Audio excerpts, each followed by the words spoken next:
What's going on, everybody? I hope everyone's having a fantastic evening, afternoon, pre-noon, no matter where you are in the world. I'm Hasan Piker, and this is the HasanAbi broadcast coming to you live from gloomy California, Los Angeles, folks. We're live, and I hope all the boys, girls, and MBs are having a fantastic one because today's a beautiful day. Today's a wonderful day. Today is Wednesday. It's hump day, ladies and gentlemen. It's 67 degrees and mostly cloudy here in California, Los Angeles, folks. We're live. We're alive. And there's a lot happening in the world. But before we get into a lot happening in the world, as always, this is the part of the broadcast where I tell you about my personal news. And not much has actually taken place in terms of personal news-wise in my life, in the world of HasanAbi Piker, in between the time period where I press the stop streaming button and press the start streaming button. So help me God, I'm still going to explain it. I'm still going to tell you all about it. Have you fixed the jet lag at least? I personally think every morning when I wake up that I have fixed the jet lag situation. But then by the time the afternoon rolls around, I feel as though I may not have actually fixed the jet lag situation.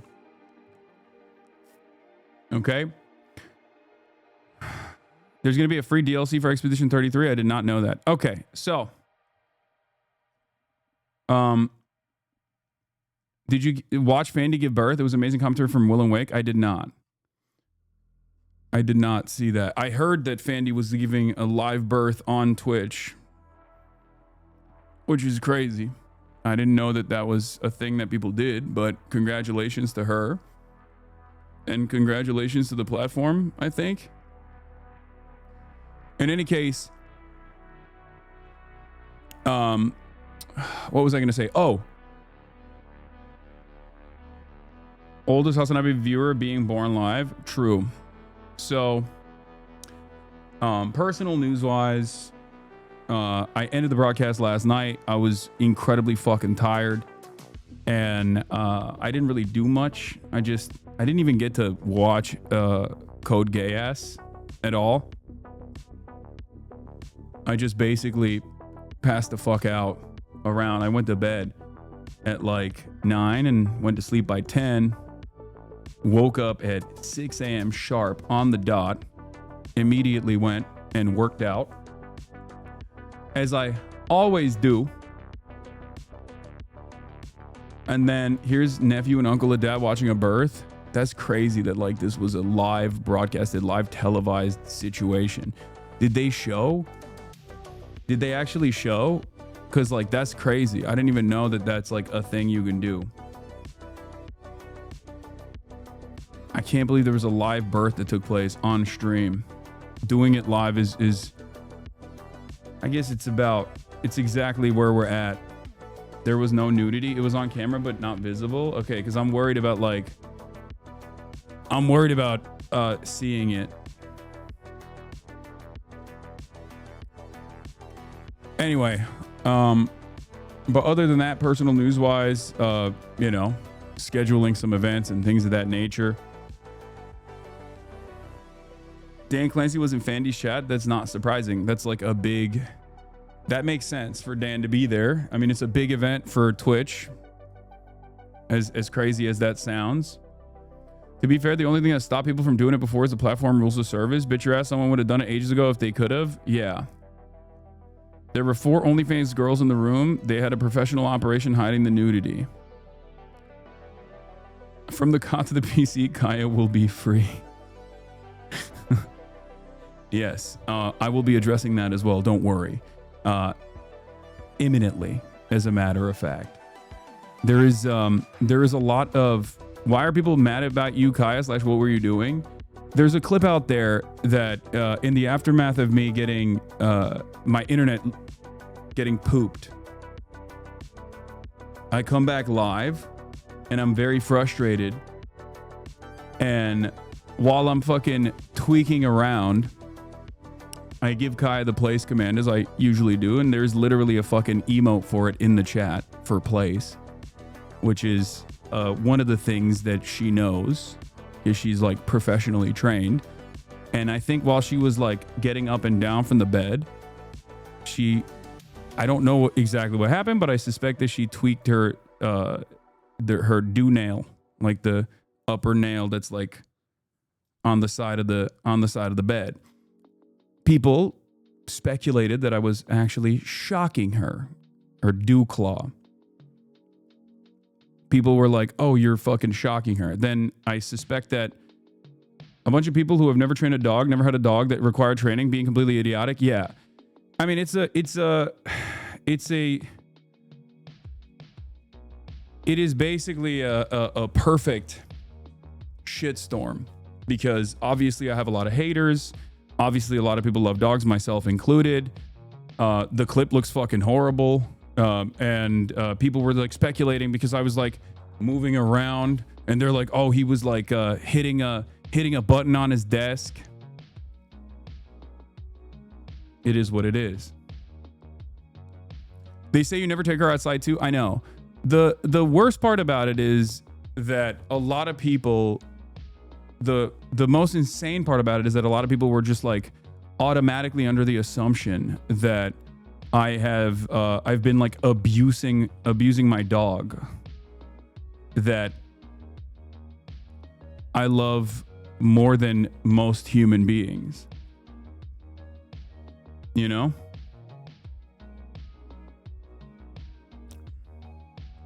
Dogs hurt themselves sometimes. It literally looks like she got caught and it hurt. You literally gave her belly rubs right after. I know. It did get heavily blasted in the orbit, and a lot of people are like losing their minds over it. It's okay. It is what it is. They were saying Jen Welch was going to reveal it to us, but you shut her up. No, she was saying that the collar is too tight. The collar that she has on is too tight, and I was trying to tell her that like the reason why the collar is too tight is because she has too much neck meat. And that's it. Maya did not corroborate yet, so that must be true that you're the worst. I know. She's been secretly, as an animal conservationist, she's been secretly actually participating in the abuse of, once again, one of the most beloved dogs on the planet. Here's March in the chat. Funny part is Kaya legit lives a better life than most people I know. Lamau, I know. It is pretty fucking nutty that is like an angle of attack here. Yes, Mike Vick is not going to be the next guest that I have. I saw it all over my ex. For every 15 posts I saw saying you shocked her, there wasn't even one in your defense, and those horrific posts had millions of views. It's okay. It is what it is. This is literally one of the I mean, I have people who have made it their full-time jobs to like professionally hate on everything that I do. This is an inevitable byproduct of this.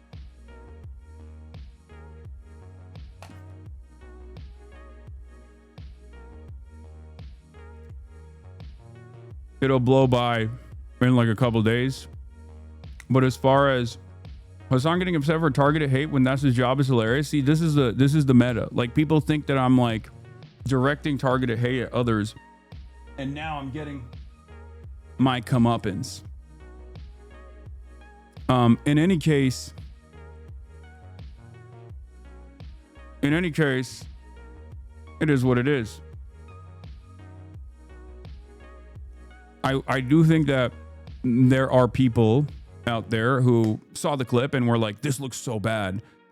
And they got completely fucking duped by the framing of it. And it's all right. I understand. For those of you who are confused by it, I do not have a shock collar for Kaya, as I said yesterday, but it doesn't matter. People don't give a shit. And all of the other clips that people have been showing are either the AirTag or the vibration collar that she has, which I use when she's free roaming. You didn't refute the claims until now? No, I have. I did immediately. I did. Okay.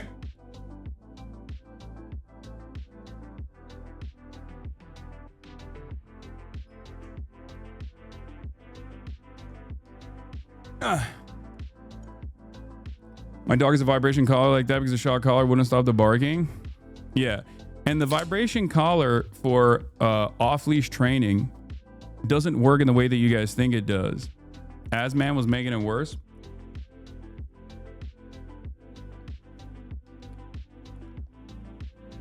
No, but you don't have to refute. People will talk regardless.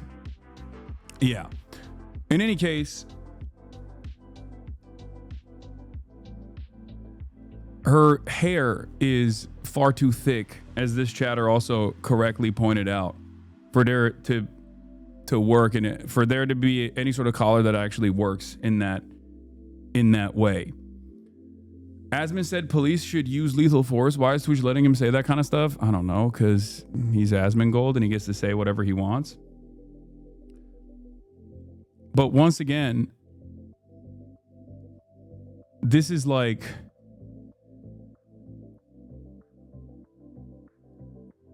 This is one of the most insane sagas that I have participated in so far. You have to be aware that your hater shipped a clip like 30 minutes later, happened on stream. I know. It is what it is. But I had a dream that Elon got you banned over this. Yeah.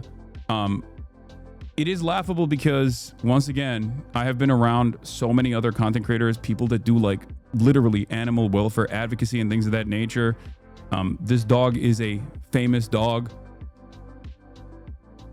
And she is one of the best taken care of dogs of all time. Like straight up. Lives a better existence than I do. Lives a better existence than many of you do. Definitely lives a better life than my haters do. That's for sure.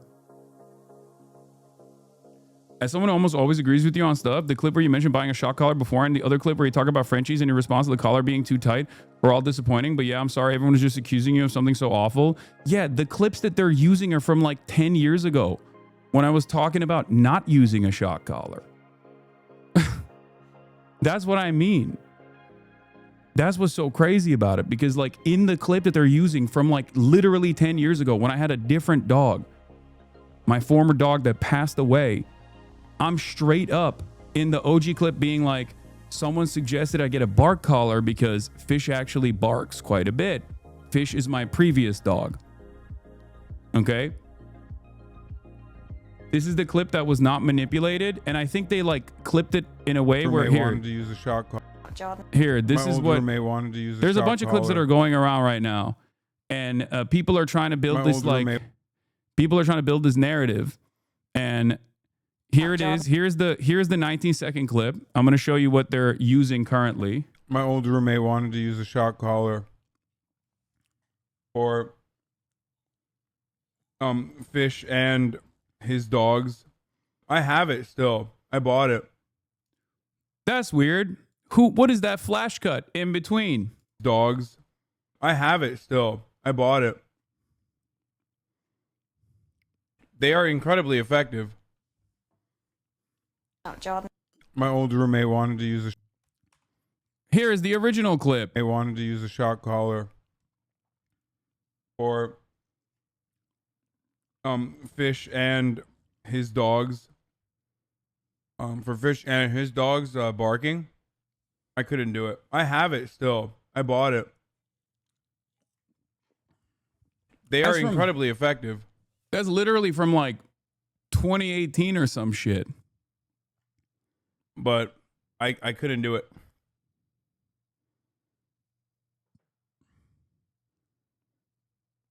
Damn, why'd they cut it like that?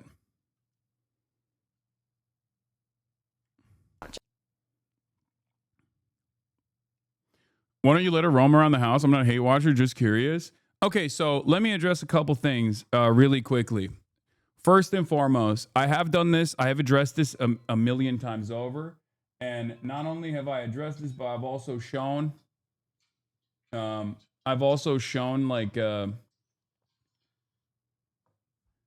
not only have I addressed this, but I've also shown in videos like Kaya's day-to-day experiences and stuff like that. Obviously, she gets out. She has an incredibly active morning. And not only that, but she also has an incredibly active afternoon. She gets 2 hours of playtime every morning at either the gym or at the park that I go to. And then as a big dog, as big dogs oftentimes do, she passes the fuck out for extended periods of time throughout the day. As far as not letting her roam in the room itself, there's a very specific purpose for that. That is because, and this is something that I've described over and over again, the reason why she's not allowed to roam inside of this room, with the exception of like stretching or getting up, getting down, drinking water, things like that, is because she likes to lay on the ground. When she lays on the ground, that's terrible for her fucking joints. Every single thing that I do with this dog is either with a professional dog trainer or with a vet. Okay? Professional dog trainer or a vet. A lot of people don't understand how serious this is to take care of your dog, how important it is to make sure that you have like proper activity, proper socializing, and to make sure that your dog gets out, make sure that your dog is actually active, and more importantly, make sure that your dog has a regimented and very structured life. Okay? Especially when you have a very large dog. I have a very large dog. Okay? Large dogs have a tendency to get hip dysplasia. Okay? Large dogs have a tendency to get hip dysplasia later on in their lives, and they have joint issues. She is 120 pounds. The other reason why it's important that a large dog is very properly trained is because a large dog can accidentally hurt someone. If not properly trained, a large dog can be very consequential for others. If she accidentally played with someone and nipped at someone, that would be a massive issue. It's a little different than like a Chihuahua, okay? It's a little bit different than a Chihuahua.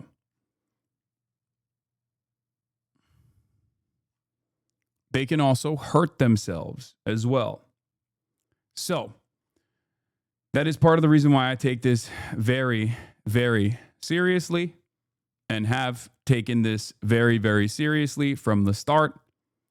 And there was a lot of like weird fucking comments. Like, I'll bracket off the criticisms into 3 different categories, okay? The number one is the broadest majority of people who saw that clip and were like, oh my God, this looks terrible. Like, this guy is fucking abusive or whatever, right? Which is hilarious to say about someone like myself, especially considering that, you know, I am very, very careful and very good with Kaya. Like, I spend every waking moment with her. She is the love of my life. She's the most important thing in my life, okay? I love her more than I love most human beings. The notion that I would be abusive to her is obviously ridiculous, but it is what it is. And not only that, but also virtually every single person that has been around us would attest to that, for the record. That's number one. So looking at like a 20-second clip over an 8-hour time frame that is negatively framed, okay, that is negatively framed in a way to make it seem as though like I'm abusive or anything like that is, you know, it can reach a much larger audience. And if people are oblivious to it, they will get duped by it. And it is what it is. Okay.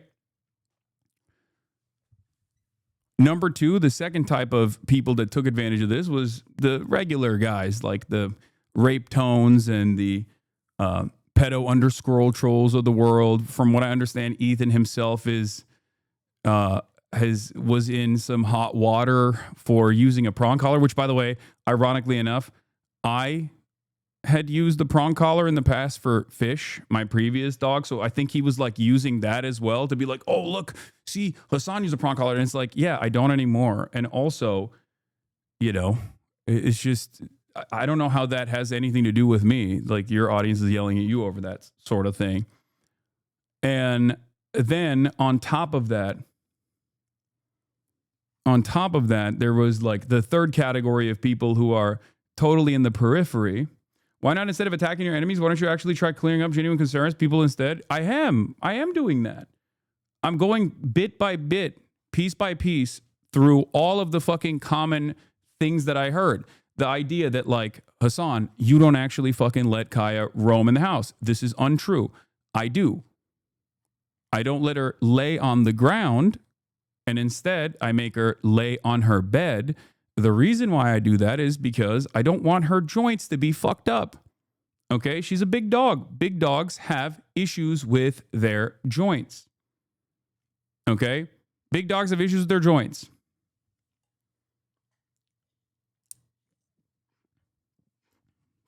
Especially if they lay on the hardwood floor for an extended period of time. Not only that, but also, as you can see here, Kaya gets a tremendous amount of fucking play in the mornings with her boyfriend and girlfriend.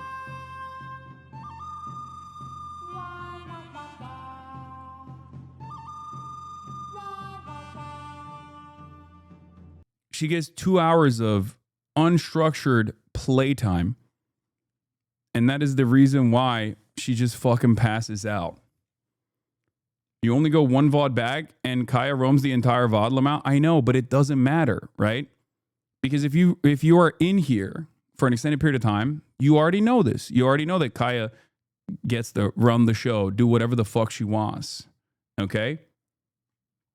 But the problem here is we're not invested in, like, the narrative is not being guided by people who are interested in having a reasonable opinion on this.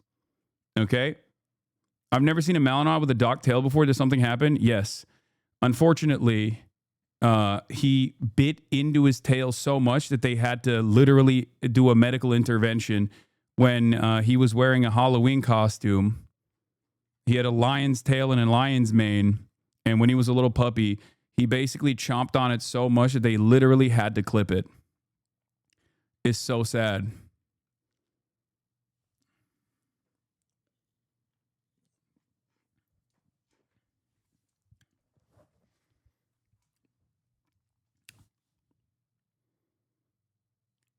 Anyway,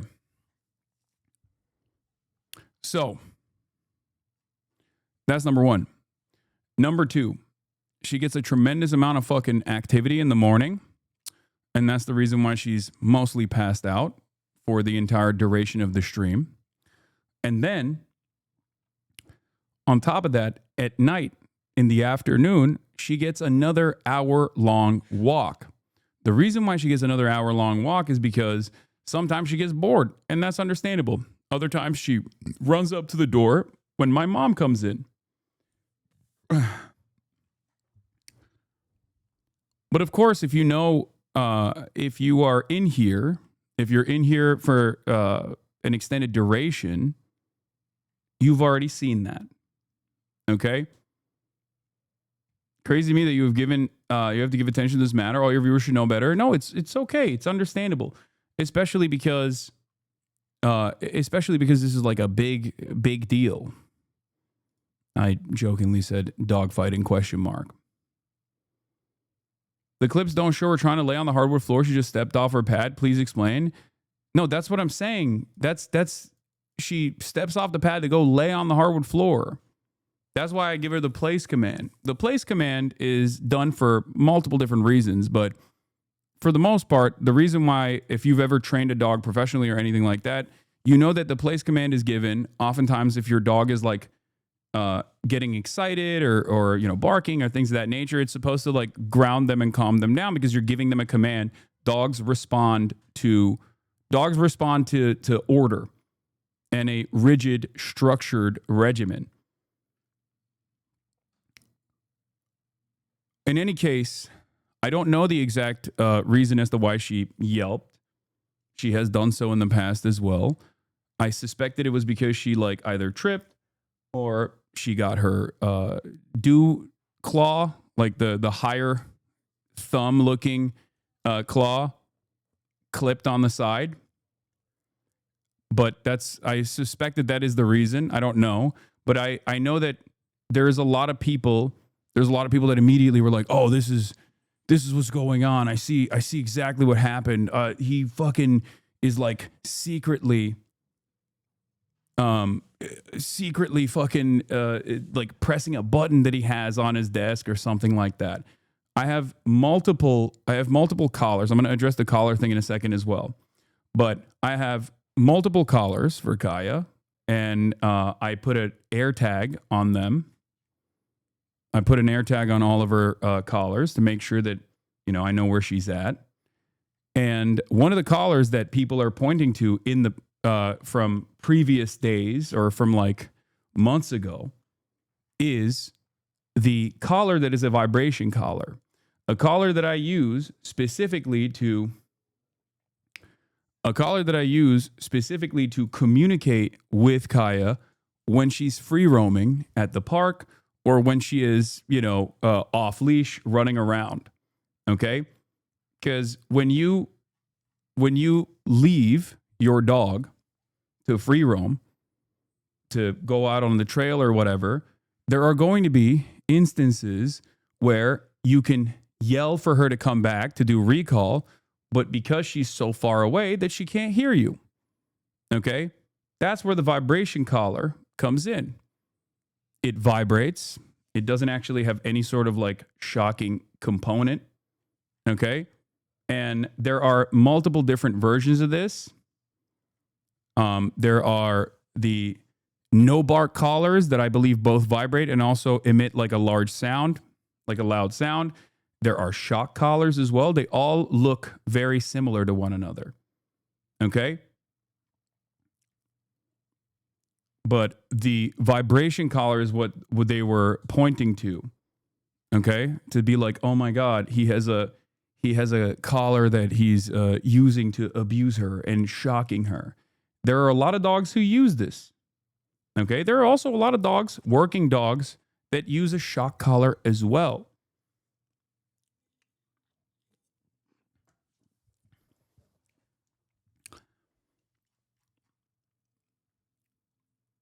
Is the vibration collar a positive reinforcement technique?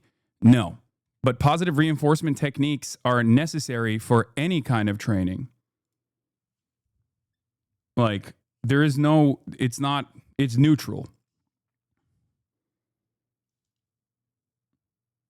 This is by far your stupidest controversy yet. I know. But it's a lot of people, understandably, love dogs. I do think it's kind of crazy that one of the 1,000 times you yelled place on stream, the yelping only happened once. I know.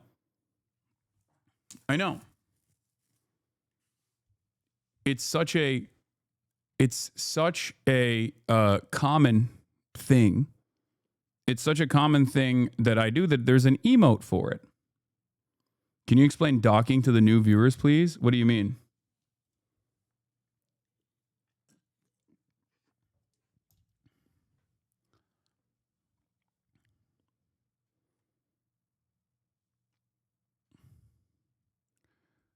Dude, none of these guys crying about it train their dogs. They know nothing. Yeah.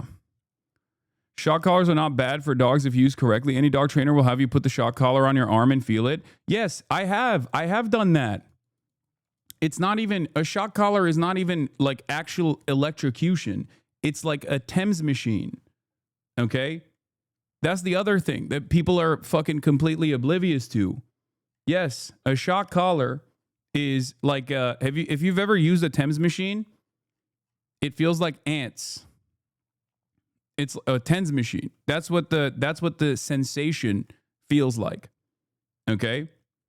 But it doesn't even matter because that's not what she was, that's not, like, I don't have that anyway. I think you should wear the collar and bark for chat. Would make everybody happy, including us degens.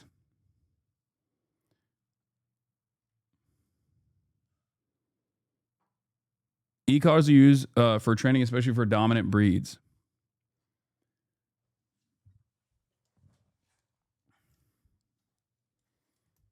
Shock collars are not bad for dogs if used correctly. My friend used to use it around his neck. I'm a vet assistant. It is meant to break them out of a fixation if they're not responding to commands. And yes, it does have to be tighter than a normal collar. No, the reason why her collar is tight is because she just has a lot of neck meat. That's it. That's the only reason. There's no other reason why she has a tight collar.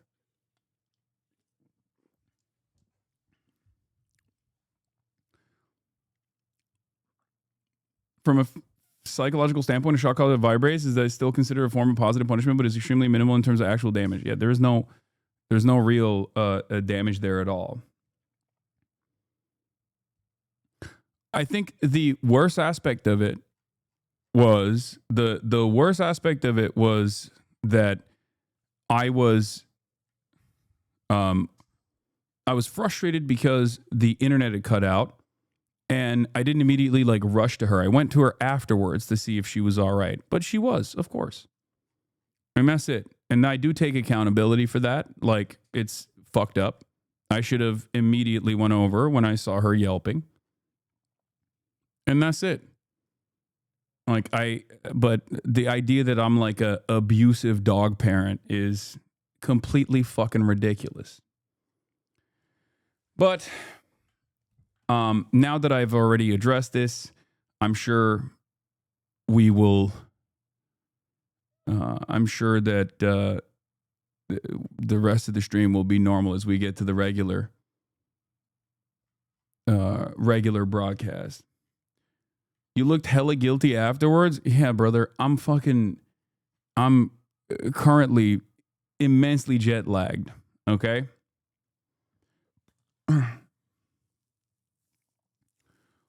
Also, they saw a clip of you teaching her, showing her in the pool, and went there drowning her. Yeah.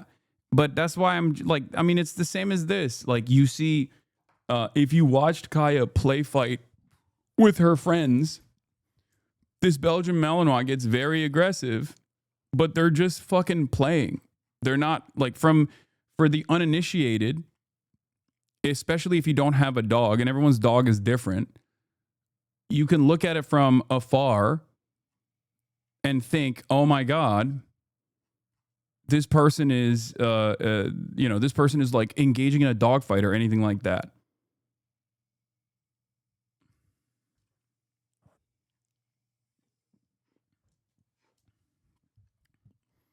Anyway, I plan on doing a video on the different collars that she has eventually, so that I can show you.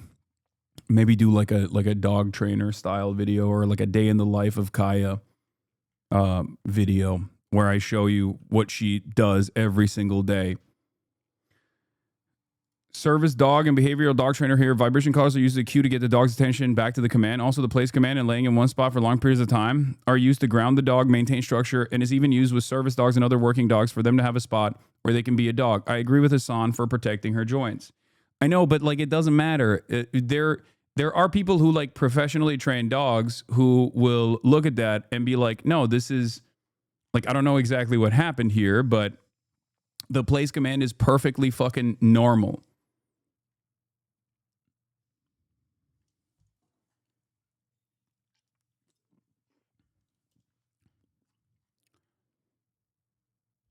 Is this what you have to deal with on a regular? Dumb controversies and desperate attempts to discredit you? Yes. Just a fair warning, certain ex-co-hosts going to do an entire episode about this with you and the Thumbo, so just going to happen all day, King. I'm sorry, this is their new meta. I know. It is what it is. I think it's really funny. I think it's really funny for a lot of people to like assume that she's like, shit. Like I'm a little worried now. Whenever you guys say like oh, what is happening with fucking Twitter? Twitter is not working. Whenever you guys, oh, is that her just no leash walking? look at this. Oh my God. How is this possible? Bro, when you have discipline in your life, when you have a rigid structure in your life, when you work hard, you can achieve anything. Okay. What the fuck? Buddy would never do that. Yeah, if Kevin was here, he would have ran right in front of that van and got hit and died. Buddy would have at a certain point loved to do that. You just didn't teach Buddy that. We tried. Kaya, let's walk. Oh my God, this is insane. Good girl. You know what? There's some shit like I'm I don't know why this is like not working. Can you just show the caller? Shut everyone up. XU said he would donate 50K to a shelter if he did. Okay. Sure. October 7th, free hostage Kaya. I can't even tell if people are like saying that in jest and they're making memes about it, or if there's like people who are sincerely saying stuff like that because they're like, you're abusive to your dog. With the maid outfit too. Yeah, man, you explain things well and shit, but show the caller though, dude. Kaya, okay. Come here. This is one of Kaya's many collars. Come here. Sit. Good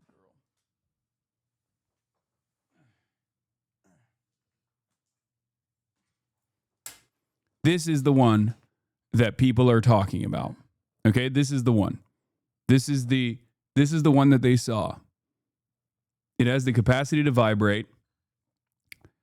And that's it. Are you happy?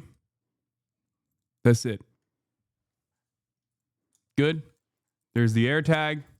There's the fucking vibrator. It also has a flashlight component to it at nighttime. And it also has a tracker on it when she gets lost. If she were to actually get fucking lost,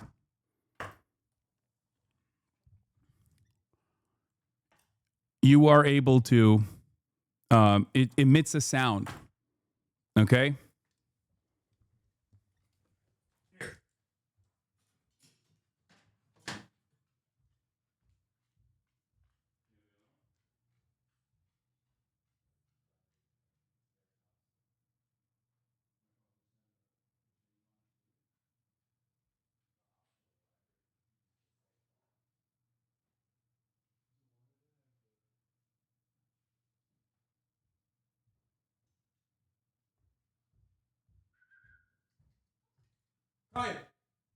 Kaya, come.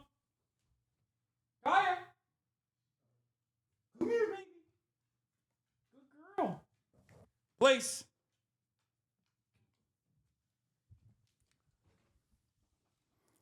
There are days where Kaya doesn't wear a collar. There are days where she wears a different collar. Okay? This, in and of itself, doesn't actually work in the way that you think it does. Okay? Here. This is the flashlight. Okay? And this is when it vibrates.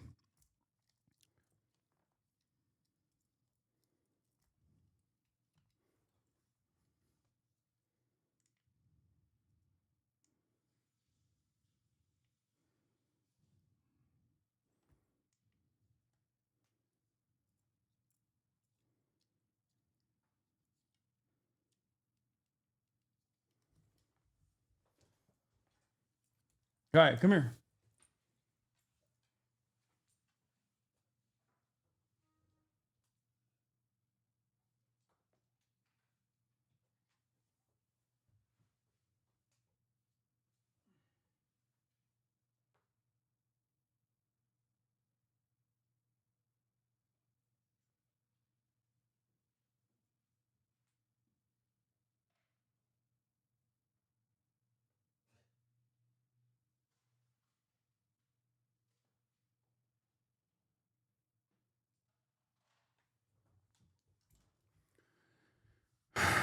Place.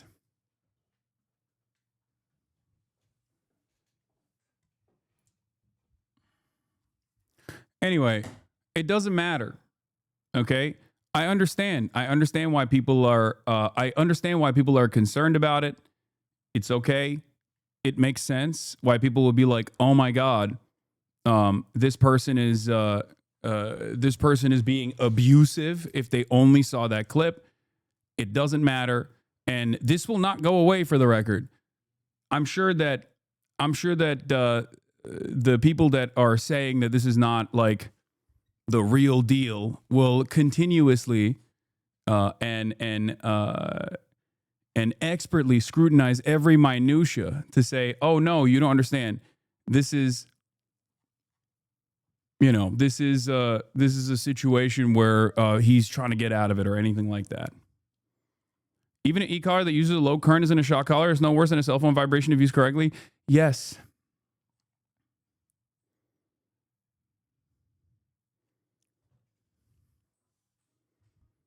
Will all those that slandered you apologize now? No, because it doesn't matter. It doesn't. No, because they've been targeting you before this and they will continue to do so in the future. Exactly. And they will continue saying like, I don't believe it. I don't, it's this or that. I think the greatest counter to this shit would be to basically the greatest counter. Why did you use it then? I didn't. The greatest counter to this would be the 7 million hours of me, 7 million hours of me hanging out with Kaya. And there are already people who are saying this. There are already people who are fucking going crazy in the chat talking about how this is, it doesn't matter. You're still defending shock collars, all this shit. Like, she's been on stream for 10,000 fucking hours at this point. She's grown up on this stream. She's been outside on stream.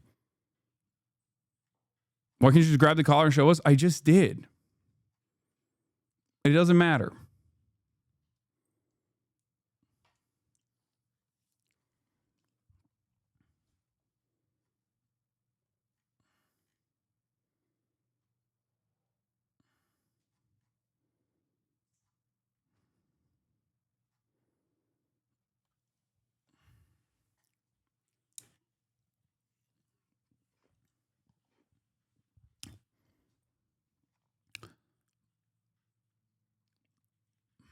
Genuine ask, aren't Tibetan Mastiffs advised to give large open space to roam around in, though, apart from everything else? You ever sitting for hours on end in one spot? Is that okay for her?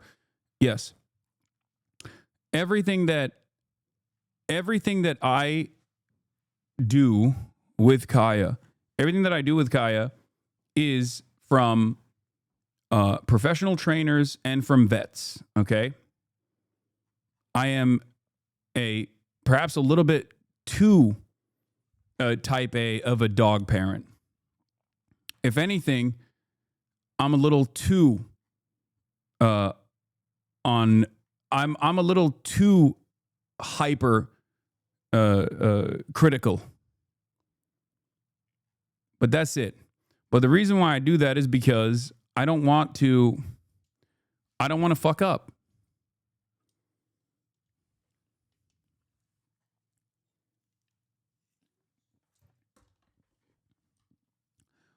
Large dog, what were you reaching for in the clip? What do you think?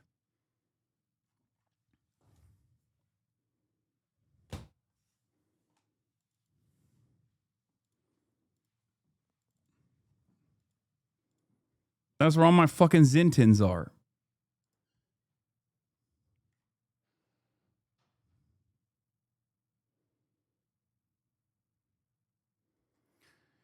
Anyway, it is what it is. But people will continuously hyper scrutinize everything that I do. They will continue to look for anything that they can. It's one of the funniest things that you could yell at me over, though, because like I am very I'm very on it in terms of like reinforcing the training. Okay? Because if you actually train your dog, or you take your dog to a trainer and then refuse to reinforce that behavior, you ultimately allow your dog to slowly but surely expand the permission structure, and dogs need good guidance at every given moment. Okay? A lot of people who are like talking shit right now are completely oblivious to that reality. They've either never taken care of a pet, they've never actually taken care of another living, breathing, organic thing, okay? Whether it be a fucking hamster or a dog or anything else. And for that reason, they just don't understand it.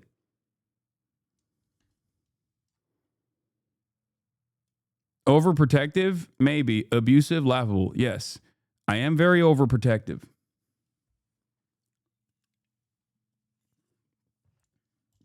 Anyway, let's get to Donald Trump potentially arresting me. Not over the dog thing, but over Probably Antifa. some of the people I know, some of the people I dine with. But if they do, they're in deep trouble. So we're going to be looking very strongly at the people that are funding these operations. When you see the signs, and they're all made out of a beautiful, beautiful paper, beautiful, nice, stiff, very expensive paper with beautiful wood handles, all the same color. They come from very expensive printing machines. These are not people that write out their signs in a basement that believe in something. These are paid anarchists. At least 3 of these courageous... I forgot to blast off. Andy Ngo has been repeatedly beaten by Antifa thugs for his work in Andy is a very serious person, too, I have to tell you. I've been watching him for a long time. Is Andy here? That's what I thought. Hello, Andy. I thought that was you. You're looking better than you do out on those streets, huh? You look much better. It's nice to have you. You feel a little safer here, I think, maybe. Well, not that safe, because you have them. You have to worry about that. But thank you very much. Andy Ngo has been repeatedly beaten by Antifa, and including one assault that left him with a brain hemorrhage. Only days ago, Nick Sortor was assaulted in Portland by a flag-burning mob, and we've made it 1-year penalty for inciting riots. We took the freedom of speech away because that's been through the courts, and the court said you have freedom of speech. But what has happened is when they burn a flag, it agitates and irritates crowds. I've never seen anything like it on both sides, and you end up with riots. So we're going on that basis. We're looking at it not from the freedom of speech, which I always felt strongly about, but never passed the courts. This is what they do, is they incite. When you burn an American flag, you incite tremendous violence. We have many examples of it, many examples of it, and it's actually down on tape, and you see things happen that just don't happen unless it's the flag that's burning. Very recently, Katie Davis Court was hit in the face with a flagpole in Portland by an Antifa radical, leaving her with a very blackened eye. So, Katie, thank you very much. And I'd like to also say that I watched Nick. Where's Nick? Is Nick here? Nick? Hi, Nick. That was a rough time you went through. I hope you got my little note. I wrote you a note. Yeah, I really appreciated that. It helped a lot because it was a difficult situation. It was very stressful. And your note helped a lot. I truly appreciate it. I thought it was terrible, actually. I thought it was terrible. So we'll talk about it a little bit. Under the last administration, the Department of Justice targeted faithful Catholics, Christians, and patriotic parents as domestic extremists. They said, oh, they're extreme because they believe in God. They're extreme because they go to Catholic church, or evangelicals, where everybody was under the gun. Unless you were a really bad, sick person, then they left you alone. Under the Trump administration, we're going after Antifa criminals, and all who fund and support their campaigns are in serious trouble. And we have a lot of records already, a lot of surprises, a lot of bad surprises. It's people that you would never think. I want to thank Attorney General Pam Bondi, who, by the way, yesterday was incredible in Congress. It was amazing, and she just did it from the heart and the brain, because she's very smart, in all fairness. But she did it from the heart, and she did it an incredible. Everybody was talking about it. She exposed some of these fake senators, these terrible senators, people like Blumenthal that had a phony war record. For 20 years, he talked about what a hero he was, and it turned out he never went to Vietnam. For 20 years, he talked about being a hero in Vietnam. Then it was exposed when he said what platoon he was with, and it was exposed that somebody was watching from that particular platoon. They said he was never with us. And then he went out and he cried, and he was ready to drop out of the election. And disgraceful. And then he looks at people like Pam and he starts criticizing her, and she's a patriot. They ought to do something with that. You know, we have a young congressman that's right now in jail for lying about where he went to college and other things. It was, you know, frankly not good. It was pretty bad. But it was nothing compared to Blumenthal. I mean, what Blumenthal did, he was for 20 years a hero, a great war hero. And then he sits back and, sanctimonious kind of a guy, looks down, how dare you do this to the American public, What a fake. But I thought Pam was incredible yesterday, as well as Secretary Kristi Noem, who's really out there courageously, and I appreciate it, Kristi, amazing what you're doing. FBI Director Kash Patel, who's really coming up with some great information, Kash. It's great. Keep it coming, because there's plenty of it. Deputy Attorney General, one of the best lawyers you'll ever find. Todd Blanche, who I know personally is a good lawyer because I'm here. Thank you very much, Todd. Good job, Todd. Let me ask Attorney General Bondi to say a few words, and then we'll follow it up with Secretary Noem and Director Patel. And we're going to have some of the people around the table, very courageous people, and they're going to be talking, journalists, almost all, and they're going to be talking, and we'll take some questions from the press at the end. Okay, Pam, please. Thank you, President Trump. And as you made clear, Antifa is a domestic left-wing terrorist organization. We've seen them on video for years because they wanted to be seen and they got away with it. They beat journalists, they attack courthouses, they attack police stations, they dox and assault our law enforcement officers. The Biden administration let them commit these crimes with total impunity for years. So did Democrat leaders like Pritzker and Mayor Brandon Johnson. Last week, independent journalist Nick Sorter was arrested just for protecting himself against Antifa. I saw it online and I called Nick. I couldn't believe what happened. He did all this just trying to save our American flag from being burned. He was pushed down and assaulted, yet the local police arrested Nick, not the Antifa thugs who did this to him. Antifa feels empowered to operate in the open because weak Democrats have turned a blind eye to their actions. Their hatred for President Trump and for law and order agendas fuels their violence. We've seen more than 1,000% increase in attacks against our ICE agents since January 20th. Secretary Noem is out there fighting for you firsthand. Twitch hearing was supposed to be today, but no CEO committed to it. To be clear, this doesn't mean a hearing with Twitch Discord execs isn't happening at all, but it does seem that as of last week, oversight hasn't gotten any CEOs to commit to testify. Congress isn't compelling CEOs to testify as far as I know yet. Staying on this.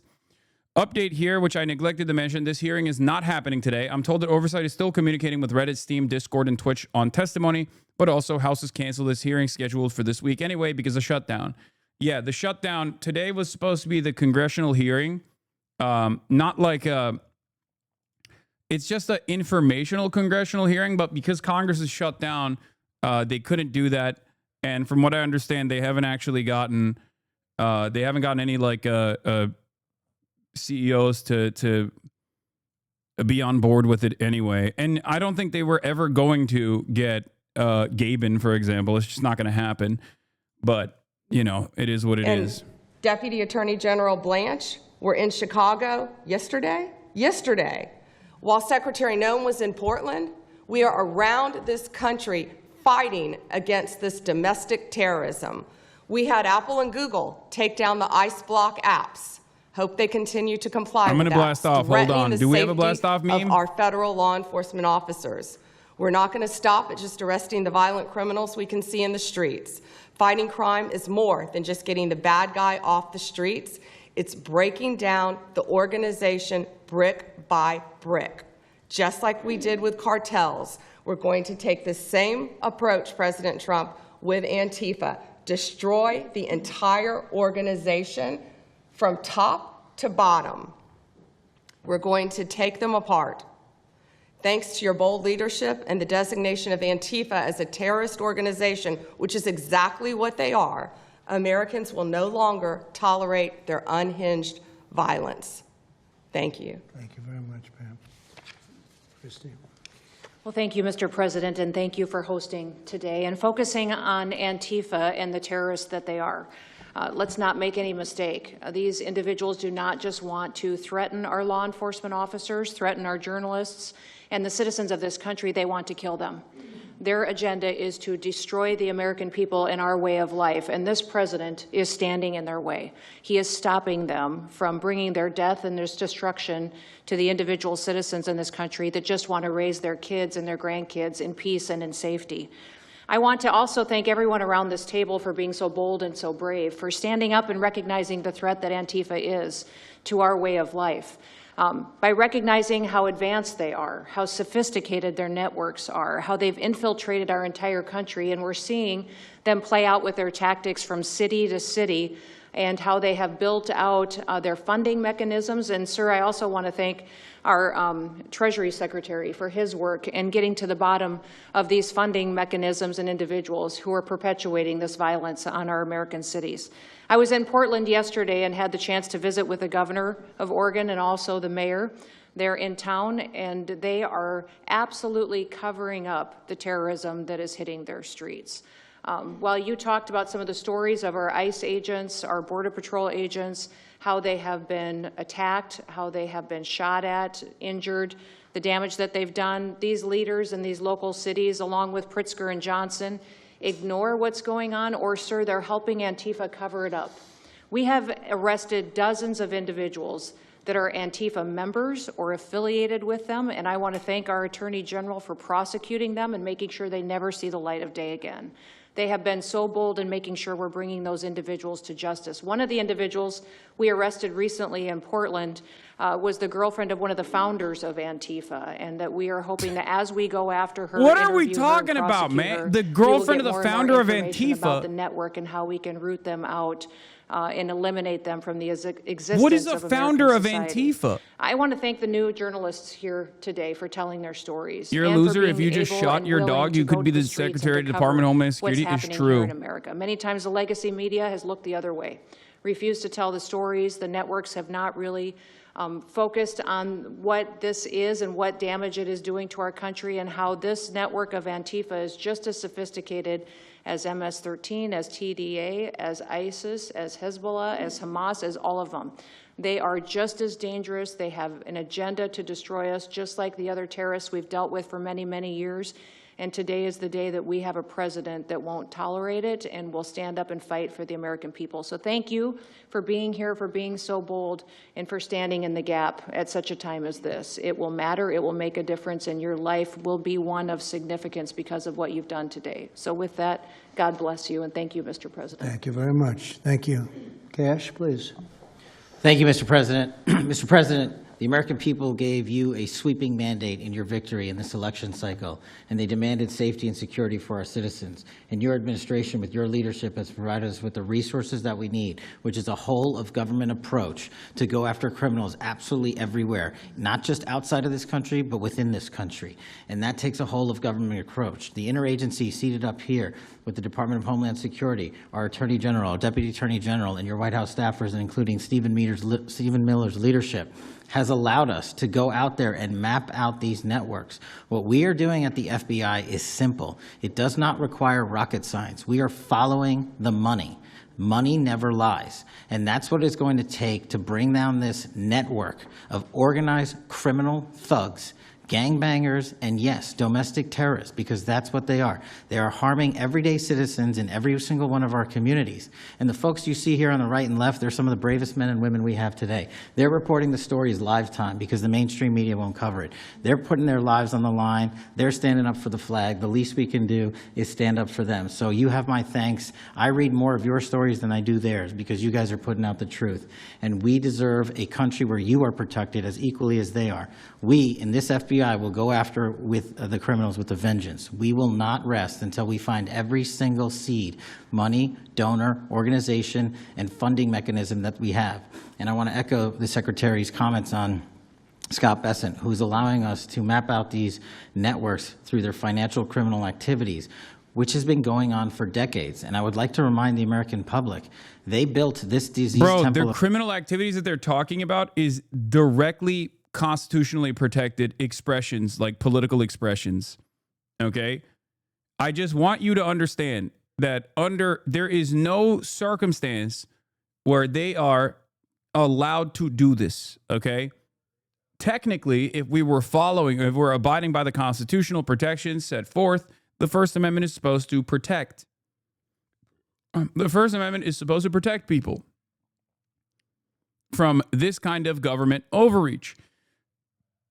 In the United States of America, the federal government, or any sort of government really, is not allowed to monitor, or not monitor necessarily, but like just to compel your speech, your political expressions.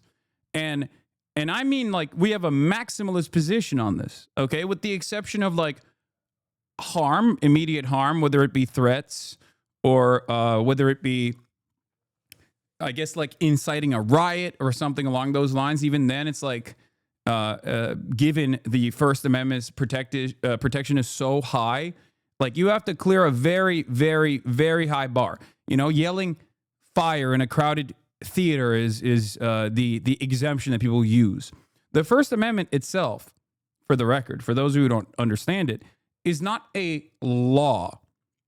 The better way to think about the Constitution is a law for the government, a law not restricting the average citizen's behavior, but instead it is a law that restricts the government from compelling the average citizen's behavior. Not even just the average citizen, by the way. The Constitution obviously expands to every single person on U.S. soil.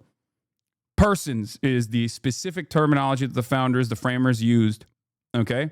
The Constitution is a government document that is supposed to have limits to what the government can do. It's not about limiting what the regular people can do. It's about limiting the government. It was not a good night for me. Let's just say that. It was not fun sitting in that jail, but I'm glad to see what has come of it. They brought this fucking Tim Pool guy, by the way, Nick Sorter, because he got arrested for, like, I think beating on someone. DHS agents that I didn't even know existed until I went there and went to that ICE facility. And the morale is at an all-time high. It is so exciting to see these guys know now that they have the backing of the Secretary, the DOJ, as well as the President of the United States, and they are there to do their job. They are going to fulfill this mission and deport these violent criminals. I believe one of the ones that I did a ride-along with Secretary Noem yesterday, President Trump, and there was a pedophile that had come into the country 5 times over the past 7 years. 7 years, and apparently under the Biden regime that was just allowed to happen. That was fine, no problem. It's concerning to me that you're seeing the Portland Police Department, as well as the governor of Oregon and the mayor, of course, coming out and running defense for pedophiles that have entered the country illegally 5 times. It's crazy. I'm glad it's taking a front row seat in the media. And, you know, they're being forced to talk about it in reality because, you know, we're the ones that were on the ground. We're the ones that are actually reporting what's going on. And you know, much of the legacy media has been either ignoring it or covering for Antifa for years now. So thank you guys so much for taking this seriously. And President Trump, you mentioned that flag. So remember, you put out a truth right after That's right. I saw that. Took this flag from that man that was burning it in the street. I saw it. Do you know who he is? Oh, yeah, I know exactly who it is. So why don't you give it to Pam? Give it to the Attorney General, and let's start prosecutions. I actually have a second flag. Once again, burning the American flag is constitutionally protected speech, okay? And the Supreme Court has actually defended this constitutionally protected speech. Just so you understand. President Trump, after that happened to Nick, I called Harmeet Dillon and we opened a pattern and practice investigation into the Portland police very publicly as to how they let this happen. Thank you, sir. Mr. President, Brandy Cruz, you're going to hear us be very fired up today, and you can tell, and it's because some of us have been covering Antifa for 15 years and have never had anyone in a position of authority even acknowledge their existence. And I'll also tell you that I think that had you not done, the single most powerful thing you've done to deal with this scourge has been acknowledging that Antifa is a real thing. I genuinely believe there would be people at these tables who would be dead today and would have been killed in Portland had you not called them a terror organization and said, we're going to bring the full weight of the federal government to bear. I talked to Katie Daviscourt in Portland the other day. She'd been assaulted all summer. And she said the same thing. They didn't seem quick to violence as soon as you made that designation. So they're thinking in their heads, they're worried. There's been 24 or so arrested in Portland. They don't want to go to federal prison. There's this video of them, one of them who was in the face of an ICE agent, and then he's in custody shaking. Once you take the mask off, they're nothing. And I was told by probably a dozen people not to tell you this. I'm going to tell it to you anyway, because it's relevant to what we're talking about. I'm living proof that you can recover from TDS. I had strong Trump derangement syndrome for probably 8 years. This is one of the reasons I recovered from it. And by the way, it's much better to not have TDS. I'm happier, I'm healthier, more successful. I even think I got a little more attractive after I got rid of my Trump derangement syndrome. Yes. You know, I'm a reporter in Seattle, and frankly, I could not care any less what any of you have to say about this meeting. Could not care any less. We're not here for you. I'm not here to convince any of you that Antifa is a real thing, because if you have not come to that conclusion by now, you are never going to come to that conclusion because you don't want to see it. And you're going to go and you're going to say it's a bunch of right-wing conservative influencers who are here spinning a tale. I was one of you. I was a mainstream reporter in Seattle for 10 years. I was a TV reporter on the streets doing my job, and I was still assaulted by Antifa. So it's not about being conservative. It's about people who go there and show what they're doing. And when I saw, after all those years, that the media wouldn't be honest about what was happening, that Democratic politicians wouldn't be honest about what was happening, I thought, well, gosh, if they're not being honest about that, maybe they're not being honest about President Trump either. And it opened my mind to just looking at things for what they were. And now I find you quite funny, actually. Now it's like I said, I'm much happier about it. But you know, for me, again, I could not care any less the stories that they go to print. This is what I care about. We have 3.5 years. Nothing is guaranteed, although I think if Democrats keep it up, we'll probably have Republican presidents for the next 3 decades. But nothing is guaranteed, and so what I want to see over the next 3.5 years is a full court press to dismantle Antifa once and for all in a meaningful way. I know, Andy, we talked before this about some ideas. That's really what we want to. I don't care what the media says. I don't care what Democrats say. They will never wake up to this fact. So we want the federal government to take as many of these cases as possible, look at the interstate travel between Portland and Seattle when it comes to these people who are committing violent acts, and hopefully in 3.5 years, they will be a shell of their former selves. Very close to done, and it's Antifa and many others, unfortunately. Yes. There are many others, bad ones. Most have been named terrorist organizations. There are a couple that we're going to. But I think we've got it pretty well covered. But there are many others. But very specifically today, it's Antifa, and it's really bad. And we're going to get it this cleaned is up. every Andy, time. Thank you very much. I'm glad.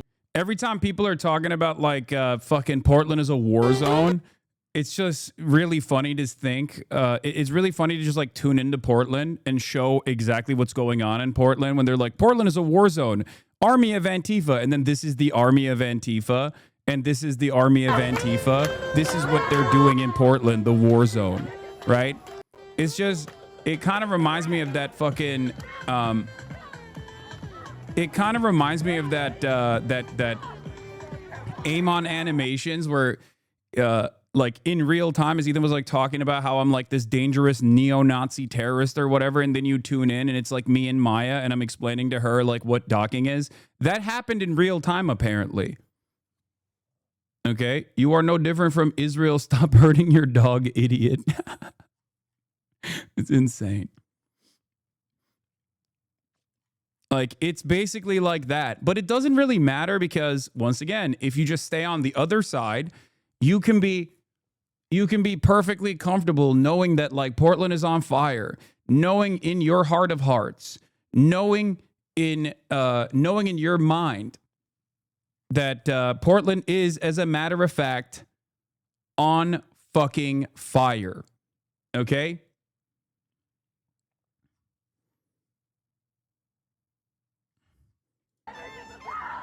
Meanwhile, I mean, it happens all the time. It happens all the time with, like, protests. It happens all the time with protests in general, where you will see people go, the cars are The cars are on fire. The cars are on fire. It's completely out of control. They're burning the Waymos. And then you like will watch me go to a protest, the exact protest they're talking about, like Los Angeles is on fire.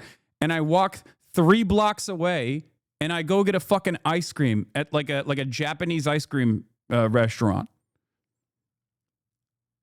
It is so difficult to cut away at these insane narratives because a lot of people don't want to see the other side. They just want to continue being deluded. Now, under different circumstances, that would be fine. That delusion, that level of delusion would be fine. Okay? As long as it just kept people scared and it's whatever. But now, after the government has expertly crafted this hysterical narrative, manufactured this outrage, they're using this narrative to continue ridiculous political prosecution, illegal political prosecution of people who are exercising their constitutionally protected, for now, constitutionally protected right to exercise their First Amendment rights, to protest against police, to protest against whoever the fuck they want to protest against. That is the most fundamental American value. It is more fundamental an American value than racism is, okay? That is the most important, most fundamental American value, okay? There's a reason why it's the First Amendment. Now, on top of that,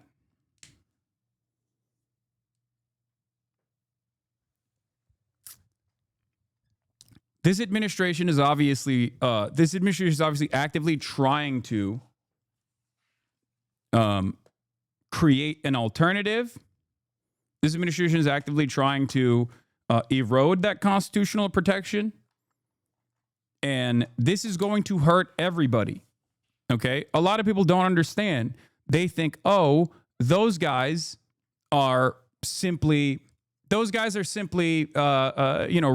They're Marxists. They're this, they're that. Not realizing that it's not just the radical Marxists or whatever that these guys want to prosecute, even though that shouldn't be prosecutable regardless, right? Those guys actually want to stamp out any matter of political dissent. That's what they want to do. They want to go after all dissent. They recognize that they are unpopular. They recognize that they don't have the broad popular mandate that they thought that they had, or that they deluded themselves into believing that they had. So now, the only alternative at a time when there is like an unprecedented wave of unpopularity, the only thing that they can do is basically force the issue.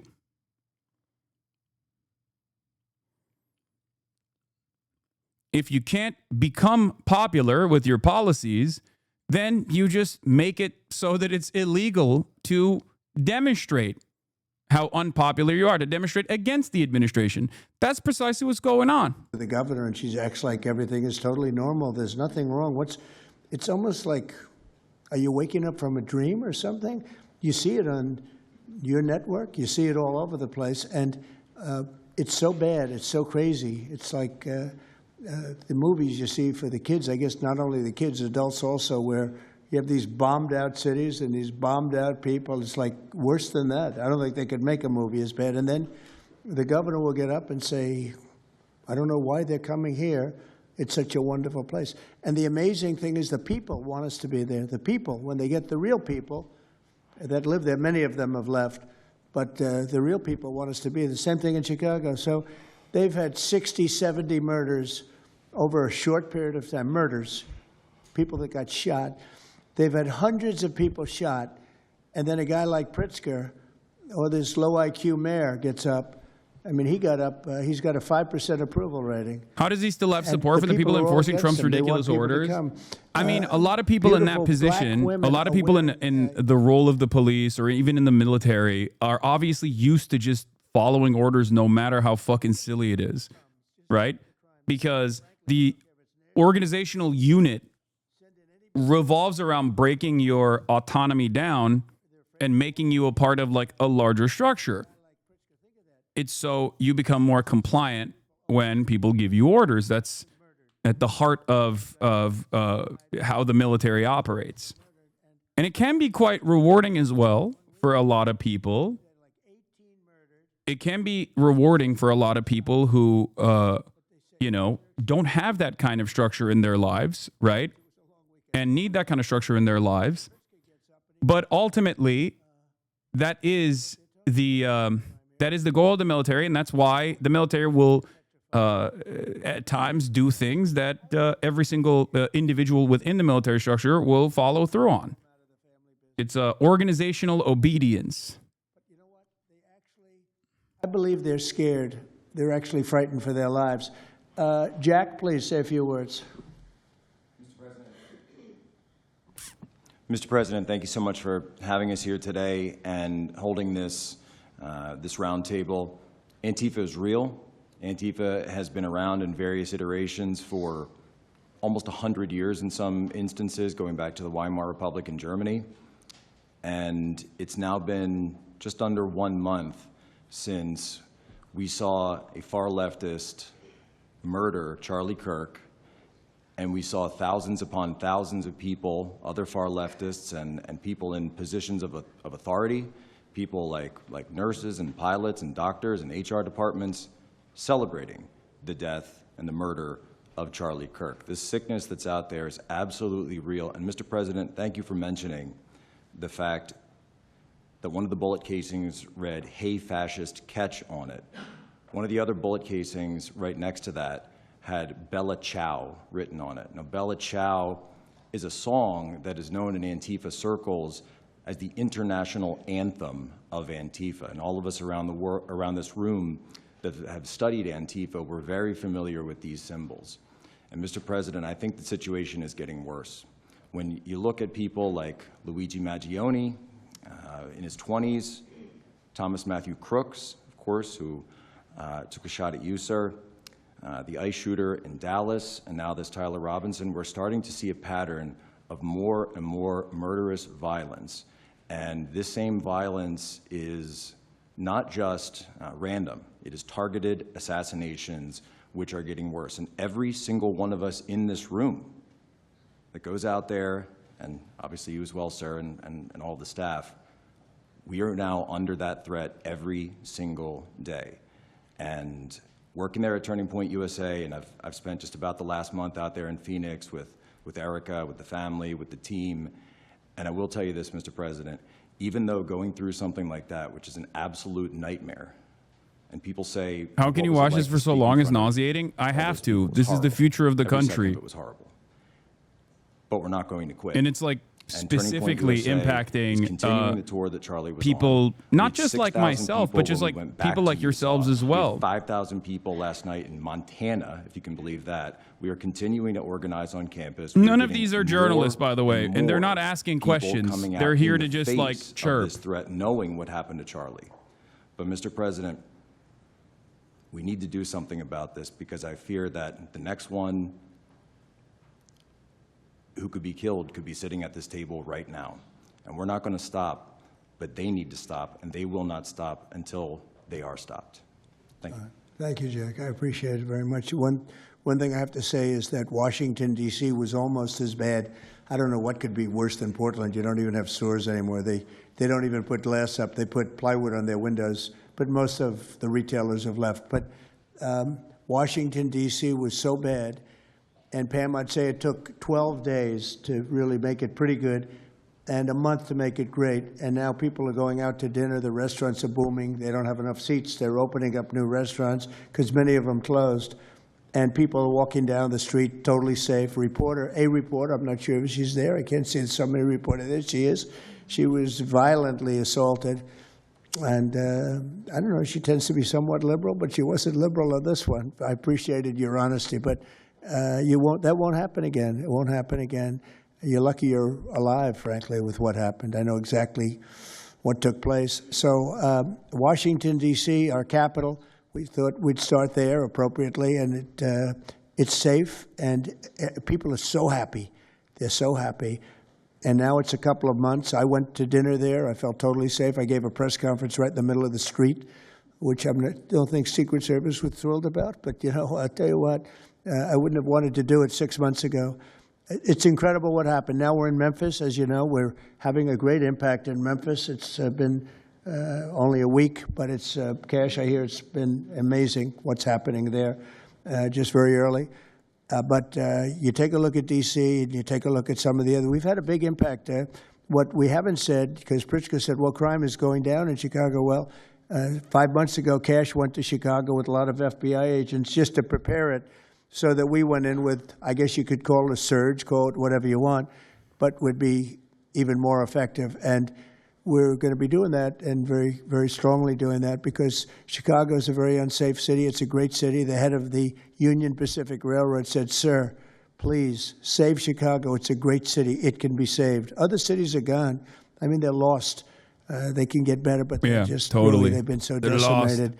But I'm so proud of what they've done so quickly in D.C. And it's taking place quickly in Memphis, where we were asked to go by the mayor and by the governor.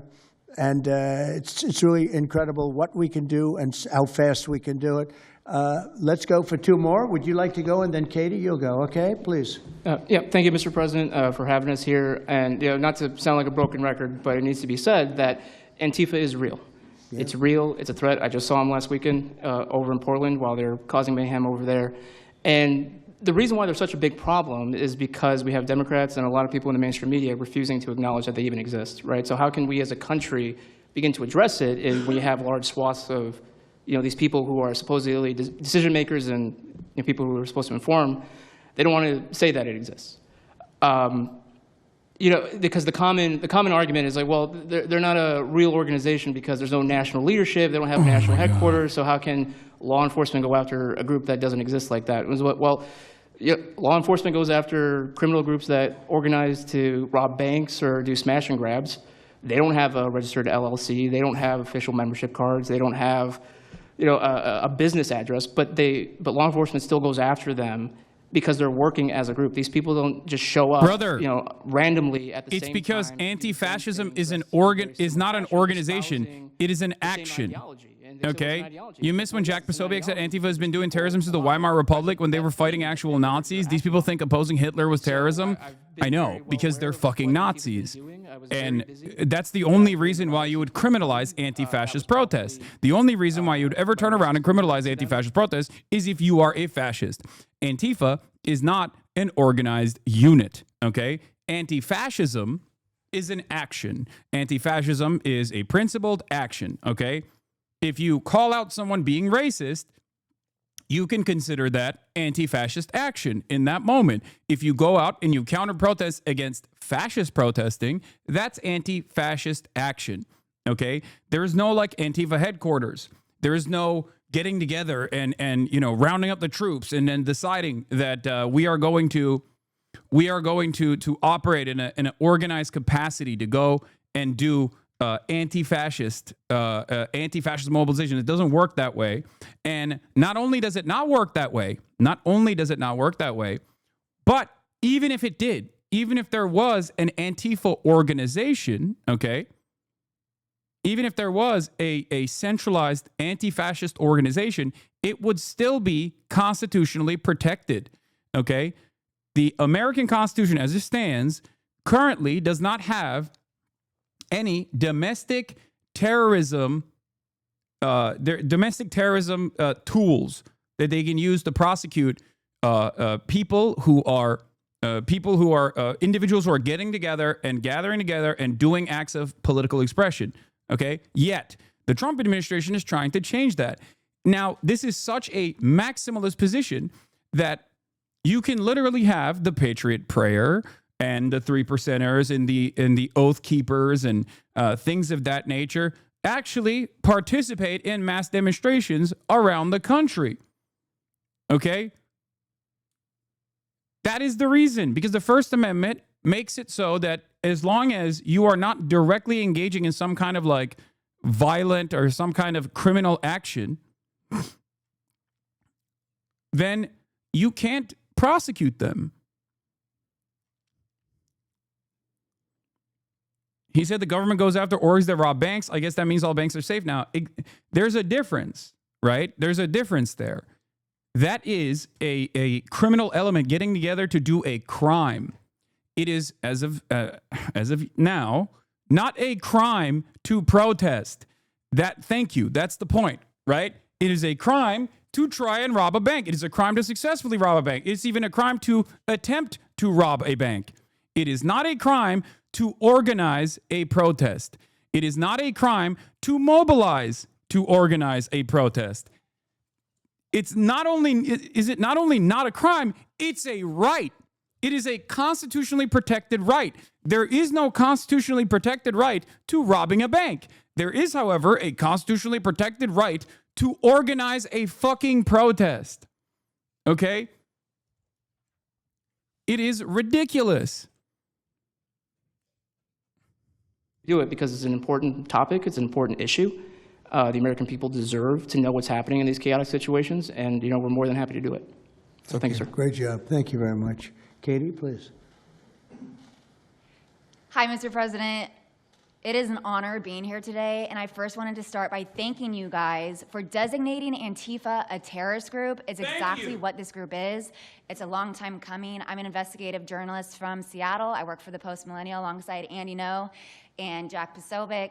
I have been infiltrating Antifa cells in Seattle and Portland for the past decade. I know their inner workings, and Antifa uses extreme political violence to crush the civil rights of their political enemies and believes that violence is justified by any means necessary. But today, I want to focus on what is happening in Portland at the ICE facility. I've been covering this for the past 4 months, and this is a call out to corporate media who has completely ignored this story or has falsely reported on it.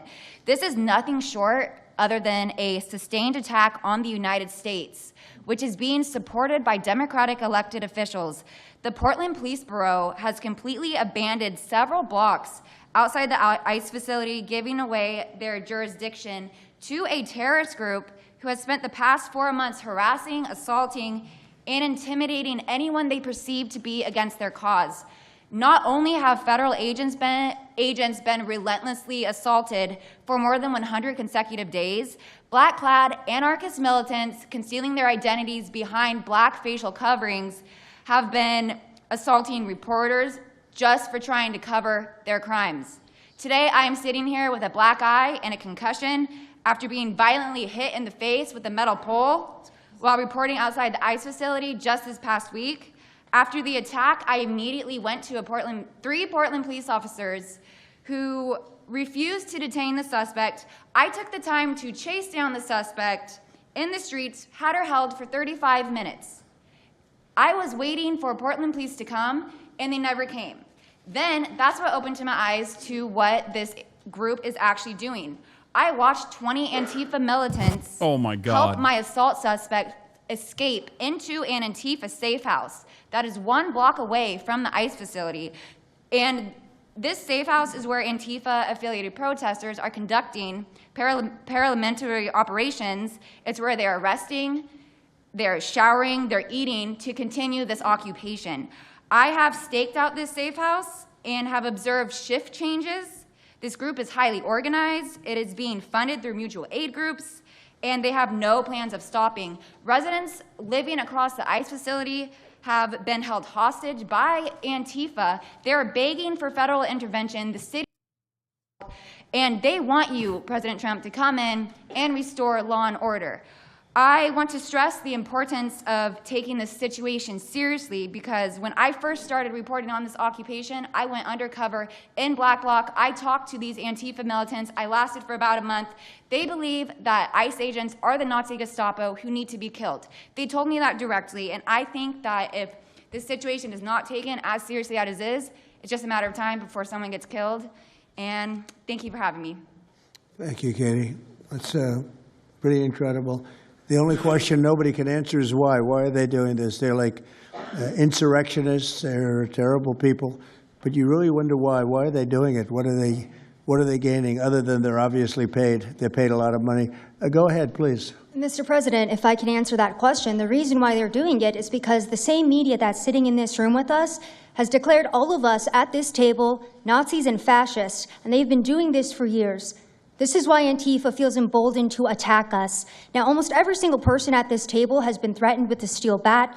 We've been assaulted, we've been harassed, we've been threatened, and that is in huge part due to the media. So my message right now is for you guys. Because 2 years ago, back in 2020, by the way, I was censored for my reporting on Antifa here in Washington, D.C. You were talking about how safe it is now, Mr. President. It wasn't so safe back then. Back in 2020, I watched as a father was being mobbed and surrounded by Antifa members as his terrified, crying children looked on and the police here did nothing. I watched as a woman had her hair violently ripped out of her skull simply for waving an American flag on the streets of Washington, D.C. And by the way, if you guys try to go and find any of this footage, you won't find any of it because Twitter deleted all of it because our president shared my reporting and they deleted my entire account immediately after. So now, if you want to know what happened in 2020, all you're going to see is the media headlines that said that it was fiery but mostly peaceful. Thanks for that one, CNN. The reality is that it was an extremely violent period of time, and for the last 10 years, Antifa has been wreaking havoc on law-abiding and innocent American citizens, and it needs to end. Now, I'm with Turning Point USA. It's an honor to be here, Mr. President. Thank you guys so much, everybody in the administration, for giving us a seat at the table, because the media has not only been demonizing us for so long, but immediately after the brutal assassination of our founder, Charlie Kirk, our Turning Point USA chapters have seen an uptick in violence across the nation as Antifa chapters that are embedded in our universities go and target them. It's been extremely difficult to report on the ground, and for a long time I was afraid to go to Portland because I knew that the only people who would have my back, like Julio said, were one of my friends on the ground because there is no police force there. I was terrified to go because I knew if I got shot or stabbed, and I have been assaulted, I've been mobbed and robbed in Austin, Texas by Antifa, that nobody would come to help me. So my plea to the entire administration, especially to the DOJ, is every single radical left-winger who is in front of the ICE facility in Chicago, in New York, in Portland, please make sure that you use the full force of the law to come after each and every single one of them, because it is us being soft on left-wing violence that has fomented all of the terror that we have seen in this country, and it is the left wing getting away time and time again with assaulting law-abiding American citizens that has led us to this place. So, is this level of dick sucking allowed on television? Yes. And also, what's really remarkable about this particular type of dick sucking is that it's happening while the government is shut down.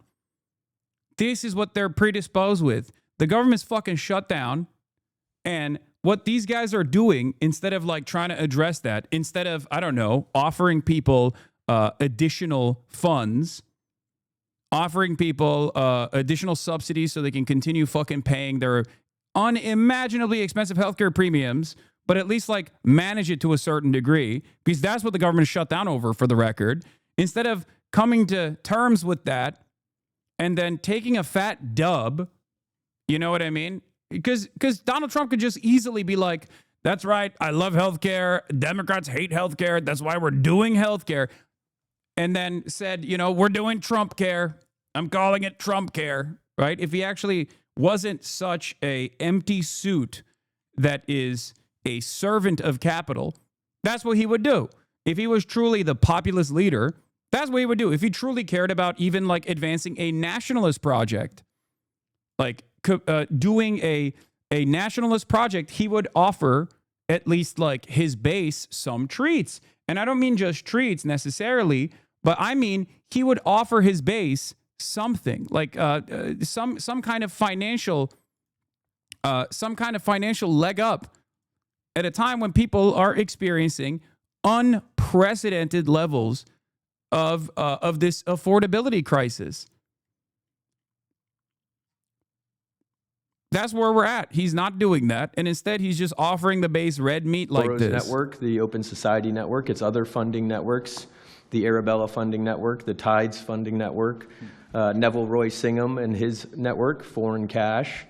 And it's also big left-wing funders. Some of them are not citizens of this country. Mr. Hans-Jörg Wyss of Switzerland.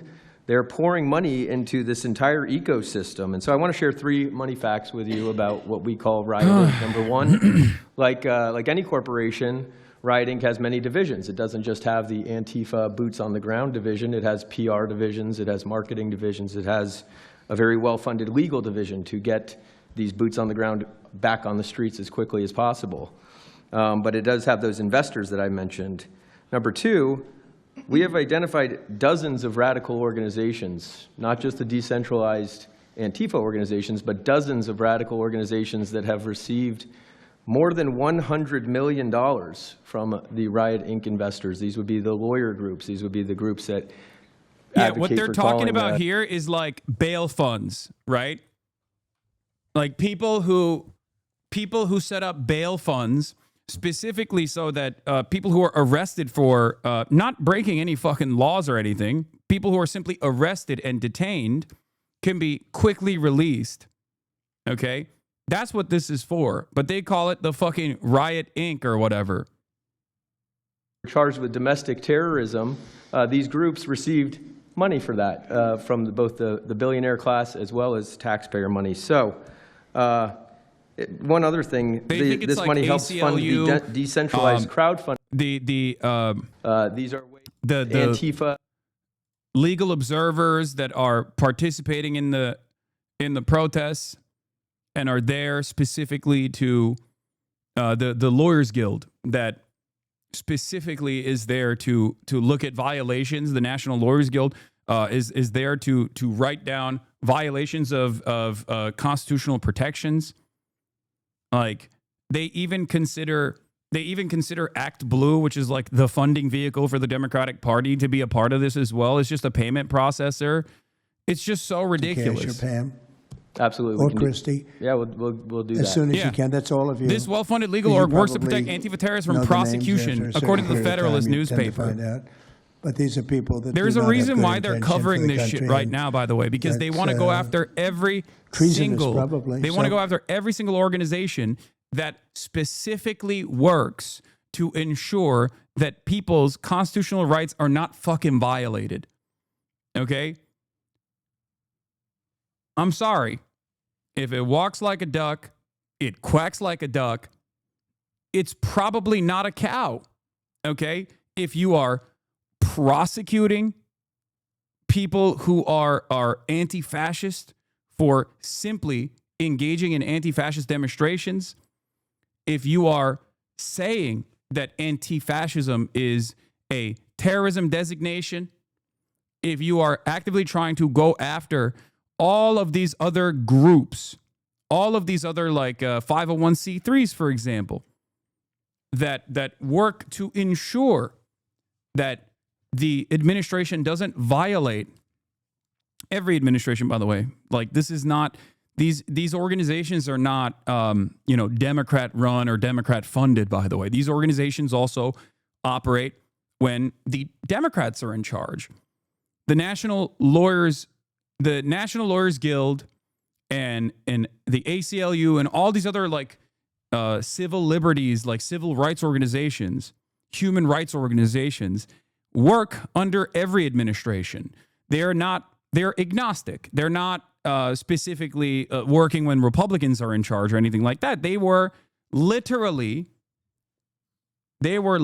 there when protests were happening on college campuses and the Biden administration was in charge and people were getting packed up. 3,500 people got arrested on college campuses for protesting against Israel. They were there. They're there to protect civil liberties for all Americans. Okay? That's what they're there for. Dangerous, and I thank you, Mr. President, and your administration as well for acknowledging that. Thank you very much. It's too bad you have to go through it. I know, it's a little crazy, right, Mr. President? Well, you're going to get to the bottom of it, so it's a very important thing you're doing. Thank you very much. Please, Cam. Yeah, I've just got something very short. I'm attacked Every time I do my job. I do find it Leave pretty my crazy, house to go- though, that like they're basically looking at the situation, right? They're looking at the situation and they're like, they did January 6th. A lot of these groups that participated in January 6th were responsible for other criminal acts as well, not just protests, but like straightforward incidents of like domestic terror, right? And these guys are looking at that and saying January 6ers are actually good. And that is not like a real insurrection. They were just simply visiting the halls of Congress, but maybe were a little too aggressive in their visitation. Okay, maybe they expanded on their visitation rights. Okay, and they must be freed.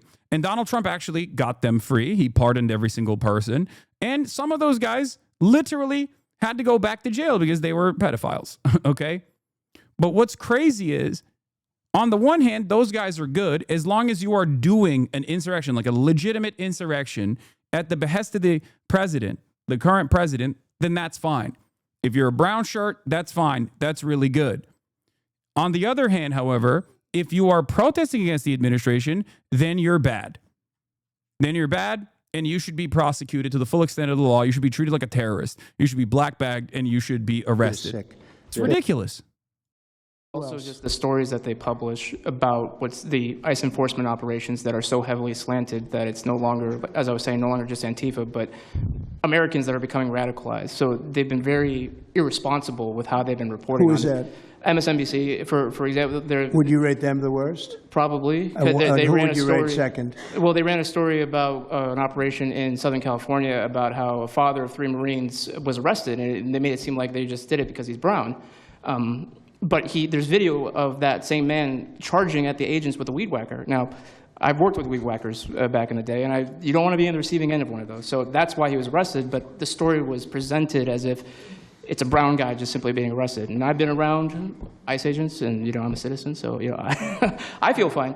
But it's just that's why. It's not just Antifa. It's not happening in a vacuum. It's working in conjunction. I think they work in conjunction with some of the media. I think ABC is very bad. I think NBC is very bad. And CBS has a new owner, so we have hope for CBS. CBS has a great new owner, my opinion. But I will tell you, ABC is terrible. NBC is terrible. NBC's MSNBC too. They changed it. They moved it over legally so they couldn't be tainted by the words MSNBC, but they are absolutely terrible. There are a lot of them. What about independents? Independent networks. They're a little bit better, but I would say that we're an example of how you don't need to be part of a super large company to be able to do just basic journalism. All you got to do is sit and record, and you'll let the story play out. And that's why they hate us. That's why Antifa targets us. Well, I watched a level of dishonesty that's incredible, where answers are changed. Like just before the election, an answer was changed by Kamala. She gave a horrible, death-defying, election-defying answer, and they took the answer out and they replaced it with another answer that she gave 5 minutes later, having to do with a different subject, but at least it wasn't election-defying.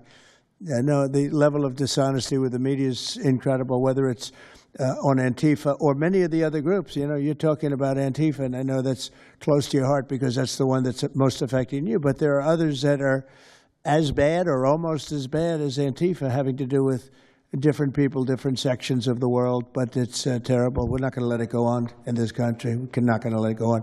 And a big problem is not all of them, but some of the networks out there. And you do wonder why. You really do. Okay, please. Go ahead. Yeah. Mr. President, thank you again. Thank you.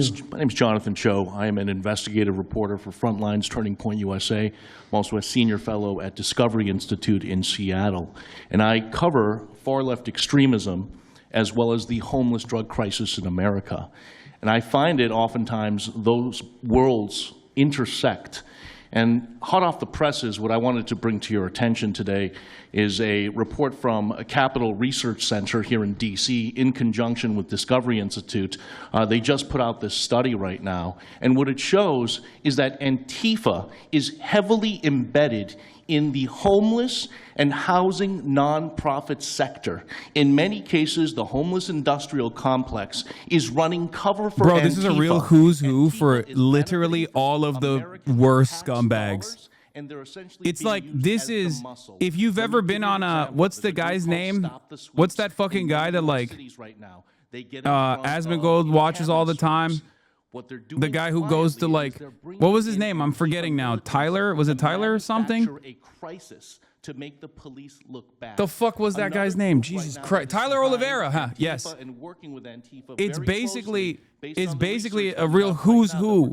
If you've ever appeared on a Tyler Oliveira video, if you've ever set up a grift specifically to talk about the dangers of Antifa, you have been invited to this panel. It's fucking insane. Even this guy, who is like a relatively newcomer to this reactionary content slop industry, was invited. This guy, I've dunked on before. He's just like too stupid to make a coherent argument. It's crazy. The needle and change the game. But what's also come Just out a straight up again clown is show. that there is a connection, a deeply embedded connection with the homeless housing nonprofit game. Yeah. Each speaker goes like this. Hello, glorious President Trump. You are so beautiful and hot, and I love you. Antifa thugs insulted me, and it made me sad. And we need to make protests illegal. I'm so lonely. I'm a journalist also, by the way. Lamau, one of these freaks just said, Antifa deeply embedded in the homeless industrial complex. Like, it's fucking crazy. You know, and he helped us get elected, us. It's really But once us. again, you can say whatever the It's even fuck you some of want. them, but not too And many it of them, blows not enough my of them. mind. And It blows my mind that you can say whatever the fuck you want. And nobody is going to go, hey, I don't think that's true.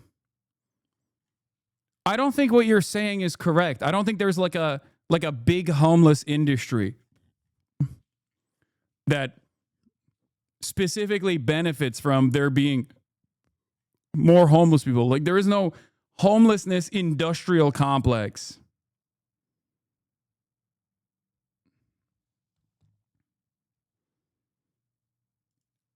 Handful of those other outlets that have been lying about, I mean, various things, but especially what ICE, the brave men and women over at ICE have been doing. I was talking to Antifa members in Portland the other day, and you know, a lot of these people genuinely believe, they buy these lies, and they genuinely believe that they're fighting against literal Nazis and not brave men and women that are putting their lives on the line to basically, enforce basic immigration law, right? That everyone seemed to agree with up until maybe a few years ago, a handful of years ago. So once again, thank you so much for having me. My name is James Klug. While my primary job is traveling around the country, having conversations with Americans about various political topics and issues, I have had a lot of run-ins with Antifa over the last 5 years. And I do think that Antifa is a primary reason why many conservatives are afraid to go out and protest and make their voices heard and maybe bring friends and family to a demonstration and exercise their First Amendment right, because they are literally deathly afraid. And I talk to these people all the time. They're afraid of militants showing up in black bloc and hurting them and their families. And, I've personally witnessed Antifa assaulting hundreds of police officers. I've witnessed them firebombing police departments and federal property. I've witnessed them making death threats against federal agents, police officers, journalists. I think I've witnessed every single person here, maybe not personally, but I've seen them get, hunted down and attacked. And so, that's an incredible this is a group claim. that is responsible for a good percentage, if not a majority, of the violent riots in 2021 and 2020, when Democrat mayors had a kind of a hands-off approach with these left-wing militants. Just as a quick reminder for everybody, we're talking about dozens of murders that happened. We probably in those watched a video riots. with We're all of talking these about guys. Billions of dollars of damage to These property and is a real communities who's who of some of the country. We're talking worst about thousands of motherfuckers out officer there. Injuries. So this isn't just like some little thing that they're, they punch a journalist here and there. No, they're responsible for a lot of damage and a lot of people that have, unfortunately died and basically suppressing people's voices, And so what I did want to talk about is to get this footage almost every single person in the room here, to get this footage, you have to go undercover because you are at risk of being beaten or worse. You have to go undercover. You have to film low-key to capture them committing crimes. This is stuff that the mainstream media was not doing and has not been doing. They'll show when Antifa is maybe, it's a little bit more peaceful, and they'll show when it's more mellow, but they'll remove the cameras when things get violent and it's actually dangerous to be here. And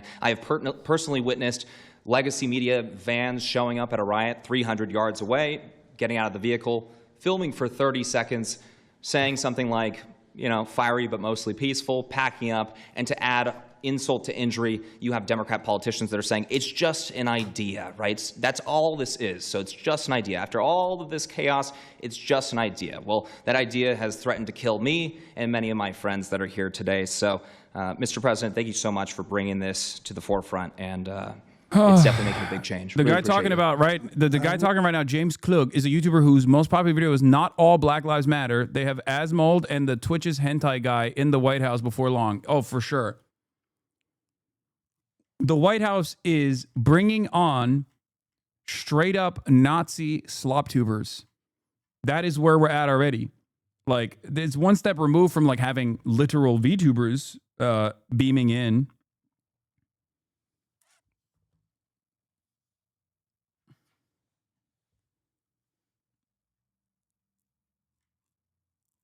Antifa's job is to literally make fascists afraid to do fascism.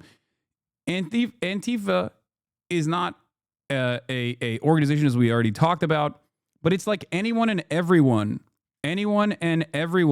that takes it upon themselves to say, fuck Nazis. It can be something as simple as that. And that's precisely the reason why everyone is technically liable for prosecution. Is Antifa, or someone has a patch that says Antifa. It doesn't matter. You know, did they assault someone? Did they assault a federal agent? Were they engaged in rioting? What is it? And so they're always using that, oh, well, they don't call themselves Antifa, even though some of them literally do. It's called Rose City Antifa. How long has it been around in Portland, Andy? Since 2007. They call themselves Antifa. In Seattle, I was outside the federal building, and they were yelling, there's no police here, this is Antifa land. And then at the same time, Democrats, like our governor, oh, Antifa is an idea. But yeah, I think Antifa can overlap with a lot of other entities and organizations. Okay, very good. Thank you. You know, President Trump, I just wanted to add this real quick, because you were asking which mainstream media outlet is the worst. What I think, it's any of them that decided to call Kilmar Abrego Garcia Maryland Dad. Because when I'm out there on the street talking to these people, there it is. they call it Maryland Dad. This is not about like addressing a serious threat. This is about forcing this administration down your fucking throat to say anyone and everyone that has ever criticized the administration or saw like the humanity of a random migrant that the admin decided was actually a scary MS-13 terrorist, you're fucking going to get prosecuted. It's because these guys can't cope with the reality that they're like their narratives are not working. Their narratives, in spite of no adequate counter messaging operation coming from the Democrats, is still not reaching a broad enough base of support. So they just have to turn around and say, all right, well, if you don't fuck with us, then you're going to jail. That's what Trump it is. Gonna come and This help us. is straight up prosecuting discontent. Oh, you don't think I'm cool? Fuck you. You're going to jail. It's simultaneously fascist, but it's also childish, you know? It's also fucking childish, if that makes sense.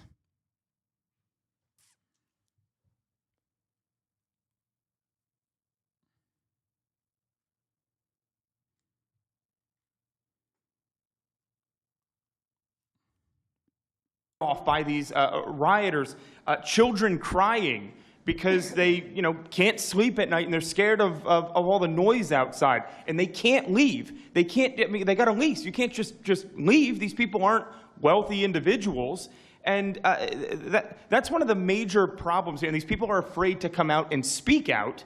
And they're getting no help from their government at all. They've been begging for the noise ordinance to be enforced outside of their apartment complex for months now, and the city of Portland has ignored them every single time. The victims are, as I said, they're afraid, but the governments aren't doing anything because they want to spite the administration. It's all political. And the politicians make you feel like you're foolish, like there's something wrong. Like, how could President Trump be saying that about Chicago? And yet the night before you see that, 11 people were shot, 5 people died, and you have him talking about like it's a wonderful situation. They make you feel guilty. And a lot of people don't get over that. They just don't get over it. I think they convince the people. Do wealthy people leave too or not? Places like Portland, are the wealthy people leaving? People that can leave, are they leaving? I think that they're moving to the areas that have been gentrified. I mean, the Oregon governor, when she was saying, we don't need Trump here, she's walking around. It's a very tight shot, if you notice that. And she said, Portland's just fine. Look at me. And they'll focus on the couple areas of Portland that are very nice. That, and there were explosions in the background. Yeah. I mean, there was a reason they cropped it in. Explosions in the background. Sir, Anybody have anything else to say over here?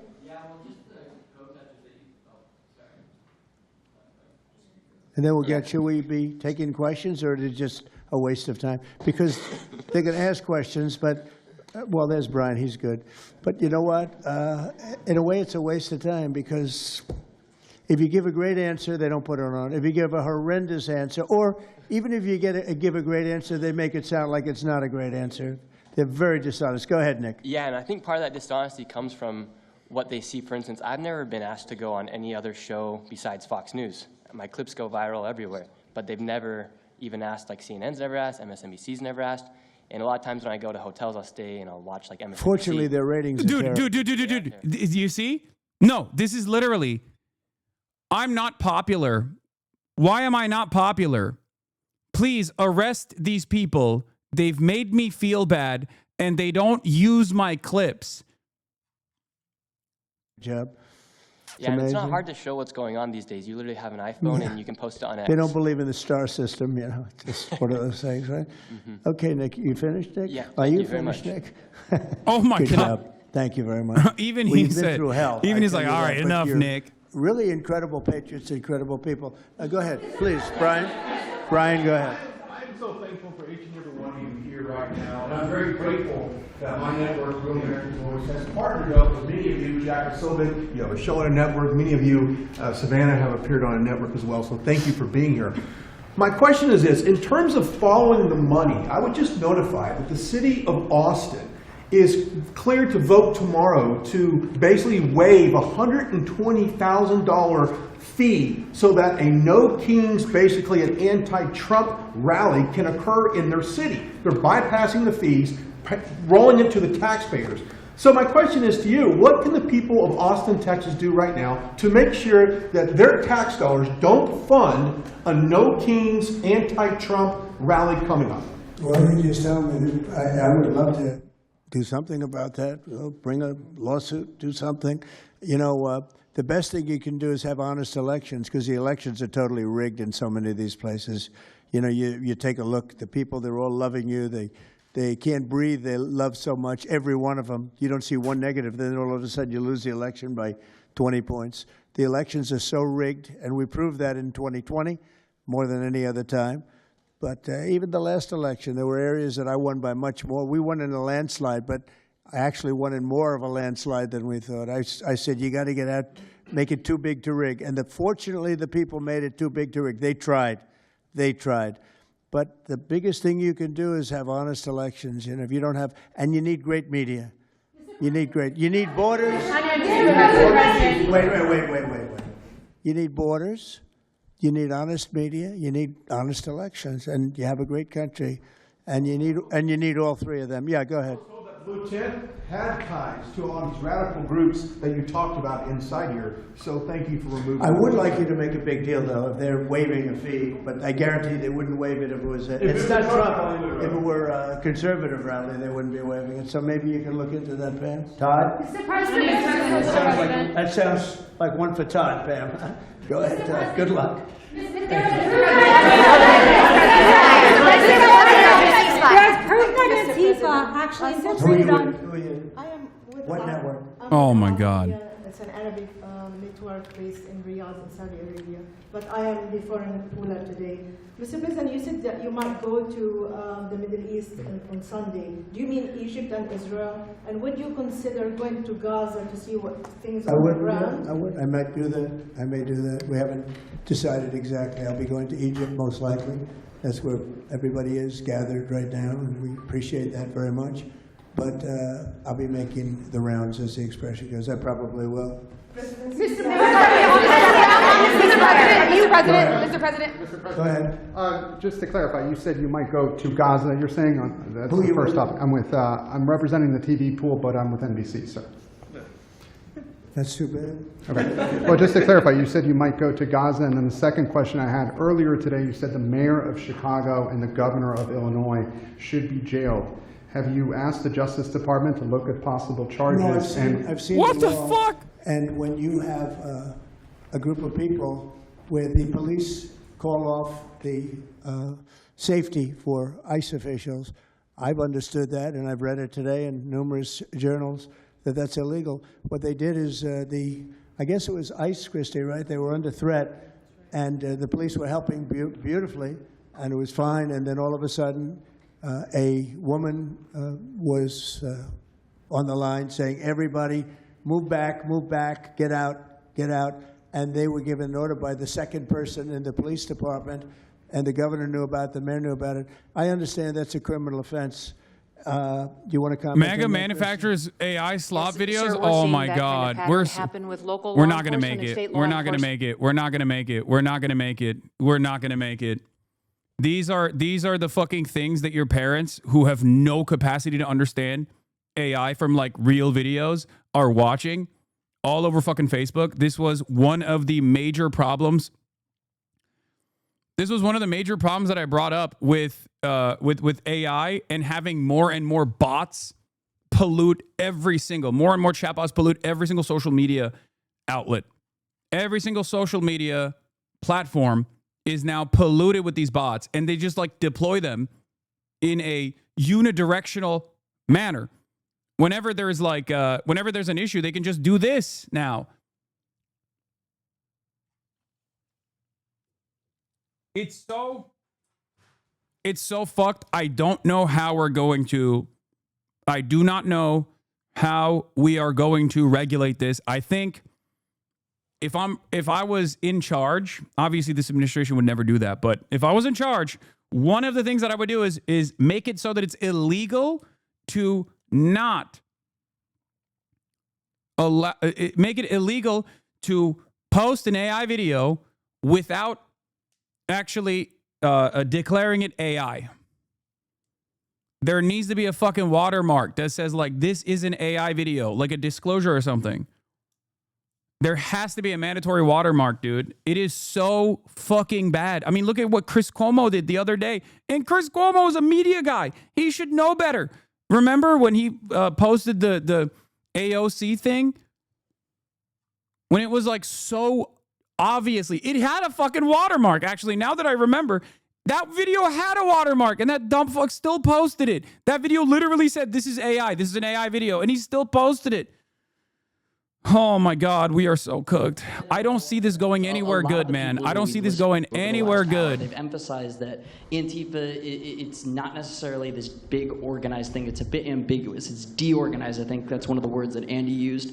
What is the challenges of going after a group that makes it intentionally difficult to go after and find? That could be for you, the Attorney General, anyone up there. Well, they're smart people, and they deceive. A lot of them are crooked people. A lot of them have been staying out of trouble their whole lives, and they've been bad from the day they were born, frankly. But these are sick people. Pam, go ahead, please. Well, they're smart, but they're not smart enough. Oh, my microphone's broken. They're smart, but they're not smart enough. They have been covered by these liberal cities for so many years. And that's why we're all working with Treasury, with all these different departments, to find the criminal conspiracy. Okay. I'm just giving. I was just given a note by the Secretary of State saying that we're very close to a deal in the Middle East, and they're going to need me pretty quickly. So I will take a couple of more questions. Please. Thank you, sir. I also have two questions for you, if I may. Have you given any more thought to possibly suspending habeas corpus to not only deal with these insurrectionists across the nation, but also to continue rapidly deporting illegal aliens? Yeah, it's suspending who? Habeas corpus, sir. Oh, I don't know. I'd rather leave that to Christie. What do you think? No, Due sir, I process. haven't been a part of any discussions on that. Chat. They are talking about suspending due process. Oh my Lord! This is CNN speaking, by the way. Okay, it's awesome that Trump doesn't know what habeas corpus is, by the way. It's very clear he did not know what it is, and I don't even think fucking Kirsty Noem knows what it is either. How will you decide which workers get back pay? Habeas corpus is due process. Well, we're going to see. Most of them are going to get back pay, and we're going to try and make sure of that. But some of them are being hurt very badly by the Democrats, and they therefore won't qualify. Go ahead, please. What will the administration do to foreign Antifa organizers and funders who are located overseas? Go ahead. In the yellow, please. So the Nobel Peace Prize will be announced on Friday. You've been nominated by many world By many, many countries. That's by many right. countries as well as the hostage families. Do you think you will win? I have no idea. I mean, look, I did settle. Marco would tell you we settled 7 wars. We're close to settling an 8th. And I think we'll end up settling the Russia situation, which is horrible. 7,000 people died last week, by the way, in Russia, between Russia and Ukraine. I think we'll settle that. So I don't think anybody in history has settled that many, but perhaps they'll find a reason not to give it to me, you know? Perhaps they will.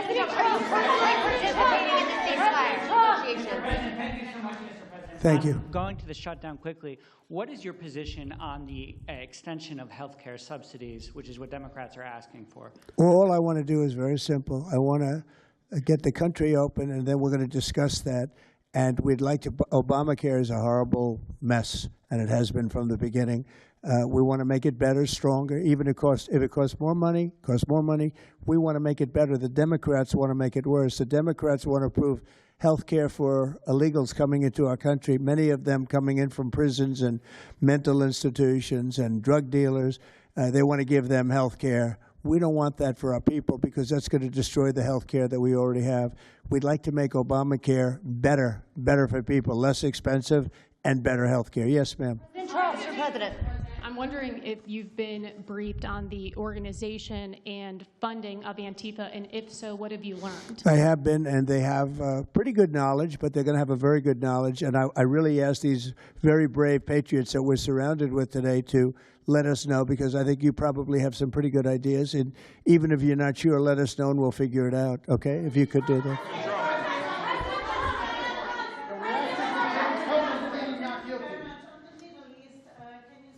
You're from Italy? No, I'm from France.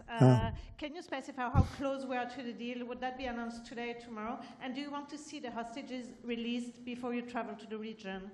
No, I think I'll probably go maybe before the hostages are released or shortly thereafter, pretty much shortly thereafter. Yeah, please.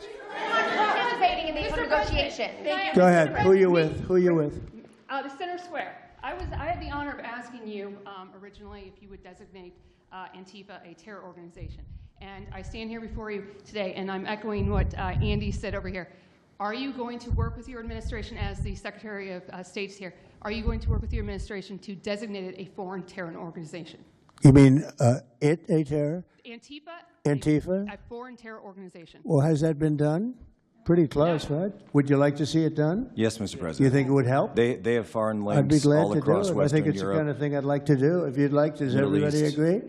If you agree, I agree. Let's get it done, okay? Let's get it done. Marco, we'll take care of it. Mr. President. That's international, you mean? Yes. International. Yes, Mr. President. Sounds good to me. Foreign terror organization. Steve, are you okay with it? Yes, it's true. There are extensive foreign ties, and I think that would be a very valid step to take. Good, I think so too. Yes. Good, I think it's a good point. Thank you. President Trump, President, are you planning on formally participating in this? On the shutdown, we are now about 1 week away from military service members missing their paychecks. We'll always take care of our military. Would you encourage Congress to pass a standalone bill to pay our service members? Yeah, that probably will happen. We don't have to worry about it yet. That's a long time. You know what 1 week is for me? An eternity. 1 week for me is a long time. We'll take care of it. Our military is always going to be taken care of. Yeah, please. Blue dress, blue. President, Rebecca with Blaze News. I'm curious to know, so you're talking about the money funding these Antifa organizations, and somebody brought up Roy Singham, I think it was you, who, by the way, is married to one of the co-founders. I want to mention something here. What is what is anti-fascist protesting against? They're protesting against this administration doing fascism. That's the due diligence that he does before designating someone a foreign terrorist org. Does everyone agree? Okay, let's do it. Exactly. But on the other side, while these guys are trying to talk about how like the dudes wearing fucking frog costumes or whatever are like dangerous terrorists, dangerous homegrown terrorists that must be prosecuted to the full extent of the law, maybe shot and killed by the military. On the other hand, what is ICE doing? What is the unit of the federal government, the armed jackbooted thugs of the state doing? That's a question you might have. So far, they've shot and killed an unarmed man, lied about the circumstances, shot a woman 5 times for obstructing their vehicle, roughed up elderly women, zip-tied small children, shot a clergyman in the face with a pepper ball, beat the fuck out of a 79-year-old like car wash owner, okay? Marched through downtown Chicago masked and armed. And also, they have not, and this is David Axelrod's brief summary here, they have not done the thing that they said they were tasked to do, which is going after the worst and the worst of all criminals. In the same time frame that since Donald Trump actually became president, ICE has also literally killed 17 people in detention. So as far as like which organization, if we were to even assume Antifa is an organization at all, which one is worse? It's not even a fucking question. Of course people are going to complain about this. Of course people are going to yell about this. And I'll tell you another thing that's really fucked up. While they are focusing all of their initiatives on targeting people at factories, targeting people at courthouses, as in people who are following the letter of the law, right? People who are already in constant communication with the federal government. They're going to their immigrant court hearings and they're getting apprehended at their court hearings next to their fucking families. While that's going on, the ICE resources and federal law enforcement resources in general, and this is their own admission, is being exhausted on doing that instead of investigating drug trafficking, sex crimes, and other various different crimes that are supposed to be dealt with by the federal law enforcement authorities. It is fucking insane. It is insane to me that anyone and everyone still to this day makes it seem as though this is totally appropriate. Like, even if you care about law and order, okay? Even if you care about law and order, a lot of people understandably do, right? But if you're like one of those guys who's like, I want criminals to be punished, right? Because there's a difference between like, I want law and order and I really want to stick it to the fucking real criminals, right? Even if you were duped by Donald Trump's initial assessment that the Brandon administration was simply refusing to prosecute the worst of the worst criminals and worst of the worst offenders, okay? You should be fucking frustrated right now, considering that they're not doing that. Like, they are literally not doing that at all. They are just simply doing everything in their power to terrify black and brown people, terrify migrants, both documented and undocumented, terrify neighbors of migrants, both documented and undocumented. And in the process, because there's only a finite amount of resources that exist to do this, they have stopped actually prosecuting and investigating real criminals. It's fucking insane, dude. Cash, thanks for the great job. Always my man back down there. Thank you, Jay Drizzle, for the 25 get the subs. Thank you all. We're going to get peace in the Middle East. That's what we want to do. Thank you very much, everyone. Who is they? Whites? Just saw it.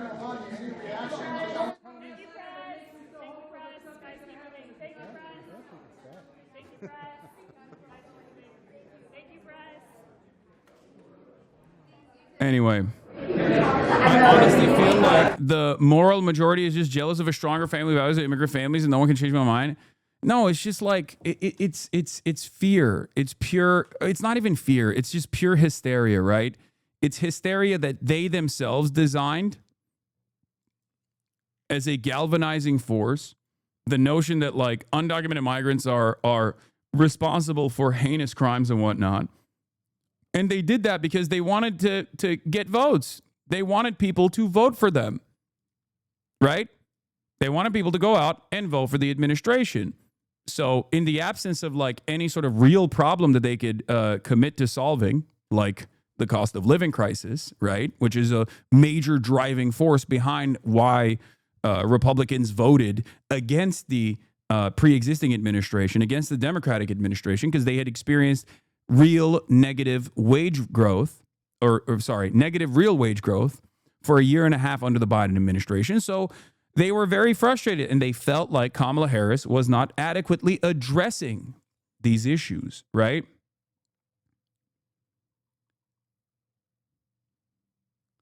They felt as though a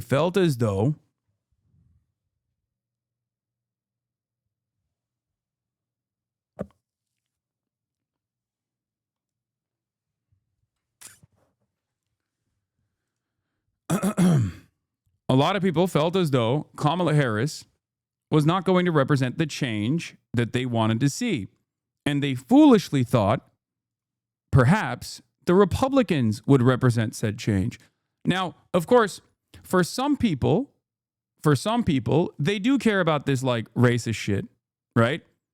They do care about, prosecuting migrants because they're scared. They feel bad. They're worried. For others, perhaps they believed Donald Trump's false presentation that migrants were responsible for unimaginable shares of crimes, when in fact it was the exact opposite, right? When you look at the data, when you look at the actual data, it shows that undocumented migrants are responsible for a lower percentage of crime per capita than natural-born U.S. citizens are. Significantly lower, especially if you factor in documented and undocumented migrants together, because these guys are also, remember, going after documented migrants as well. They're not just going after undocumented migrants. It is magnitudes lower, as a matter of fact. So they pay, the undocumented migrants and documented migrants alike pay taxes. They do not receive anything in return for said taxes that they pay. They work for pennies on the dollar. They work tirelessly, and then instead of getting their documentation cleared, because that's simply what this is. These people are not committing heinous crimes. They are simply not getting the proper documentation. They're not getting the proper paperwork cleared. Instead of expeditiously offering them the proper paperwork that they deserve to have to work freely on U.S. soil, right? The Trump administration has decided to punish these people. The Trump administration has decided to punish people just as pawns. They have decided to punish people specifically. What is this? Oh, the Stephen Miller sparked suspicion after glitch on CNN when he mentioned plenary authority. So what was that? What the fuck was that? Because that clip was very weird.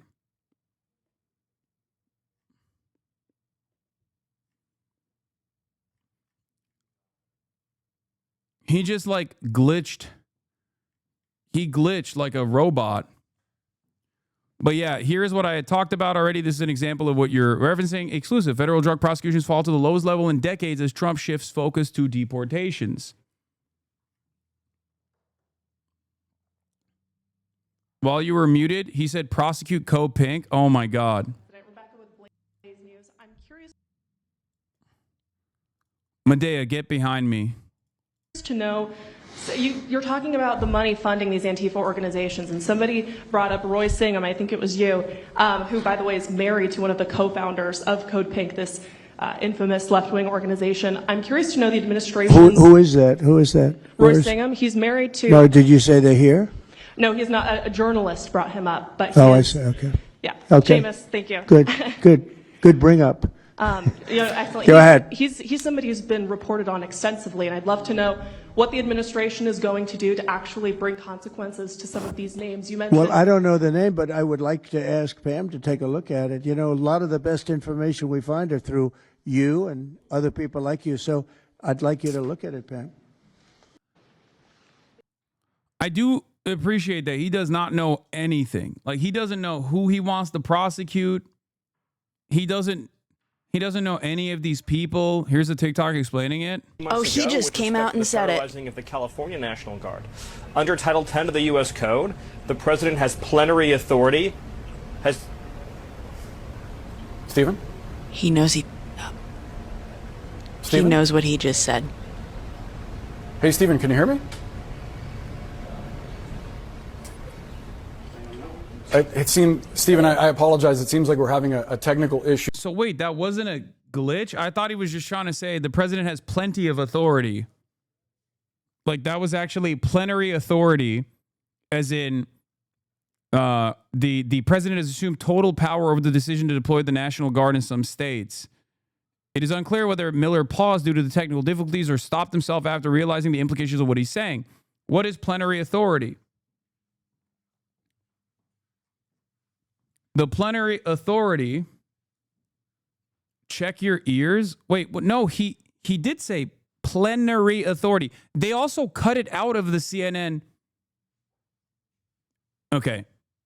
They cut him saying that directly out of the CNN interview. We saw it after the fact. Plenary authority refers to complete, absolute, or unrestricted power over a particular matter, often described as limitless for all practical purposes by the Cornell Legal Information Institute. Anyway, I'm sure the video will explain it. Plenary authority. Plenary authority. Remember that. That's what he's claiming. At least now we know that his fear response is freeze. And if you're not sure what plenary means, I gotcha. Complete in every respect. Absolute. Unqualified. No, not that type of unqualified. Though in that case, yes. What little SS Miller is claiming here is that Trump has complete, unlimited control over the military to do with it what he pleases. No. And by the way, we need to make sure that this ends up in the hands of all the state's attorneys. They need to know for all their legal battles against the White House that someone from the White House and very high up in the administration is arguing plenary authority. And the funny thing is, he immediately realizes he messed up. This whole technical difficulty thing does not make sense. That's not what happened here. Little SS Miller was talking completely uninterrupted, said a word, and then froze. By the way, if you needed any more confirmation about the brain power behind this hate, if the audio had just cut out, he would have had no idea because he was the one talking. If he started getting a different audio issue, maybe like a weird noise or interference, he would have said that, or at least any normal human being would have said, I'm getting a... Why are people debating over what he said? Trump deployed the National Guard in blue states already, and they disregarded the governor's orders. It's been done in the past, and everyone kept giving up more power to the executive. I don't know where they're fixated on this. It's already fucking happening. Yeah, I do kind of feel like... like they're reading into it a little bit more, a little bit further than is necessary, because like it already is happening. I guess maybe I was more interested in the fact that he just glitched for some reason. Like, I don't know why he stopped. I also don't know why CNN didn't show that. You know, on Monday afternoon, Donald Trump aide went on CNN's News Central to discuss the president's deployment of national troops to U.S. cities. CNN asked Miller when the Trump administration will abide by a district judge's order blocking the Guard's deployment in Oregon. Well, the administration filed an appeal this morning with the Ninth Circuit, Miller began. I would note the administration won an identical case in the Ninth Circuit just a few months ago with respect to the federalizing of the California National Guard. Then Miller said, under Title 10 of the U.S. Code, the president has plenary authority, has before making an abrupt stop. Miller blinked several times. The anchor Boris Sanchez calling out his name, though he did not respond. Stephen, I apologize. It seems like we're having a technical issue, Sanchez said, before the show cut to a break and resumed after with Sanchez saying some wires got crossed. The interview with Miller continued, but neither Sanchez nor Miller brought up plenary authority again. A CNN spokesperson confirmed that there was a technical issue during the interview, though did not specify the details. So I am, I guess, like, for me, either this is a grand conspiracy where, like, CNN is actually covering up the footsteps of the administration, actively revealing the ways in which they're going to enact ultimate authority on this subject, especially as it pertains to the National Guard deployments, like the military being deployed.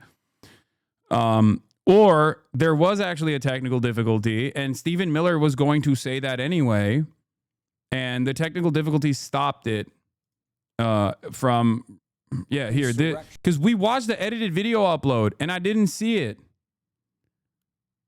Yeah, Stephen Miller said the quiet part out loud. Trump has plenary authority, and then suddenly went silent. The plan wasn't made to be public. Clearly, someone hit the panic button in his earpiece.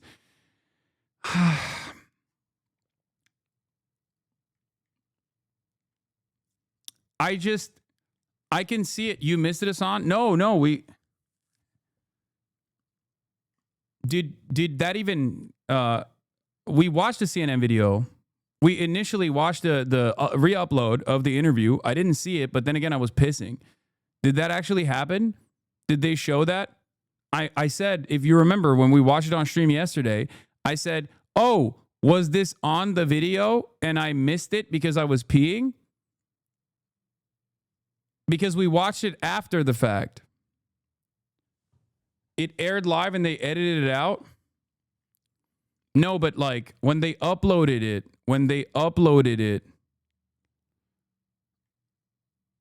where's the YouTube video? Send me the YouTube video and we'll rewatch it right now and see if the pause is there. Because we did watch CNN after, like we did watch the uploaded part. Because I don't remember... Insufficient. I don't remember the Stephen Miller part being there when he talks about plenary authority. We did, however, watch it after the fact. And this video doesn't have it. Anyway. They reshot that whole segment for the upload. This was it. This was the video we watched. Illinois and the city of Chicago are filing a lawsuit against the Trump administration. No, they are. No, guys, in my video, at 1930, I'm watching him say plenary authority, but that's after the fact. I watched the original YouTube video. I'm trying to figure out if they had it in the original YouTube video.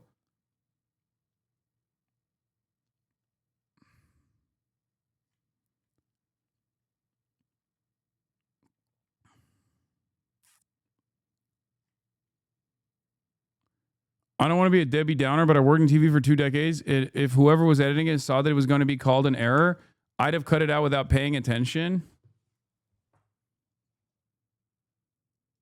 Oh, it's at 0. My question was whether the administration comment. White House Deputy Chief of Staff for Policy, Stephen Miller. My question was whether the administration still plans to... So that flash cut that they have in between, okay, that flash cut in between doesn't have it.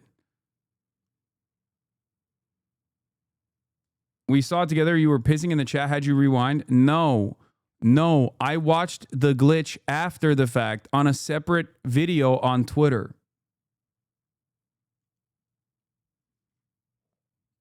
The stitching of 2 separate videos as 010 leaves out critical footage regarding plenary authority.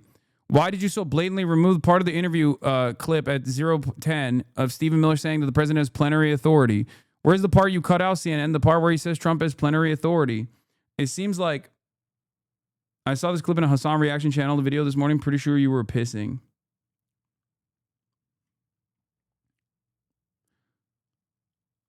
No, you did watch the glitch. I know I watched the glitch. I watched the glitch after the fact. I watched the glitch on Twitter.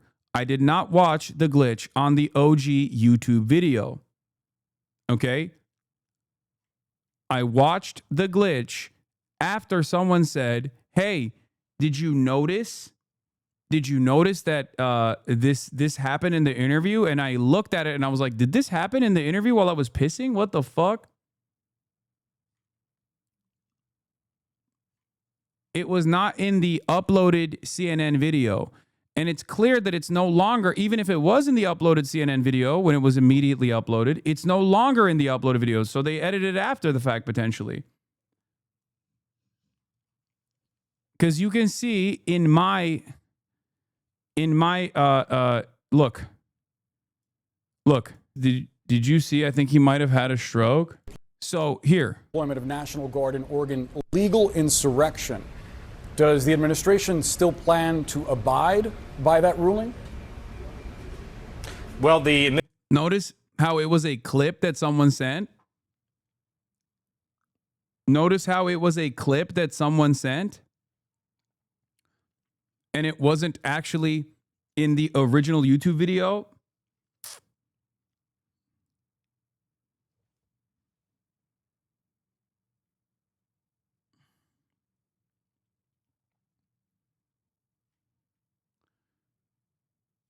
CNN only showed that plenary part on the live reporting and it was removed for the upload. Nice. Why are you debating chat on this? I don't know. Chat loves to debate. Chat is fond of spirited debate. And this is one of those moments. Why fixate on this? Who cares if you saw it in the original or not? We know CNN edited it out. Yes, I was just trying to see if they kept it in on the YouTube upload as well, but then they deleted it after the fact or not.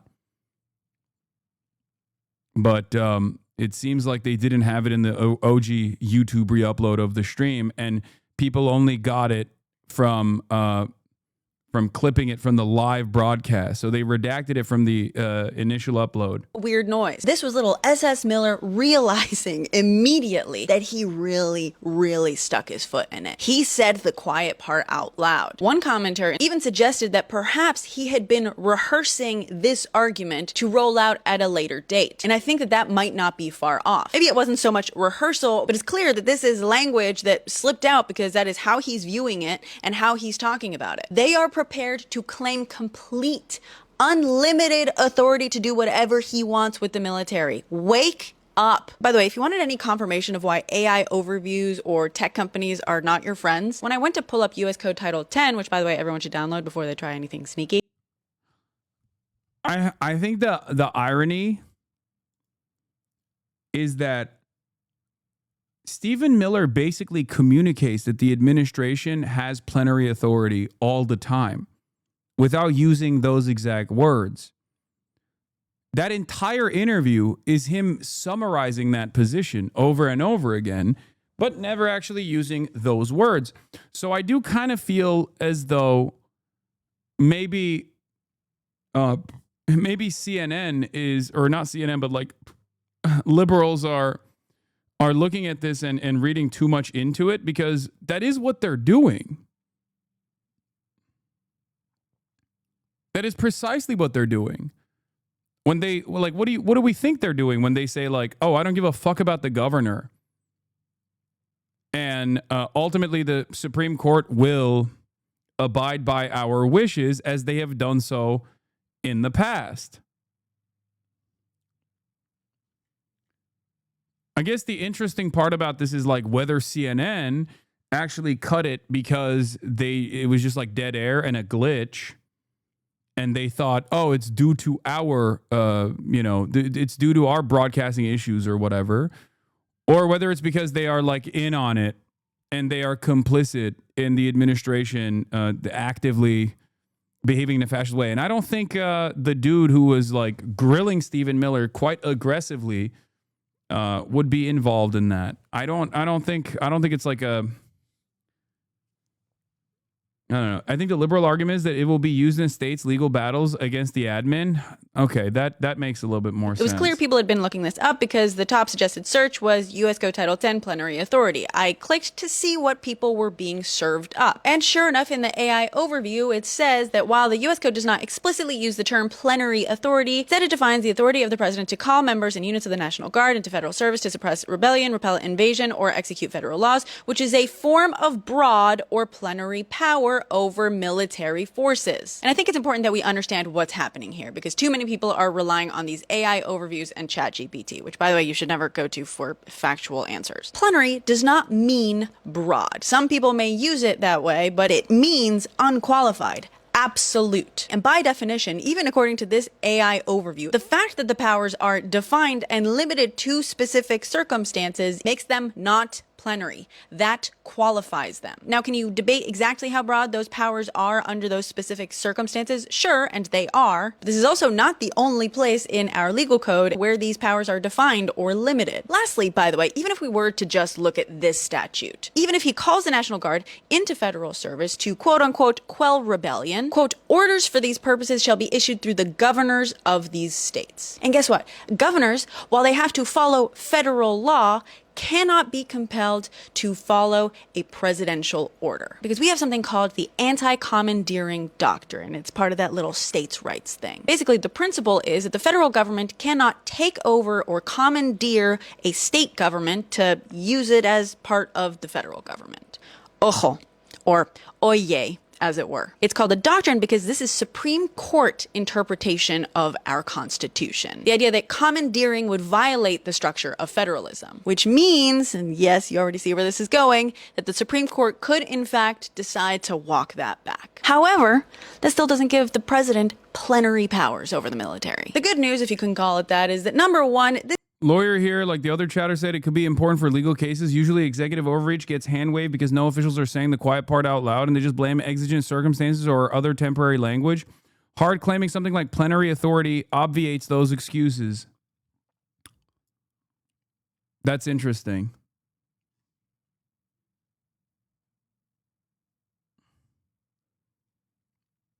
I mean, are they? I feel like this admin, unlike any other, does say the quiet part out loud quite frequently. You're right about exigent circumstances. That's the reason why they have to say immigrants constitute a serious threat, and the previous administration didn't actually prosecute immigrants, and then didn't actually arrest and detain and deport immigrants expeditiously, which is why we have to violate due process. Stuff like that, right? Like they'll try to build a reason for it. Like they'll try to really heighten the tension, right? In this situation, I guess like he's basically saying we have absolute authority over this. We have absolute authority over like sending the National Guard, but even if he uses like plenary authority as a term instead of talking about how like they do have the absolute authority as the Supreme Court has given them this authority before. I don't know. I don't understand like what the distinction is there, you know? This isn't surprising that this is their goal. Number two, if attorneys are made aware of this, at least they can start preparing their arguments against this language that's obviously going to start being rolled out as part of some argument or another very soon. The third bit of good news is I figured out what Stephen Miller sounds like. First, what you gotta understand is that because he's trying to come off as tough and he's a widow baby, he's in a perpetual pout when he talks like this. Number two, you gotta understand that he's a California boy, so you gotta place that pout on one of the characters from SNL's The Californians. I'm totally taller than 4'10". Oh, and the last bit of good news is I'm fairly certain he had to go change his pants after that interview.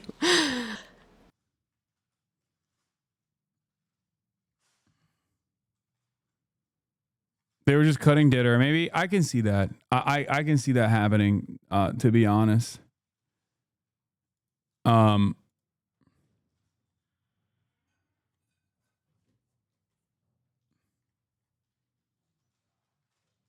Anyway.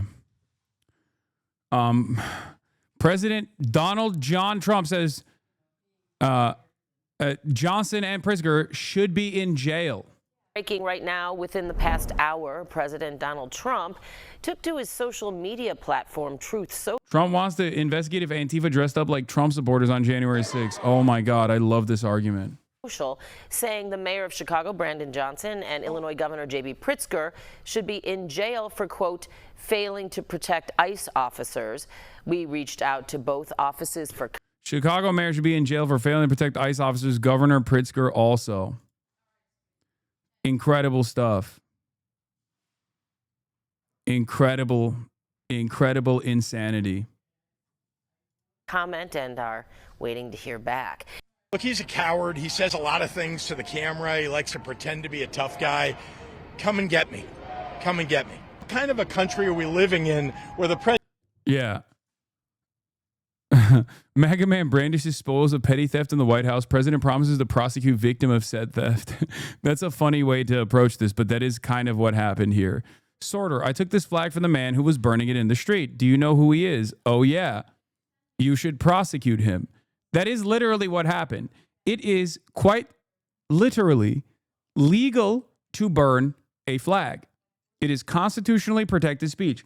The United States of America is one of the few unique countries that allows this to happen. Okay? You might not like it, but that's tough titties for you. You are allowed to do it. Okay? There's a tremendous amount of precedent for this. Okay? The Supreme Court has protected it. The Supreme Court has protected it as a legal, a legally recognized form of demonstrating your First Amendment rights. Now, what is illegal, however, is to steal, technically. If we're going to get into the technicalities, it is illegal for someone to steal the flag that you are burning. That would be theft. So Andrew Egger is correct when he says, MAGA man brandishes spoils of petty theft in White House. President promises to prosecute victim of said theft.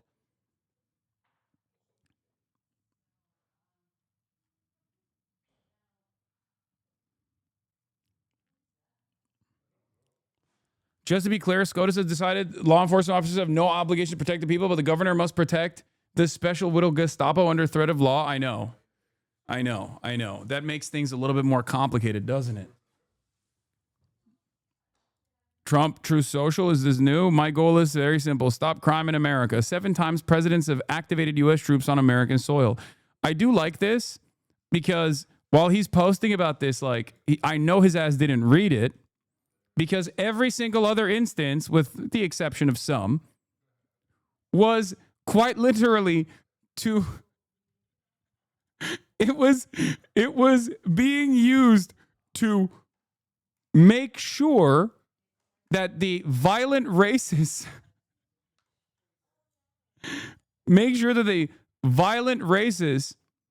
cannot directly stop desegregation from happening, for example. Okay?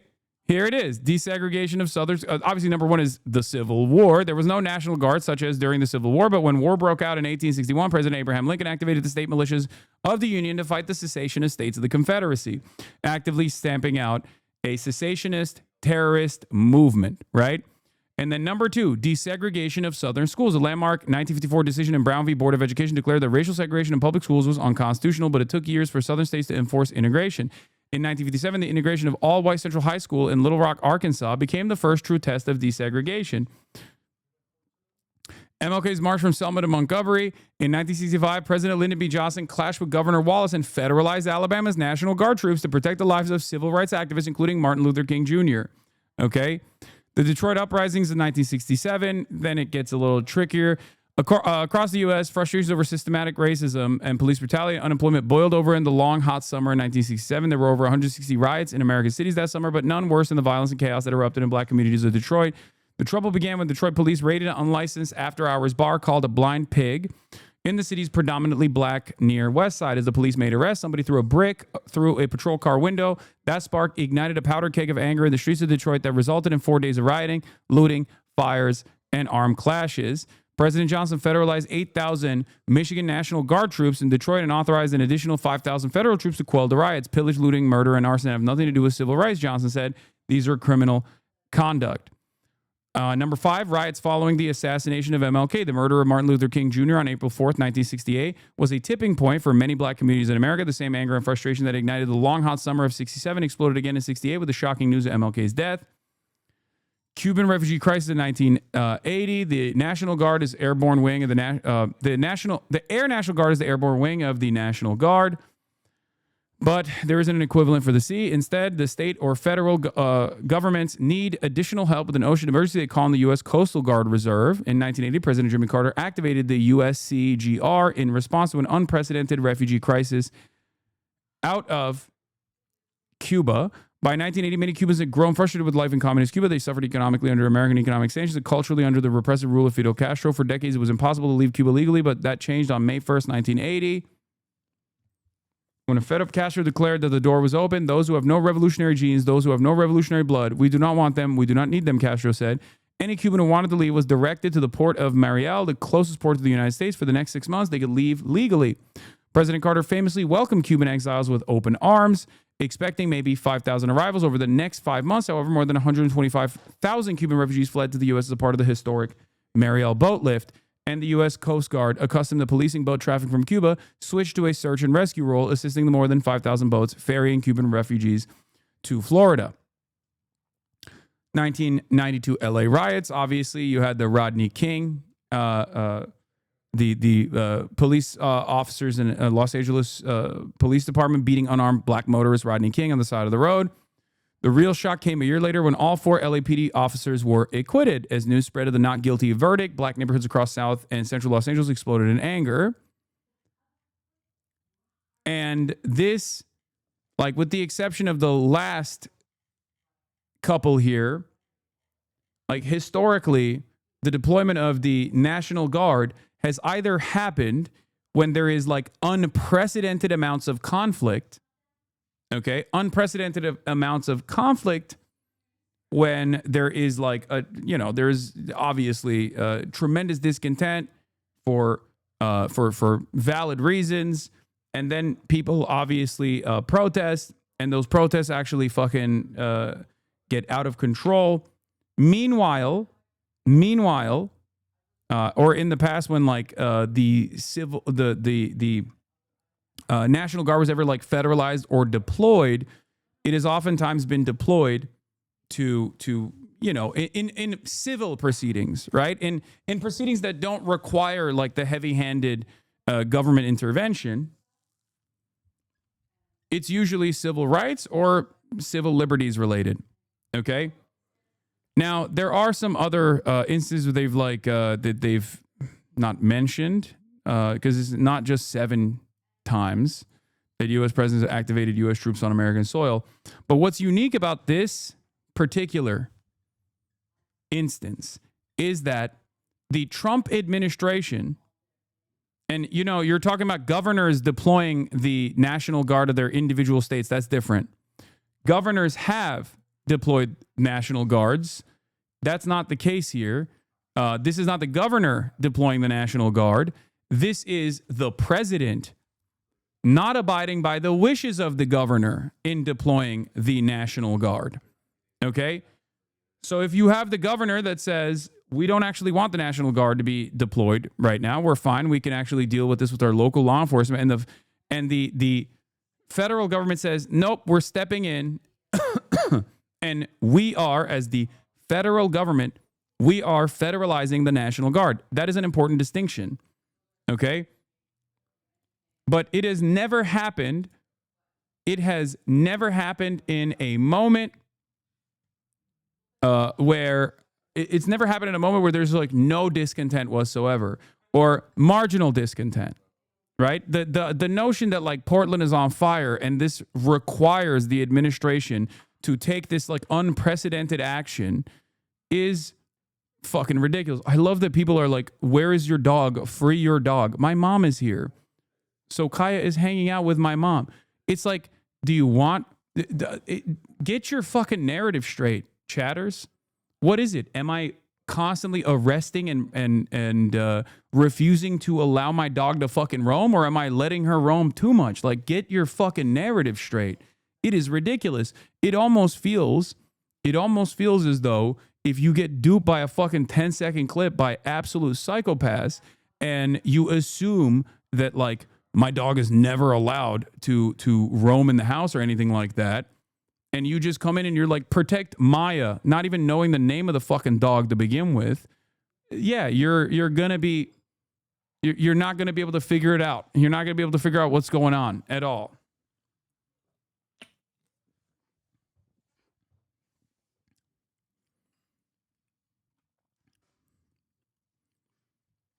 Anyway, no, I've seen that. There's like hella people that are like, most people don't even know Kaya's name. It goes to show you that, like, people don't know what the fuck's going on. Anyway.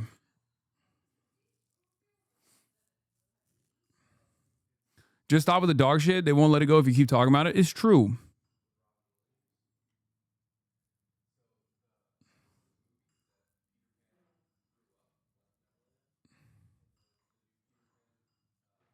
Question. There's compelling proof that Antifa did infiltrate on January 6th dressed up like Trump supporters and incited violence. Is that something you'd like the new J6 committee to look at? Trump. Well, I've heard that. Yeah, we will be acting on some of that. That's incredible. Incredible. Also, yeah, to the people saying like they'll let it go, they will never let it go. Just like they still fucking call me a terrorist. They say like, oh, you're a Diddy associate. They even say I'm a fucking Epstein associate. You know what I mean? Like, they're just a bunch of insane shit, and they'll just consistently keep pushing it over and over again. It's just like fucking weirdo behavior. It is what it is. There's not much you can do about it. You know? No, they moved the goalpost instantly. No 50K donation. Yeah, it's whatever. Let's just keep it going. Let's just keep it pushing. Please stop. It's the same. Like, dude, I'm Hamas. I own a house. I fucking bought a Gucci shirt. Just all of these things.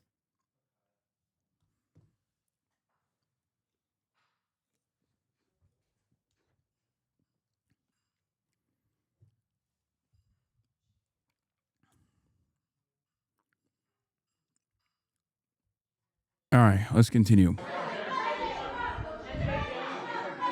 In the back, please. Proof that Antifa did infiltrate on January 6th, dressed up like Trump supporters and incited violence. Is that something that you would want the new J6 committee at Congress to look into? Well, I've heard that. They dress up like, they're fresh out of MAGA, but they have nothing to do with MAGA. And they make trouble and they try and blame it. And yeah, we know some of that and we will be acting on some of that. We've seen it. So I think you could stay a little longer, but the problem is, although you have some very honest journalists in here, you also have some largely dishonest journalists like MSDNC and CNN. So this never really made sense to me. Because, like, I thought January 6th was good. So this narrative never actually made sense. Because, like, if January 6th is good and totally legal, right, then is Antifa totally good and totally legal? Like, that actually, like, does that mean you pardoned Antifa members? Like, does that mean that the FBI, which is also supposed to be, like, defending Antifa, for example, the FBI that's supposed to be defending Antifa actually unironically was prosecuting Antifa, and then you as the brave, beautiful, bold president ended up you ended up pardoning Antifa? Like, how does that work? It just doesn't make any logical sense whatsoever. Okay, but here's Governor Pritzker. Big boy Pritzker says Pritzker hits back after Trump says he should be jailed. He says, "Come and get me." The President of the United States is targeting his political opponents. I mean, that is the world that we're living in now, where he is calling out. He said he was going to jail Gavin Newsom. He says he's going to jail me. He says he's going to jail the mayor of the city of Chicago. These are people who stand against him, disagree with him, speak out about it. but literally have done nothing wrong. Catch the latest on this story at I want to go to Illinois now, where the governor is standing by with Jacob Soboroff, a governor who has been fighting against having federal troops come into his cities and the environs, and as a result has heard said by the President of the United States that he should be jailed. Jacob, let me throw it over to you and the governor. Chris, thank you so much. Governor J.B. Pritzker, thanks for joining us live on MSNBC. How are you, Jake? Good to see you. It's good to see you as well. You know as well as I do, the President of the United States in the last 24 hours called for you to be imprisoned. I want to give you an opportunity. We've seen your reaction on social media, but I want to hear what you have to say back to the President of the United States. Well, let's start with the idea that this is a convicted felon. I mean, think about that, who is threatening to jail me. I got to say, this guy's unhinged, he's insecure, he's a wannabe dictator, and there's one thing I really want to say to Donald Trump. If you come for my people, you come through me, so come and get me. He has the perfect size and stature for this.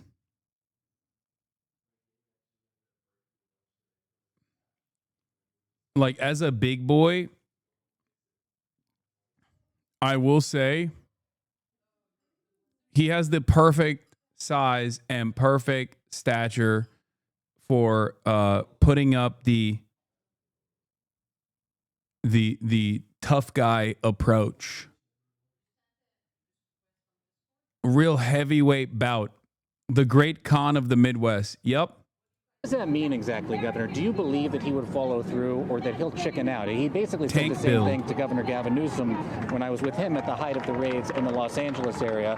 Governor Gavin Newsom is walking free in the streets of California. You think that he'll chicken out, or would he ever arrest you?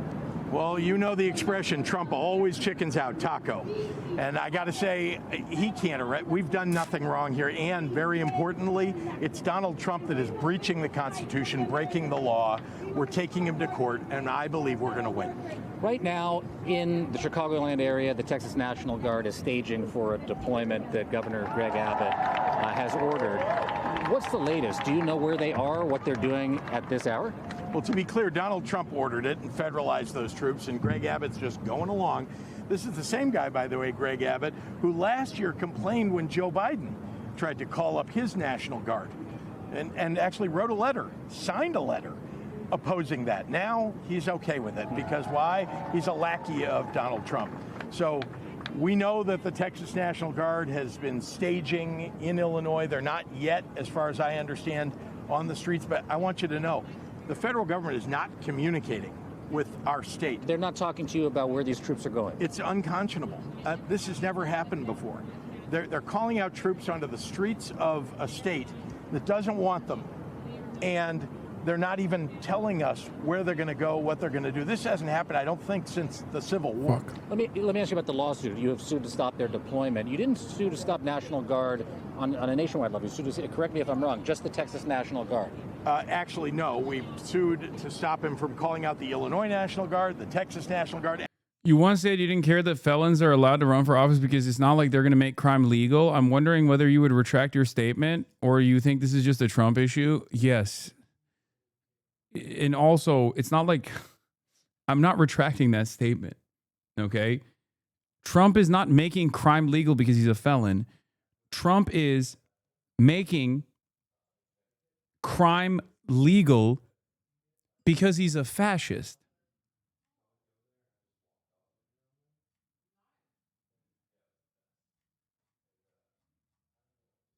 And all other National Guards, because it is unconstitutional. On the streets, even before the National Guard has made it to the streets of Illinois, you've got the Border Patrol. I was in Cicero yesterday, a 90% Latino population, and I watched as they not only pick people off the streets, but family members would come up to me and ask me where their family members were. I watched you with Rachel the other night here on MSNBC, and you were talking about how CBP has basically used the justification of the 100-mile border rule to allow the deployment here, and they're saying the border of Lake Michigan, the coast of Lake Michigan is the border. Lake Michigan, many people reached out to me and said, Lake Michigan doesn't even touch Canada.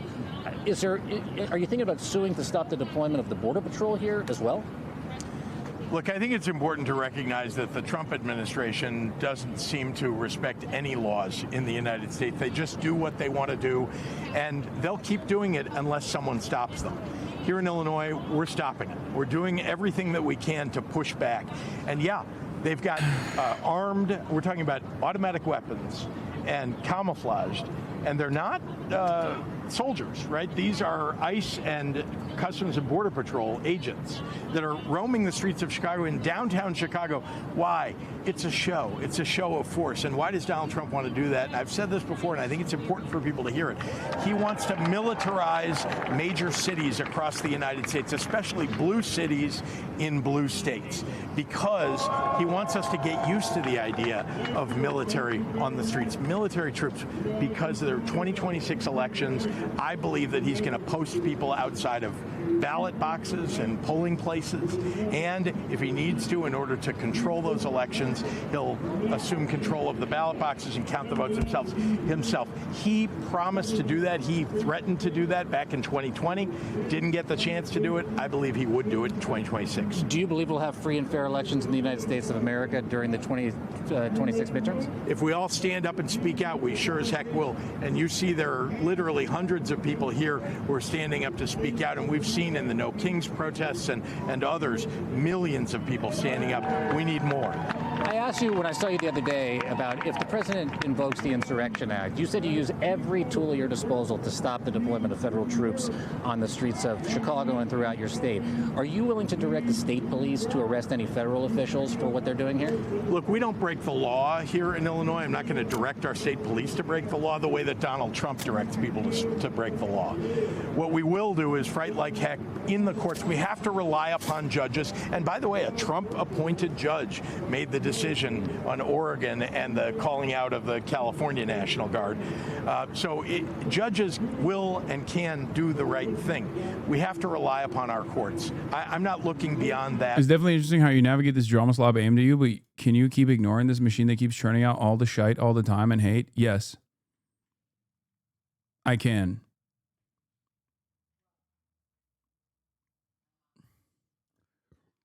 Because there are more pressing matters. There are more pressing matters, more consequential things happening that impact the lives of millions of people. So, what can you do other than keep it pushing? Keep it fucking pushing.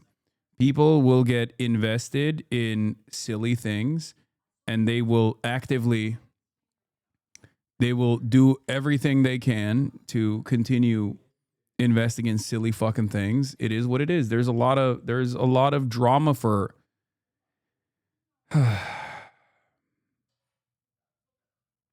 there is a lot of interest in taking out someone like myself. Yeah. Phil put this thing as the top story before the Chicago invasion. People got their priorities straight. Exactly. What are you going to do? I don't know. Maybe I'm not normal. Maybe I'm not normal for being used to it. I don't think anyone should be used to it, but it is what it is. We have to make sure that happens. But the other thing we have to make sure that happens is we elect good people to the Congress. Because in the end, if Congress is not asking questions, holding hearings, and holding the president accountable, he will just run roughshod across our states. What's your message, final question, to the people here of the state of Illinois, the people of the city of Chicago, as this incursion by the federal government, these troops are on the streets of your state, of this city. What do you want them to do? There's a big protest scheduled for 5:30 p.m. tonight.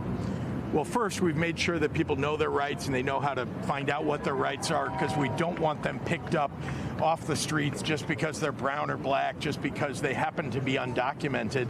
and have committed no crimes. Remember, he said he was going after the worst of the worst. It's not going after the worst of the worst when you're just literally stopping children who happen to be brown and asking them for papers as if, you know, they're going to have proof that they're a U.S. citizen.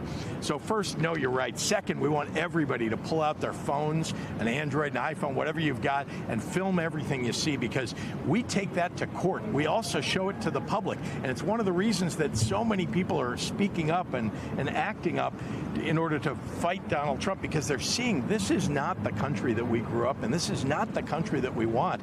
And so that's very important. And then lastly, again, we got to take them to court. We got to win. It looks like we're going to do that. For someone who has been threatened with arrest by the President of the United States in the last 24 hours, it's nice to see you out here on the street with all these people, and I'm grateful for your time. Appreciate you, want to talk to you. Okay, Good to thank see you. Governor J.B. Pritzker, I appreciate it. Thank you. Chris, the governor of the great state of Illinois, obviously a lot of people want to speak to him out here. This is a critical, crucial moment in this battle with the federal government over the deployment of not only troops, but these masked and armed federal agents here on the streets of Illinois. And I'm going to throw it back to you.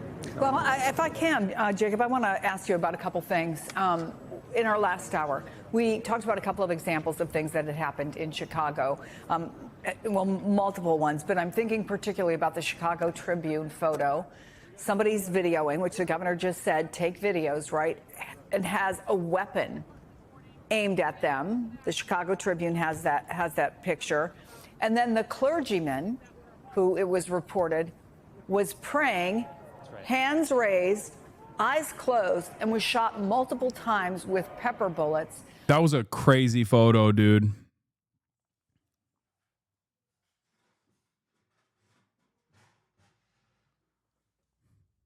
That was a crazy video and a crazy photo. Straight up. Real villain shit. Does anyone have the photo? Yeah.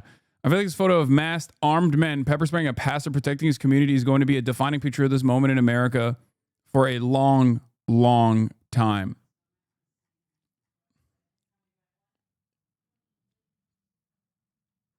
Like, what do you do? What do you do in that situation? The video of this incident is just as bad as it sounds. The priest is standing there, not doing anything remotely illegal, and without warning, a masked DHS agent on the roof shoots him on the top of the head with a pepper ball.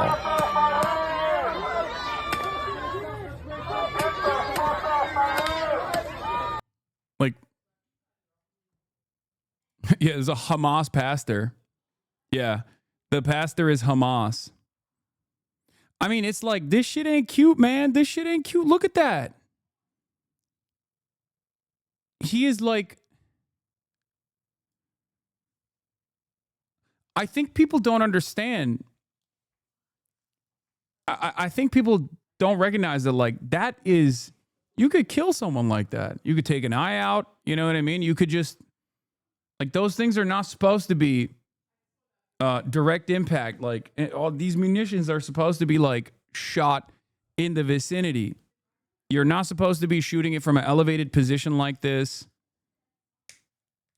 Like, they have less than lethal munitions have actively killed people before.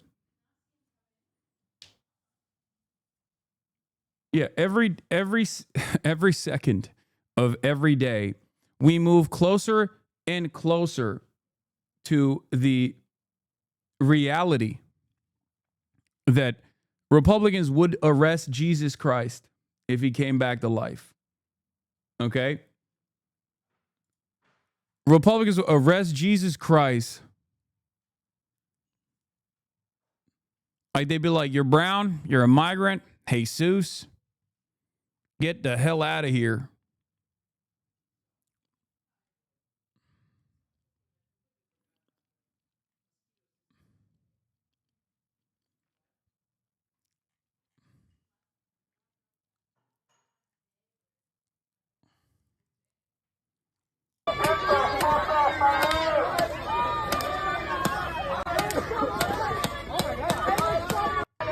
And then they keep shooting at the people.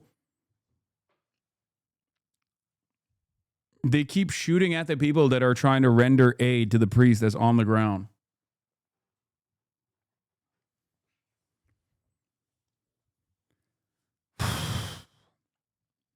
Calling protesters and Christian shooters anti-Christian while attacking praying priests.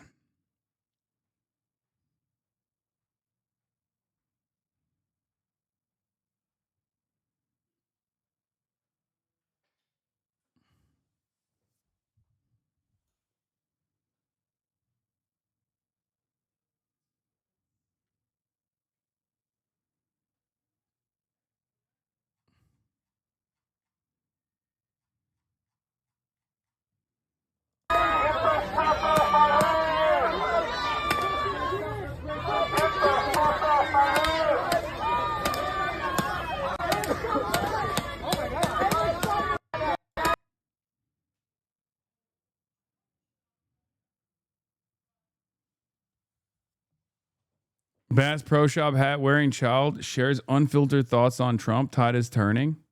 I'll keep it safe. I'll keep it safe. Bro, you can talk about it, bro. I want to hear about Is this Theo Vaughn in a baby filter? What's going on? it. I can say it. Personally, Personally, my mom said, "Don't talk about Trump." I don't care. Please tell me. Tell. Is this AI? What Mom? the fuck is? What am I looking at, dude?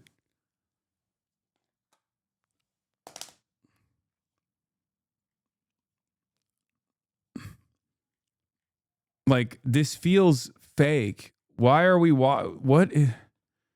Do children have podcasts now?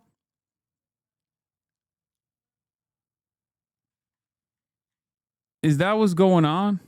Is definitely AI? Is it? Don't get mad at me. I don't know. I don't even know what to say about Trump.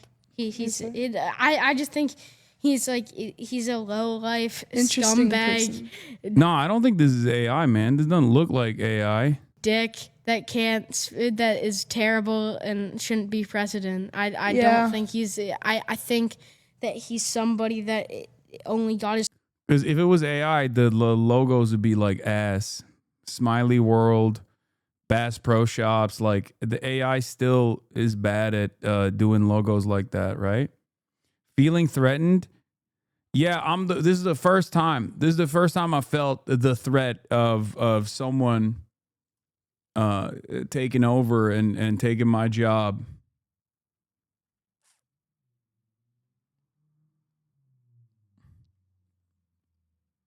They're taking over my gerb.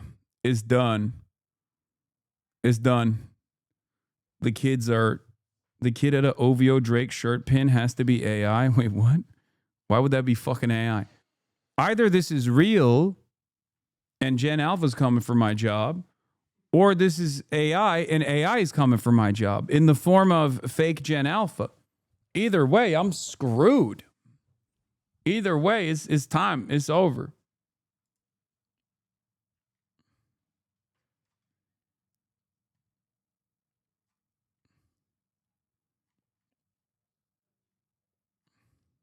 Power from backstabbing others and stepping on people, and it's not actually valid power.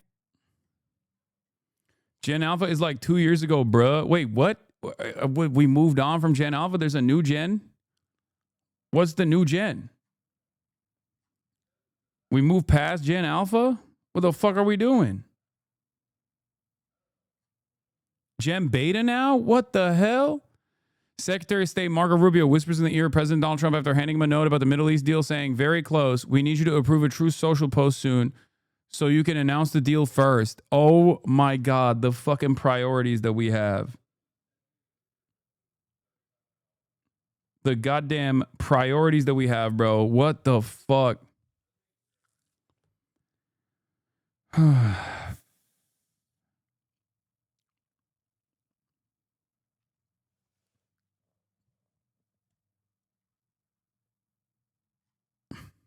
Amazing. Well, at least there's a deal that's imminent, so that's good. According to Western media, it's all but confirmed that the first phase of the agreement has been approved by all parties and a ceasefire will be announced shortly. Still many unanswered questions. Again, a group of Al-Qassam fighters stormed an occupation army site today in Gaza and engaged the army in close combat in an attempt to capture a soldier. Occupation media, a number of resistance fighters succeeded in withdrawing after a raid on an occupation army site and an attempt to capture a soldier in the middle of the Gaza Strip. according to Al Aqsa TV. The attack was on the Golani Brigade, and there were reports of evacuation helicopters landing at Beilinson. This is the 8th or 9th recorded attack on IOF bases in the last couple of weeks. Al-Qassam brigades, after returning... Okay, I don't want to see if there's there might be TOS here. Al-Qassam brigades say, after returning from the battle lines, Al-Qassam fighters confirmed targeting a Zionist Merkava tank with a powerful landmine in the Al-Baradeh area around Street 10 south of Gaza City on 5/10/2025. Authorities are demolishing an apartment complex in Beersheba. So that's like 3 days ago. Authorities are demolishing an apartment complex in Beersheba that was hit with an Iranian ballistic missile in the final hours of the 12-day war. The new building had reinforced safe rooms that were destroyed in the strike, killing 4. Ansar Allah joint statement, it was obligatory for the Yemeni people to enter the battle of supporting Gaza for purely religious, moral, and humanitarian motivations. Yemen has presented over the past 2 years a unique model in supporting the Palestinian people. This photo of COTS was posted 3 hours ago. According to the Army radio, this was located in the same area as the Al-Qassam operation earlier. The mediators in Egypt are very optimistic that a deal will be made and a ceasefire could be announced by Friday. However, some of the toughest points still have not been resolved. Why does this deal have more attention / credibility than past ceasefires, which Israel has violated? Great question. I think the reason is because every single time Israel has violated ceasefires, out of all of the different instances where Israel has violated ceasefires, there's never been this level of attention to what Israel is doing and this much anger and resentment directed towards Israel. And I think that is the reason. That is the major component here. That's what it is. The mediators in Egypt are very optimistic that a deal will be made and a ceasefire could be announced by Friday. However, some of the toughest points still haven't been resolved, and the speed at which the mediators are moving is unusual. I hope my cynicism is for nothing. Don't know how to react to this other than smashing my keyboard, is why I deleted my previous comment. Fucking insane. Barack Ravid says, U.S. Secretary of State Marco Rubio will not participate in the foreign ministers meeting organized tomorrow by France in Paris to discuss the post-war plan for Gaza. 3 sources familiar with the details told me. A senior Israeli official told me that Israel requested through several channels from U.S. administration in the last 24 hours not to participate in the meeting, claiming that the discussions in Paris could deviate from Trump's plan. Oh, my God. And plan to end the war and harm the negotiations taking place in Egypt between Israel and Hamas. CNN on a White House official, President Trump is expected to post on the Truth Social platform soon. Another source, AFP. Washington prepares text of speech that Trump is supposed to deliver to announce reaching an agreement regarding Gaza. So that's even before Friday. That's like imminent. That could happen any moment. Spanish parliament has just approved the formal decree of their embargo on Israel, signed into law. It bans all exports of defense equipment to Israel, including jet fuel, and imports of such goods from the country. It also bans advertising products from the occupied territories. This is one of the more comprehensive BDS initiatives that has taken place in a Western European country. Okay? In a Western European country. It's actually pretty remarkable, and much respect to Spain for pulling this off. I know that a lot of people have been critical of Spain in the past for over-promising and under-delivering on this stuff. What I keep explaining to you all the time, our soldiers are on defense, not offense. About 10 fighters came out of a tunnel and attacked another IDF defense position in the central Gaza Strip. Hamas initiates the battles with IDF soldiers, not the other way around. Laughable a point to make, obviously. We already know how Israel has conducted its operations in the Gaza Strip. It is not a defensive posture. There is no defensive genocide. Okay? There is no defensive genocide. That doesn't exist. That doesn't work that way.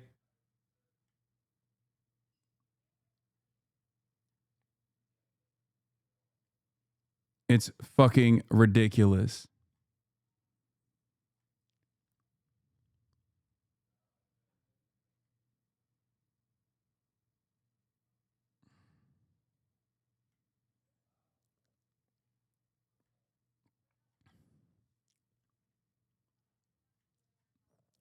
Yemeni drones on approach in the Sinai. Sirens may activate shortly, possibly another route through the Gaza envelope or headed to Ramon. In order to enter the Sinai via the Red Sea, these drones have had to have flown by the negotiations in Sharm el-Sheikh. no further than about 30 kilometers. A new Yemeni drone is approaching. First one was intercepted in the Gaza envelope. May have been headed to Ashkelon. I don't know why you're so quick to dismiss the point. Israeli occupying force never engages directly with resistance fighters offensively. They prefer engaging children. Fair. That's actually a factually accurate and correct statement. Obviously, the Israeli official there was saying that the entire posture of the IDF is always defensive, which is bullshit, right?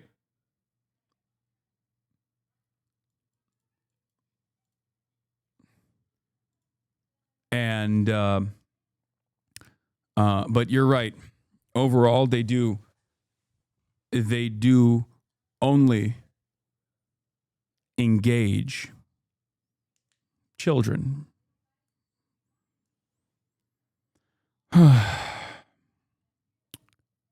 More wounded occupation soldiers being transferred to Beilisson via helicopters 52 minutes ago. According to Western media, it's all but confirmed that the first phase of the agreement has been approved by all parties and a ceasefire will be announced shortly. Still many unanswered questions. So it's not true. Spain's law has caveats, so the government can do whatever it wants at any moment, alleging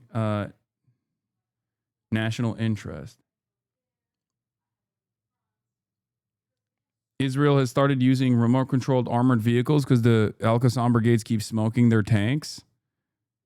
That's crazy. Israel's military has escalated the destruction in Gaza City with remote-controlled armored personnel carriers packed with explosives, which residents say are flattening up to 300 residential units a day. Channel 4 reports several detonations in the Sabra area left homes reduced to rubble, kitchens and bedrooms blasted apart. The IDF calls the operations military necessity and says the precautions are taken. But the report notes there are civilian neighborhoods where families once lived, leaving the city now unrecognizable.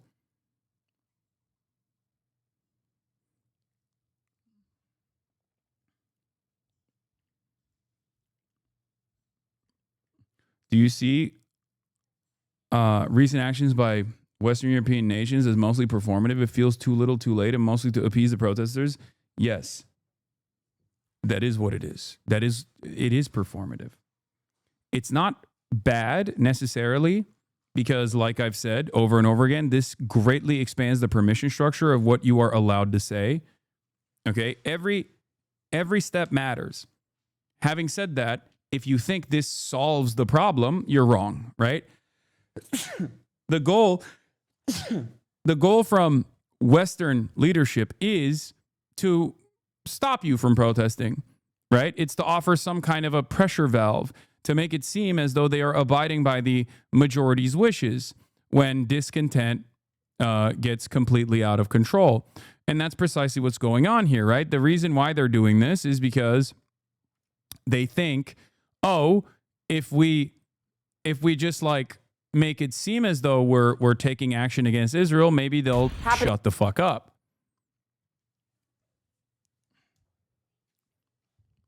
Maybe they'll stop protesting. But I think what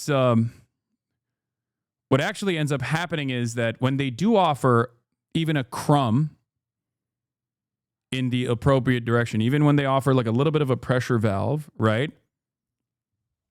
That ends up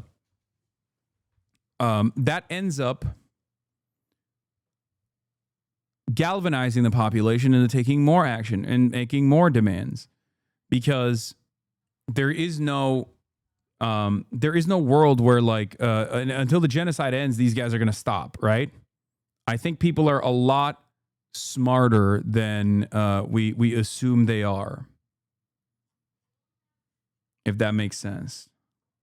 Now, members of the Texas National Guard are at a military facility right near Chicago for legal and crowd control training. That's according to a law enforcement source. This is the Chicago mayor responding to Trump's calls for him to be jailed. The city of Chicago and state of Illinois are suing the Trump administration over its federalization of Guard troops. City and state officials consider it unlawful. Joining us now to discuss this further is Chicago Mayor Brandon Johnson. So, Mayor, we're going to get to the National Guard in just a minute. But first, President Trump this morning called for you, Illinois Governor J.B. Pritzker, to be jailed for, quote, failing to protect ICE officers. What is your response? Well, first of all, this president is unstable, unhinged, a double-minded individual that, quite frankly, is a threat to our democracy. And it's certainly not the first time that Donald Trump has called for the arresting of a black man unjustly. I'm not going anywhere. I'm going to stay firm as the mayor of this amazing city, which was voted 9 years in a row the best big city in America, and we're going to defend all of Chicago. Yeah, and to be clear, he's also calling for the governor, J.B. Pritzker, to be jailed as well. What are you hearing when it comes to the Texas National Guard troops, when they'll actually be deployed into the city, what they're actually going to be doing there? Well, there's been no communications with my administration and the federal government. What we do know is that this president is working outside the bounds of the Constitution, and that there are National Guard from the state of Texas that are being quote unquote trained just outside of the city of Chicago. And keep in mind, these individuals do not have policing powers. They do not have arresting powers. So the judge right now in Illinois is looking at what exactly is the mission of the National Guard from the state of Texas. We know this is illegal, unconstitutional. That's already been proven in the courts in Oregon, and we fully expect the same ruling to take place here in the state of Illinois. And the White House says that they're doing what they're allowed to do under Title 10, the law. They say that these operations are designed to protect federal facilities and officers. And there have been some protesters around Chicago that have blocked access to the ICE facility in Broadview. Does that prove that this mobilization is needed? No. In fact, this president is working to look, from the very beginning, we always knew that sending in the federal agents was a pretext to the National Guard. His ultimate goal is to send the military into American cities, which there aren't people who are signing up to serve and protect our democracy abroad to be then unleashed on the cities that are actually raising them. What we have seen is a full escalation from these federal agents. And a man was shot and killed. Another person was shot by federal agents. Just this past weekend, they unleashed tear gas on my local police department. Over 24 police officers were subject to this type of violent escalation. The people in Chicago are very clear about our fundamental right to protest. That is a fundamental right for our democracy, and that's what we're going to continue to protect. Right. Now, the woman that was shot, DHS has said they did that for defensive reasons. She was car ramming, but there are certainly questions surrounding that still. But when it comes to what I had mentioned, for example, protesters blocking access to federal buildings, what is your message to those protesters? I mean, do you support them blocking access? What I've always said is that we have to peacefully assemble, and we do that nonviolently. That is how we have transformed this country. The city of Chicago is known for its ability to stand up and to resist peacefully. So of course we're not condoning any acts of violence, but that also includes that the federal government cannot unleash tear gas and shoot pepper balls at journalists for just showing up to do their job and to cover the news. This president has intentionally worked to escalate violence in the city of Chicago and cities across America. We're just simply defending our fundamental right to our democracy. This president has made it very clear he doesn't support this Constitution. And if Congress, which our framers designed for Congress and the Supreme Court and the courts to provide checks and balance, if Congress will not hold this president accountable, I will. And what are you going to do? Well, just this past week, I signed another executive order. We have 3 sweeping executive orders to make sure that the fundamental right to protest is intact. We're making sure that people know their rights, and all of our sister agencies and city departments are working in accordance with the local ordinance. And then now, public property that the city owns, ICE cannot prepare its weapons on school parking lots. ICE cannot prepare to disappear families in the parking lots of libraries. That's not what these public accommodations are for. We literally had a South Side neighborhood under siege with Black helicopters, Black Hawk helicopters, where individuals who were sleeping peacefully in their communities had masked, armed men stick long guns in their faces.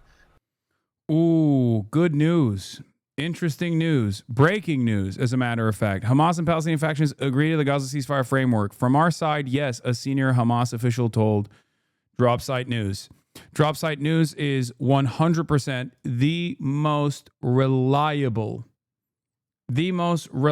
source for Hamas related matters.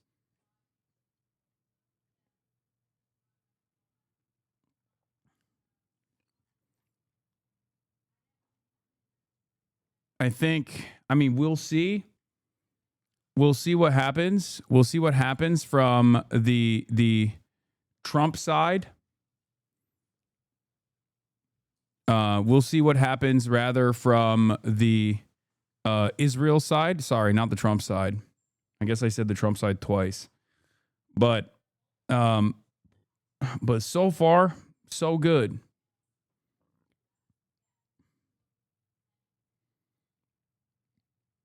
If the Nobel Peace Prize is the primary motivator for Donald Trump to actually move on this, then I'll take it.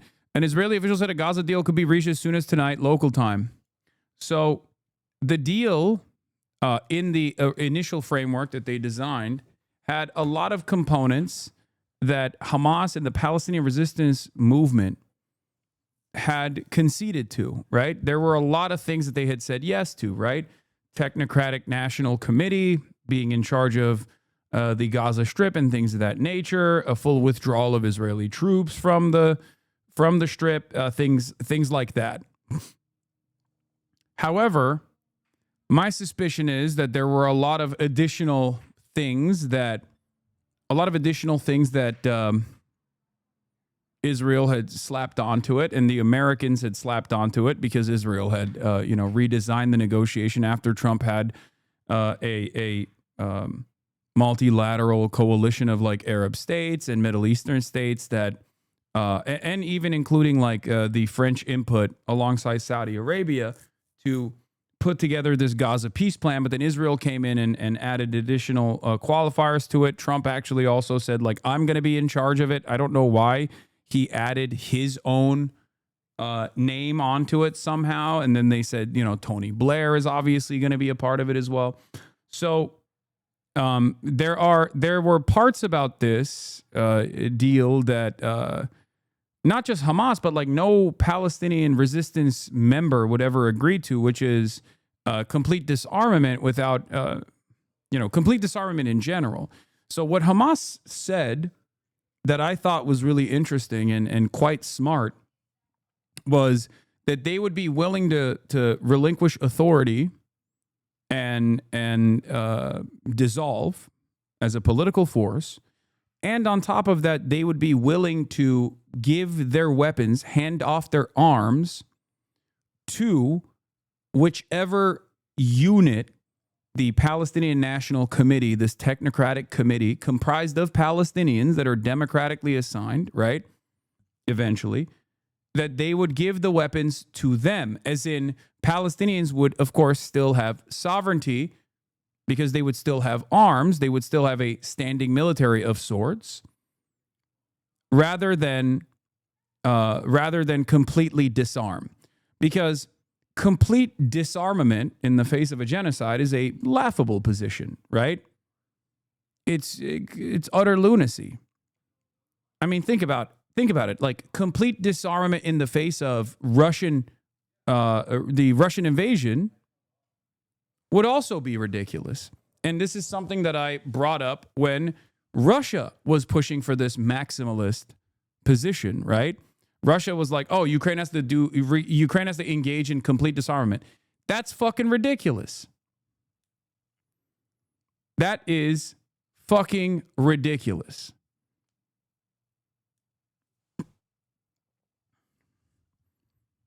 So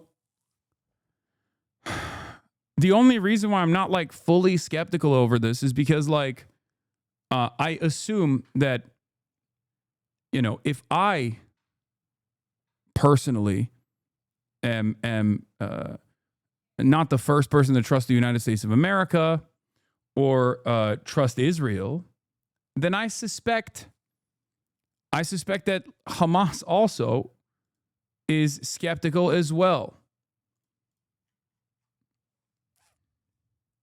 So we shall see. It could be because, there is a level of genocide that where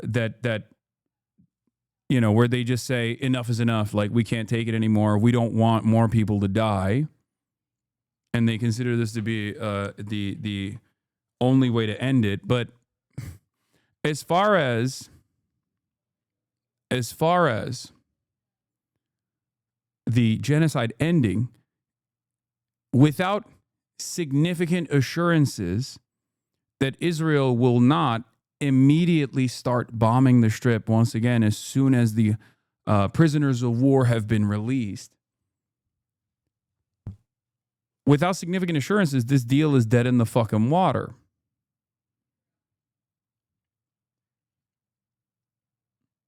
So, I don't know. I don't know how this works, but mediators, the source close to the negotiator said, told the Palestinian side President Donald Trump planned to personally announce a permanent ceasefire and had offered assurances that the U.S. would not permit Israel to resume the war after retrieving the Israeli captives. Except those assurances don't really mean much, right? Okay, Matt Iglesias. Wait, what? How am I Matt Iglesias?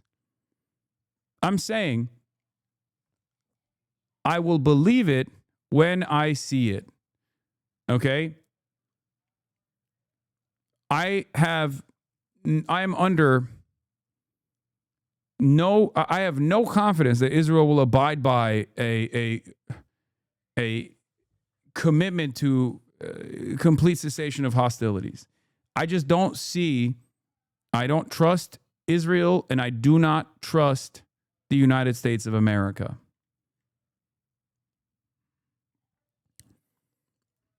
We have a great team over there, great negotiations, and there are unfortunately great negotiators on their side also, said Trump Wednesday. But it's something I think will happen. Got a good chance of happening. Our final negotiation is with Hamas, and it seems to be going well. Soon after he made those remarks, Secretary of State Marco Rubio walked up to Trump and handed him a sheet of paper.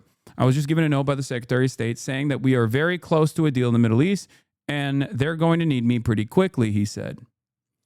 Multiple sources from Hamas and other Palestinian factions have told DropSite that their central concern in these negotiations was that handing over all Israeli captives would remove nearly all of their leverage if it did not include a complete Israeli withdrawal. Israel has, as a matter of policy, systematically violated its ceasefire agreements with Hamas and also with Lebanon. In entering into those negotiations, Hamas negotiators accepted they were engaging a high-stakes gamble.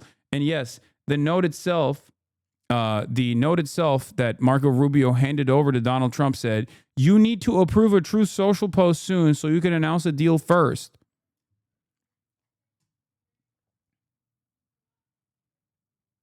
Our priorities are so fucking cooked, man. Like, this is, if true, this is like world-changing events taking place.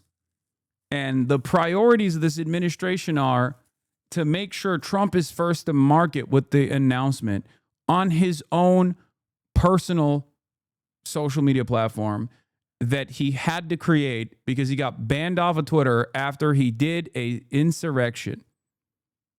This is the country that we live in.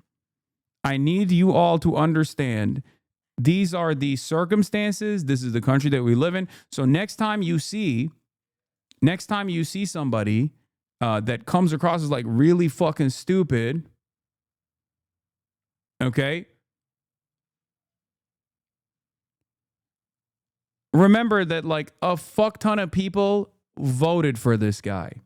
A fuck ton of people openly say they voted for this. Okay? That's what they say.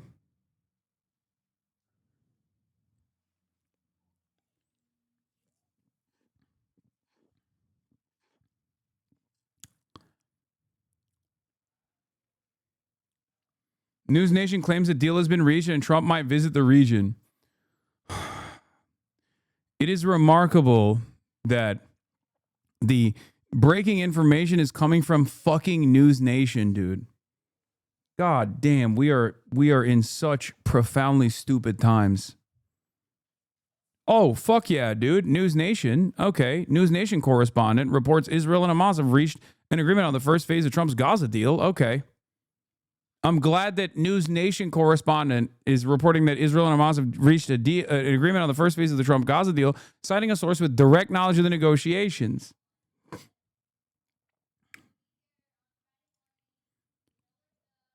Just in from the White House, on Friday morning, this is CBS News, President Trump will visit the Walter Reed Medical Center for a planned meeting and remarks to the troops. While there, President Trump will stop by for his routine yearly checkup. He will then return to the White House. President Trump is considering going to the Middle East shortly thereafter.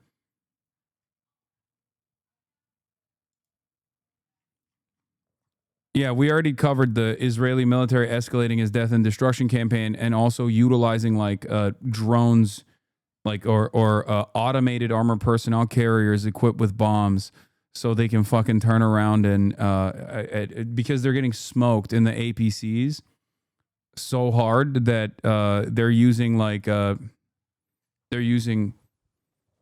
little RC car style APCs.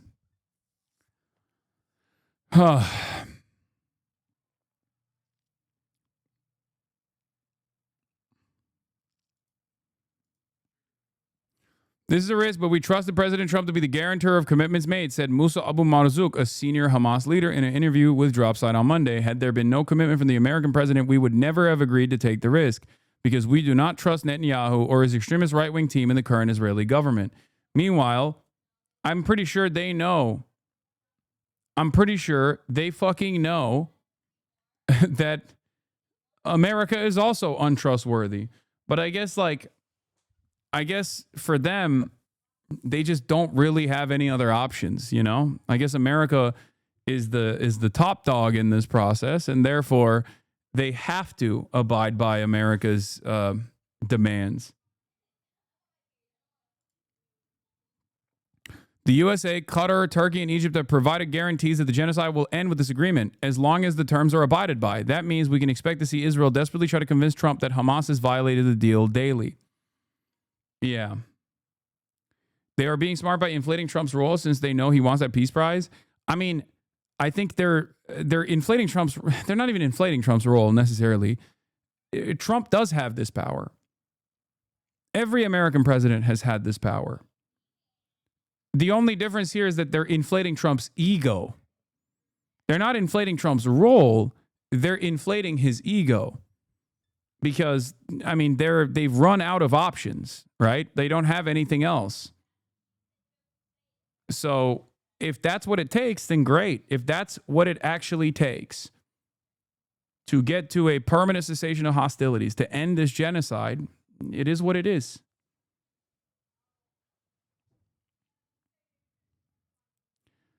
They did it with more comprehensive frameworks. They will do it again. I don't get your optimism. I don't know. I'm not saying that this is like... I am not saying that this is over. Okay?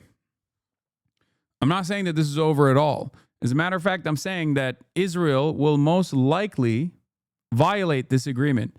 They have never like fully signed an agreement similar to this. They've only signed like previous...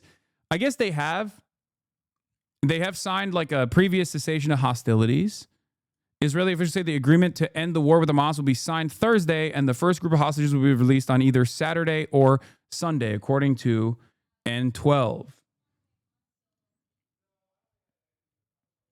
But a genocide can't just be tied off with it is what it is. No, I know. But at some point, you have to stop the hemorrhaging, right?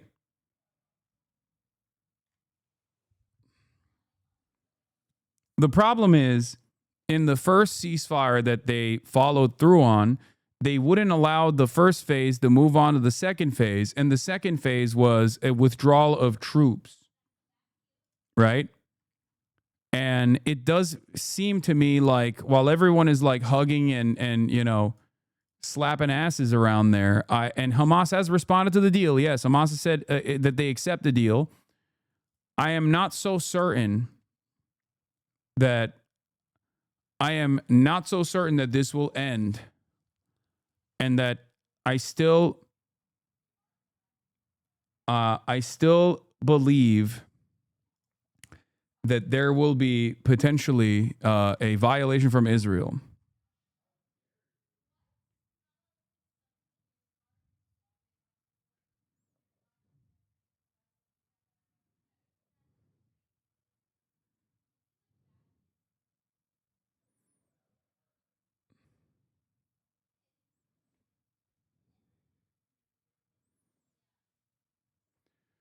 Now we know why they try to kill the negotiators. I mean, I don't know. I want to be hopeful.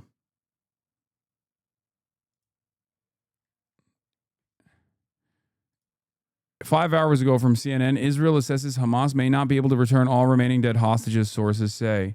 Maybe they'll use that as a reason. Maybe they'll use that as a reason to be like, Hamas is violating the deal. You know? I don't know.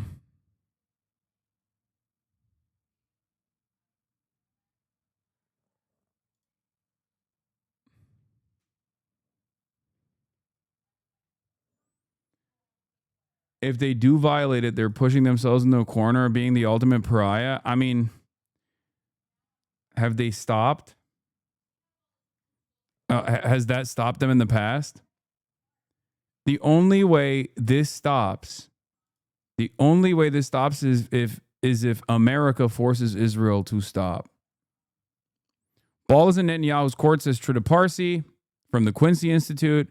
Trump wants a deal. Israel's numbers are plummeting within MAGA. It risks hurting Trump if the war and the U.S. support for it continues endlessly. Yet Netanyahu is very talented at destroying deals and getting the U.S. to blame the Palestinians. Well, he used to be much more talented at blaming the Palestinians. I don't think he's as talented at blaming the Palestinians now. And if this ceasefire deal falls apart once more, I suspect that a lot of people will, even more people will recognize that it's Israel violating it, no matter how they fucking try to posture as Hamas being the spoiler. I don't think that the United States will ever turn around and say, this is good, we believe Hamas, we trust Hamas, and if Israel violates the deal, they'll say, oh yeah, it was Israel that violated the deal, and we have to fucking, we have to stop Israel. That just won't happen. That has never happened historically, despite the fact that Israel has violated numerous deals with Democratic administrations, with Republican administrations. They have always blamed the Palestinians, and America has always also falsely blamed the Palestinians. Okay? That is the case. They always do that. Okay? So we shall see.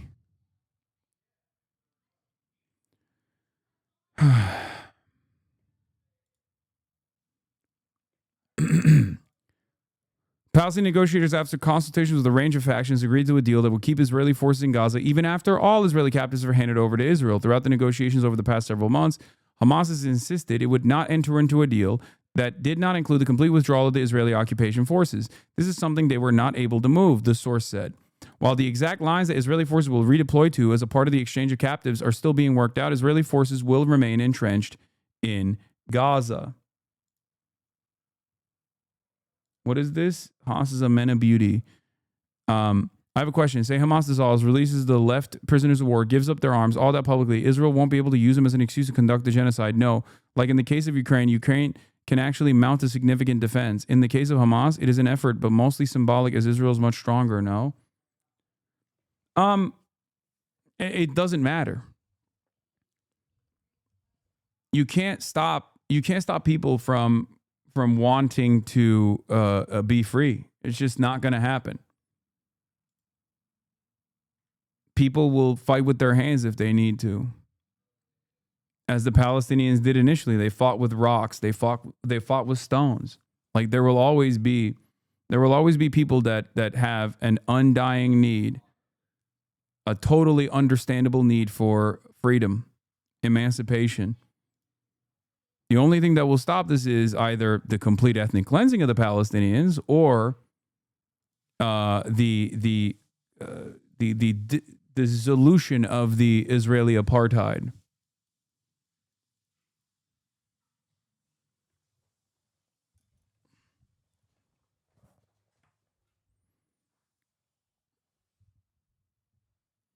So A senior Hamas official told Dropsite that the Palestinian negotiators have faced an unprecedented pressure from Arab and Islamic mediators over the past 48 hours to make significant concessions and to quickly reach an agreement on the aspects of Trump's plan that address the exchange of captives, a ceasefire, and the resumption of aid. The source close to negotiators said that as a part of the agreement, aid deliveries will resume at levels consistent with the January 2025 ceasefire deal. Israel unilaterally abandoned that agreement in March when it imposed a full-spectrum blockade on Gaza, resumed its campaign of terror bombings, and subsequently unleashed a ground invasion of Gaza City in August. The source said 600 trucks of aid per day would enter Gaza under the new agreement. What the United Nations has said in the past is the minimum amount needed in Gaza. Israel released roughly 2,000 Palestinians it is holding captive in its prisons and military camps. The bulk of these will consist of Palestinians taken from Gaza after October 7 and will include all women and children. In Trump's original plan presented on September 29th, Israel would also free 250 Palestinians sentenced to life terms. There are ongoing negotiations over the exact number of Palestinians to be released and which, if any, of the most high-profile Palestinian resistance figures serving life sentences in Israel might be freed. Hamas has consistently demanded freedom for Marwan Barghouti, what a lot of people refer to as like the Palestinian Nelson Mandela. However, he is the single most popular Palestinian political leader whom Israel has sentenced to 5 life terms in 2004. And Marwan Barghouti is a more popular figure in the eyes of all Palestinians, both in the West Bank and in Gaza, than Hamas ever could be, for the record. So that's something to consider here, especially when looking at, especially looking at this from the perspective of Hamas just simply wants to remain in power. Hamas simply wants to remain in power. If they wanted to, they would never demand the release of Marwan Barghouti. They would just never do that, because someone like Marwan Barghouti actually threatens their grip of power, right? Here's Jacob Magid, U.S. Bureau Chief, Times of Israel. Hamas is committed to securing release of Marwan Barghouti as a part of the deal to end the Gaza war. Source familiar tells Times of Israel. Hamas's leadership has relayed to interlocutors that Barghouti's fate remains absolutely central to these talks, the source says. Barghouti is currently serving a life sentence in Israeli prison for planning attacks during the Second Intifada that killed 5 civilians. He has denied the charges against him while rejecting the Israeli court's jurisdiction. If you recall, Itamar Ben-Gvir went to the prison that Marwan Barghouti is being held hostage at and actually brought him out to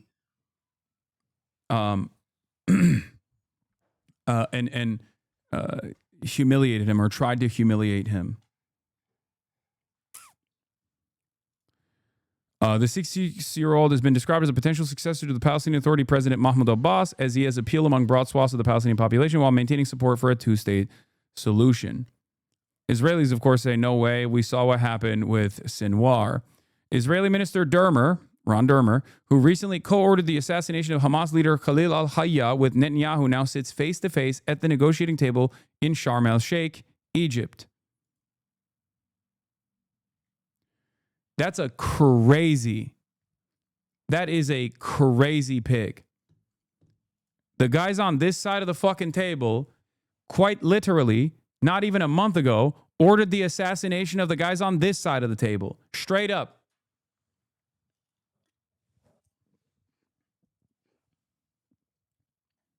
And what's really shocking, or what's really remarkable about this,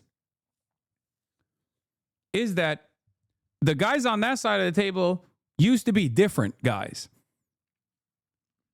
Israel killed the other guys. So now these are the guys. Well, some of them were supposed to be on the table regardless, but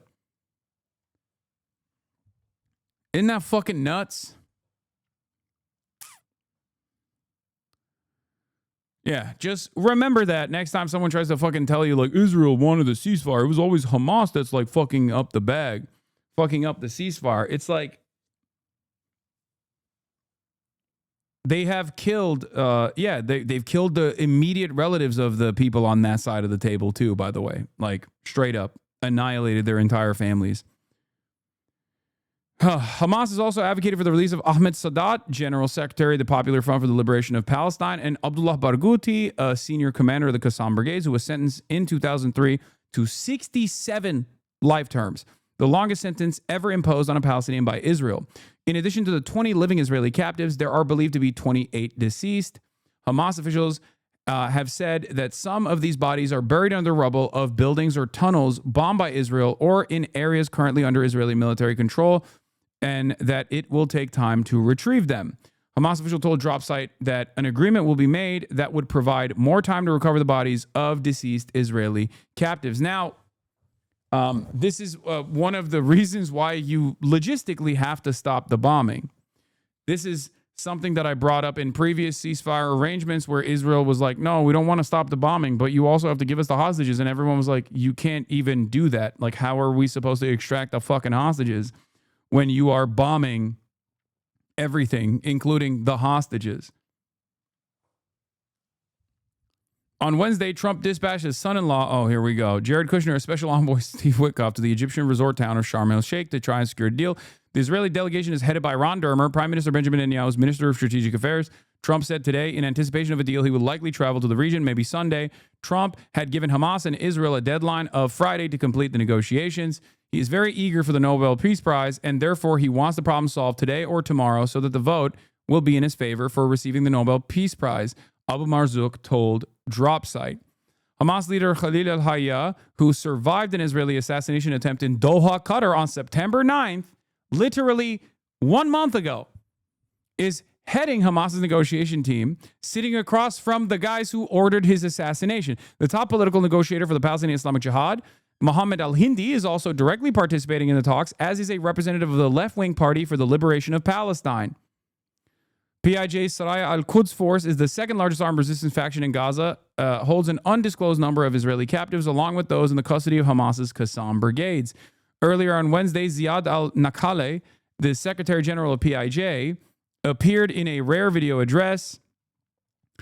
The resistance is engaged in fierce negotiating battle under what is called the Trump Plan, which also carries within it the declaration that the Palestinians should completely surrender to the enemy. Even so, the resistance has shown its willingness to negotiate on the basis that there are clauses that can be dealt with positively.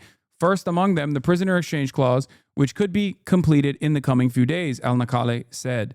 But we must be prepared to confront the enemy's possible attempts to turn the negotiations into an entry point for the surrender of our people and our resistance. The enemy and its allies must know that we cannot submit to their terms and dictates after all the price in sacrifices that our heroic people have paid.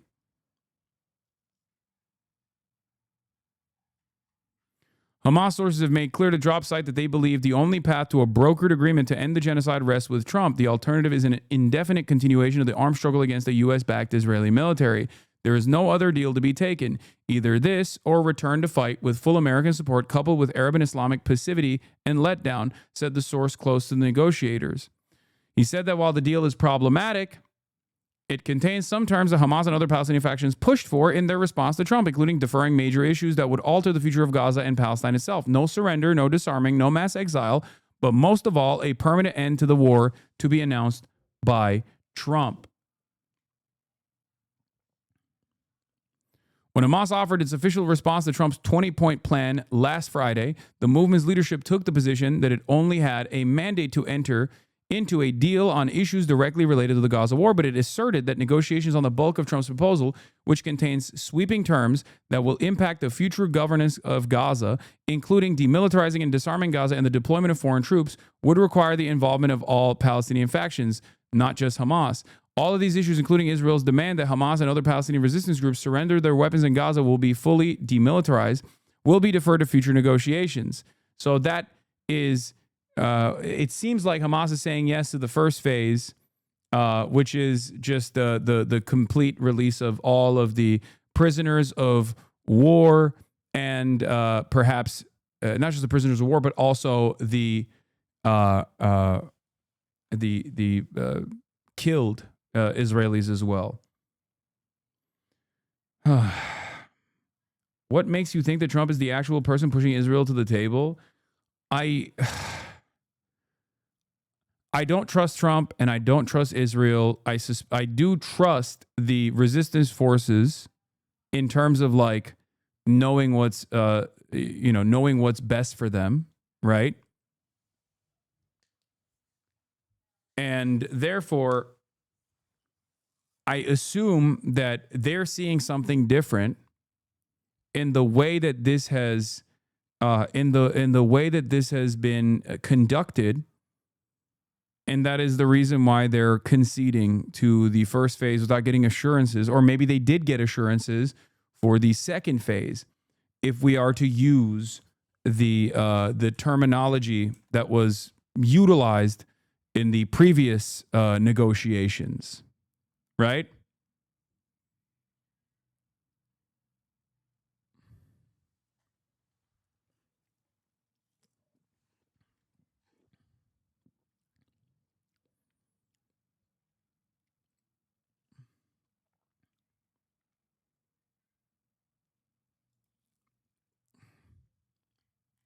I'm literally reading this article right now. Chatters, you are sending me the Twitter thread from Jeremy Scahill. Weak assumption is not real, and the U.S. have reneged on deals plenty of times during the 2 years of genocide. I don't think you guys are understanding what I am saying, okay? You are misunderstanding what I am saying. I'm not saying I trust Israel or I trust America to abide by this deal. I'm saying that I'm assuming that the Palestinian resistance leadership has seen something different from at least the American side that gives them more confidence to abide by, more confidence to say yes to the first phase of this ceasefire negotiation. This does not mean that Israel will not turn around and violate it as they have done so in prior ceasefire negotiations, either ceasefire negotiations that they never actually implemented or even ceasefire negotiations that they did implement and then didn't follow on and reneged and continued bombing Palestinians. I suspect that there is something similar here as well. I suspect, judging by what Israel has done in the past, that this is how they will operate, that they will, somehow find a way to fucking turn around and blame this on Hamas again and then continue bombing once they extract all the hostages, because the hostages were seen as like a political hurdle that they must clear, right?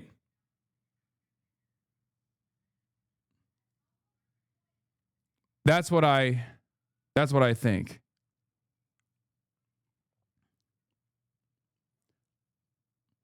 Has Hamas been in direct contact with Trump for the latest negotiations? I seems so, yeah. The next round of negotiations will be very tricky, but going back to the genocide will not be easy, even though it's probable, said the source close to the Palestinian negotiators. The internal calculus among the lead negotiators, he said, was the cost-benefit analysis would favor accepting it. The next negotiations must be conducted in a very smart way.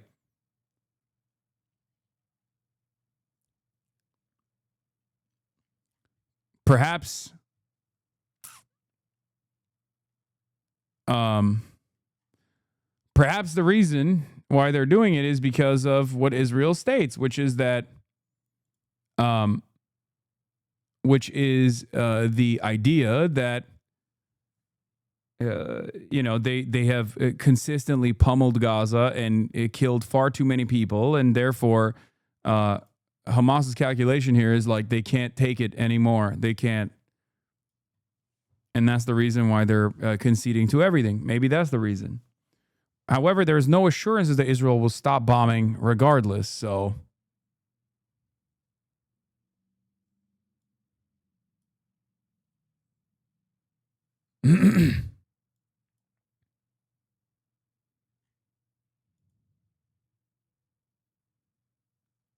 Anyway.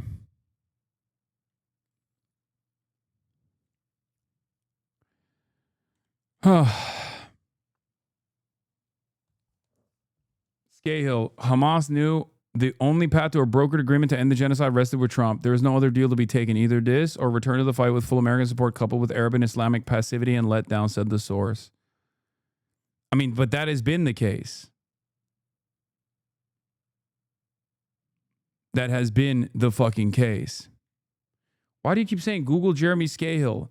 How come when you look up Jeremy Scahill on Google it says Premium Bandai as his name? What are you saying? I don't know, man. What the fuck is going on in this chat today? Breaking from Trump. He is finally announced it. I am very proud to announce that Israel and Hamas have both signed off on the first phase of our peace plan. This means that all the hostages will be released very soon, and Israel will withdraw their troops to an agreed-upon line as the first steps towards a strong, durable, everlasting peace. All parties will be treated fairly. This is a great day for the Arab and Muslim world, Israel, all surrounding nations, and the United States of America, and we thank the mediators from Qatar, Egypt, and Turkey who work with us to make this historic and unprecedented event happen. Blessed are the peacemakers. Yeah, also, Hamas did technically beat Donald Trump to the announcement by revealing this information to drop site. But, you know.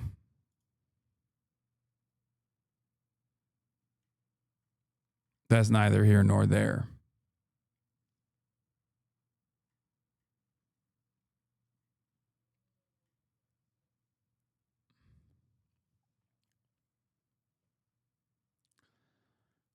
Thank you for your attention to this matter.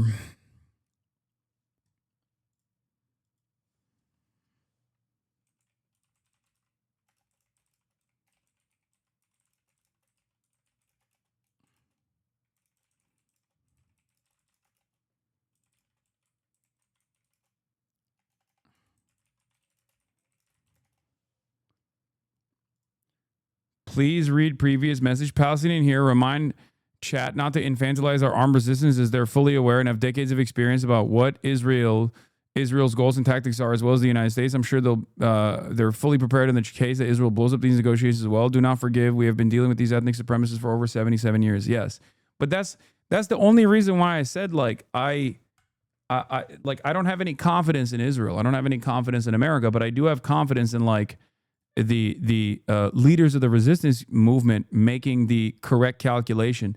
They recognize that it's a gamble, but if they're taking this approach, if they're agreeing to this decision, then very clearly, this is, this is probably there's more confidence from Washington, D.C. on their Alan, side. So we're somehow. all waiting on tenterhooks for news of this, and news that Trump has now posted on his Truth social media saying we have a deal. What are you seeing and hearing there at the White House?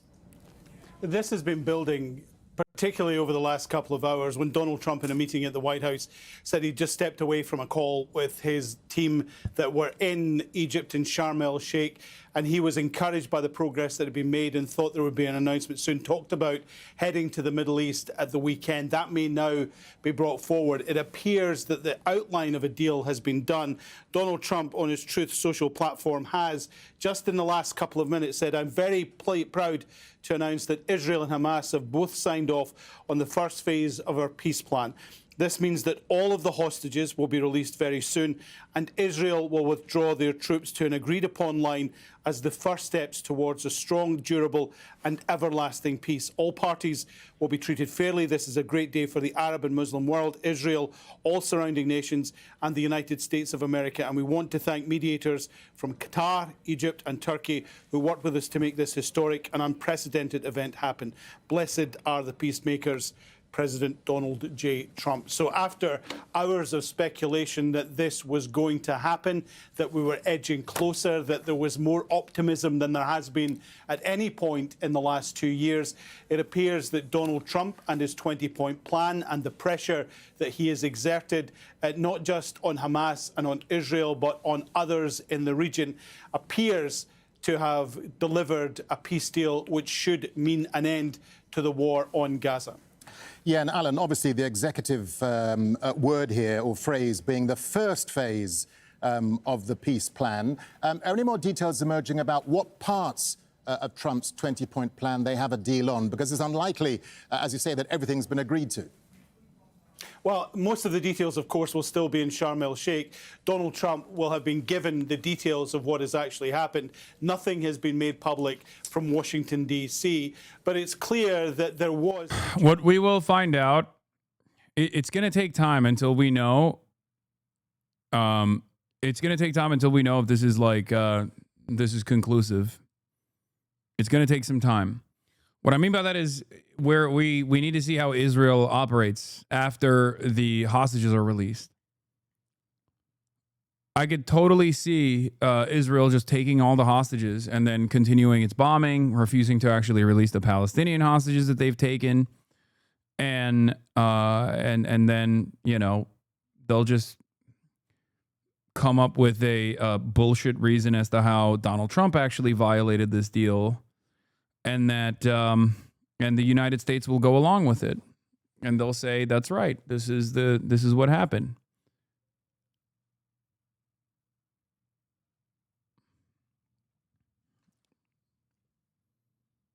I can see that being the situation. Nothing new happened in Gaza. The offensive continued, the bombings continued, and the deaths continued. Now there is an outline of a peace deal. The pressure will be on Israel to stop doing what they have been doing in Gaza for the last 2 years and stop the offensive, which has claimed more than 65,000 lives. Yeah, Alan, and Trump says that he will head to the Middle East this weekend. How much pressure did that put on Hamas and Israel and indeed the negotiators to get this deal across the line? Well, I don't think there was that much pressure from the president. I think that was always there. And certainly there was a consensus among the countries who were represented in the talks in Sharm el-Sheikh, excuse me, and the wider community, that a deal had to be done and agreed quite quickly. Donald Trump was talking about possibly flying out on Saturday night or Sunday. That then who changed now with a is in statement Ireland, from the White House in the but last he's couple a of sports hours, commentator saying from that Data he would have B'Lah. an annual medical on Friday, and sometime Celebrating after that, this very decision, which short gives me more order was the confidence as phrase well. that was used, he would head to the Middle East. So that suggested that it would be at some point on Friday. Now that a deal has been done, that everyone is in Egypt, there's every possibility that the president will head to the Middle East much sooner than Friday morning, because, of course, he's very keen to be seen to be the driving force behind this. And to a large degree, he has been.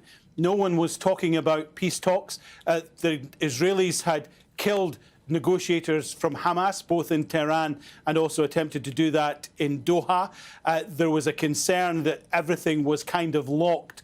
Donald Trump then had a meeting with senior officials from Muslim nations and Middle East countries at the United Nations General Assembly. He said that would perhaps be his most important meeting. And from that came the outline of this 20-point plan, which he officially unveiled on September the 29th when Benjamin Netanyahu was back at the White House. So it appears that there has been enough negotiation for the US president to announce that phase one has been agreed. And of course, this is now all about sequencing. And we've seen that before in a number of peace processes around the world. My personal experience is in Northern Ireland that if you do this, then we do that. And when you do this, we'll follow with that. So that has all got to be agreed. So the first phase seems to be in place. What happens next will maybe be subject to further negotiation, but it appears that Donald Trump has delivered what he said he would deliver very quickly after his election way back in January, and that is a ceasefire in the war on Gaza. Alan, just a final thought to you before you go, and obviously we'll come back to you throughout the night. There is even talk, perhaps, of Trump visiting Gaza itself. It's not confirmed yet. This is just something that's being reported. If that did happen, though, Alan, it would be pretty much unprecedented, wouldn't it? It certainly would. It would need a great deal of a huge security operation. I'm not entirely sure that the Secret Service, who protect Donald Trump, would be keen on that idea. He would go in with the Israeli defense. They're going to give a Nobel Peace Prize to Hamas after all of this. Trump is going to bomb the Nobel Peace Prize committee. Excuse me. That might not be the optics, but then Donald Trump has never been too much concerned about optics that may be read a different way from everyone else. It would be a huge logistical and security operation, although it is possible. While foreign journalists have not been allowed in Gaza, the Israelis have made accommodation for those that they think will help put their side of the story, and allowed the journalists in under a huge security cordon. So it's possible that that could be expanded and delivered by Donald Trump. And there may be a welcome for Donald Trump from the Palestinian side, because after 2 years of constant war, a US president seems to have found... I'm reading from other sources as well, from Hakan Fidan, the Turkish minister who was also involved in these peace talks, right? He says the Gaza plan includes many details, but our priority now is to start the ceasefire and release the prisoners. Netanyahu always has an alternative plan to disrupt the negotiations, but I do not think he has much room to maneuver this time. Agreement on a ceasefire in Gaza will allow the start of exchange operations and the expansion of the entry of humanitarian aid. I don't know. I don't know if that is the case. Netanyahu says, with God's help, we will bring them all home after Trump announces first phase of Israel-Hamas deal. These are the first words that have come from Benjamin Netanyahu on the deal.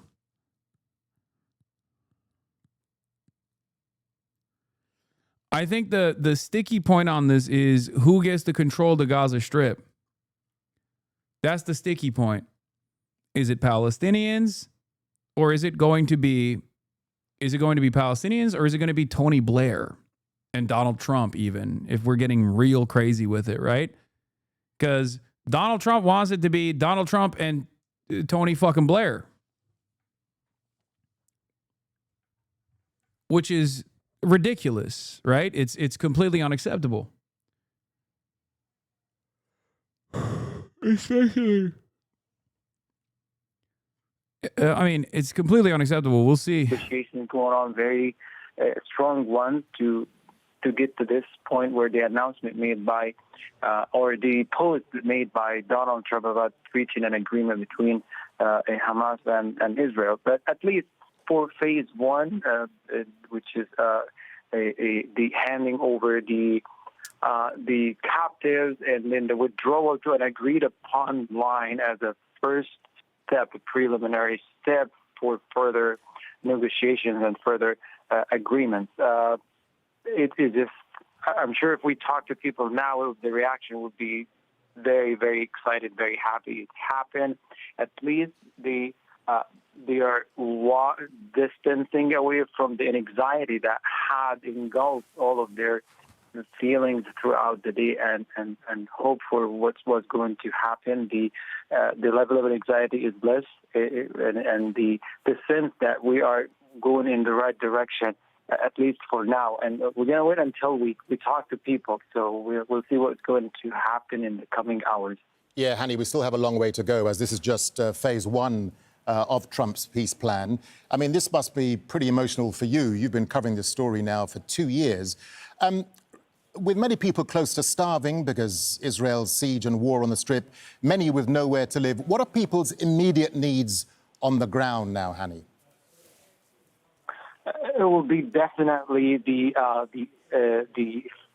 sufficient free flow of aid, because people are still living through famine. And the past few days, it has started to be more aggressive in Gaza as the Israeli military extended the offensive and it prevented the entry of food. It shut down and blocked completely the northern crossing, leaving people at a very difficult position. Prices were started to skyrocket once again. Depletion in the market, stalls were empty, reminding us of the past 3 months of the enforced starvation and dehydration, to the point where the IPC report announced that there was a famine going on, and famine has been confirmed there.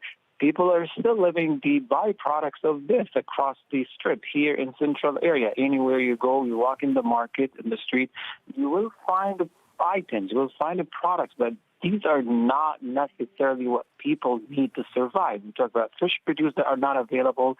We talk about sources of protein and vitamins that are not available. So one thing to start with is the free flow of humanitarian, commercial aid, food supplies, water supplies. Brother, you said, I hope they hunt down Yasser Abu Shabaab when this is all over. I'm going to keep it very real with you. I think there is a higher likelihood that Israel by force makes Yasser Abu Shabaab the head of whatever like fake military that exists, and they'll put people like Ahmed Fouad al-Khatib in charge of like the peace peace commission, like people that work for like the Atlantic Council, and like and the son of Hamas guy will be like leading the Gaza Peace Committee. It's fucking ridiculous.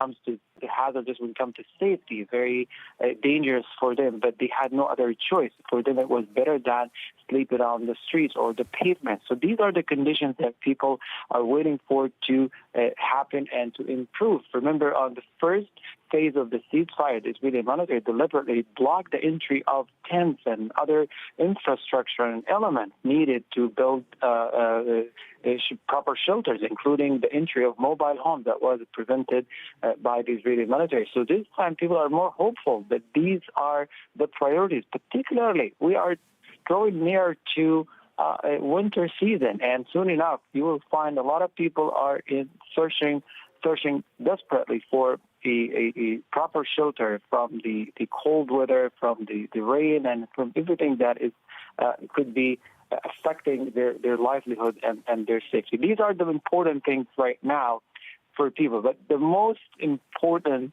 element right now is that you gradually regain that sense of safety. You can walk around the block, you walk on the street, not worried about these unprotected falling bombs. Because as of this moment, I can tell you, at least in the area where I'm at, there's no drone buzzing in the background. I'm not sure about Gaza City, but here I'm not. Oh, yeah, I saw this. Actually, a couple days ago, 5 prominent members of the Yasser Abu-Shabaab gang turned themselves into resistance. Israel refused to include the ISIS link to gang into the IDF tracking unit and then inform them in the case this truce goes through that they will not protect the criminal gang. Oh, that's interesting. Hearing any, and definitely not destruction. It must seem really strange now that the silence must be deafening, Hani. It's unusually quiet, to be honest with you. For the past 731 days, it became part of the daily routine, daily life. I know it's wrong to say this. It shows how much psychologically we've been damaged by this war machine, by the genocidal acts, that a quieter night is unusual for all of us here, because right away you think... There is more information coming out of Drop Site only a minute ago from the Qatar side that was also involved in the deal making here. Let me pull that up really quickly. Hamas has also released a statement that like the release of Barghouti is essential. I covered that already. Marwan Barghouti, for those of you who don't know. And new from Drop Site, Qatar's foreign ministry announced that mediators reached an agreement on all the provisions and implementation mechanisms of the first phase of the Gaza ceasefire deal. Unlike Trump's announcement, Qatar's statement explicitly says the agreement will lead to ending the war alongside the release of Israeli and Palestinian captives and the entry of aid. The details will be announced later, spokesperson for Qatar's foreign ministry says.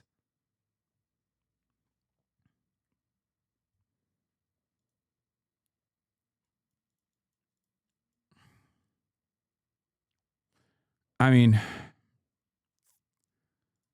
it seems hopeful, and we do definitely need a little bit of hope. Remind our viewers who are just joining us here on Al Jazeera again of the dire, the disastrous humanitarian situation in Gaza during the war and the amount of aid. Hamas has released an additional statement after Donald Trump's release of the Truth Social, his Truth Social post.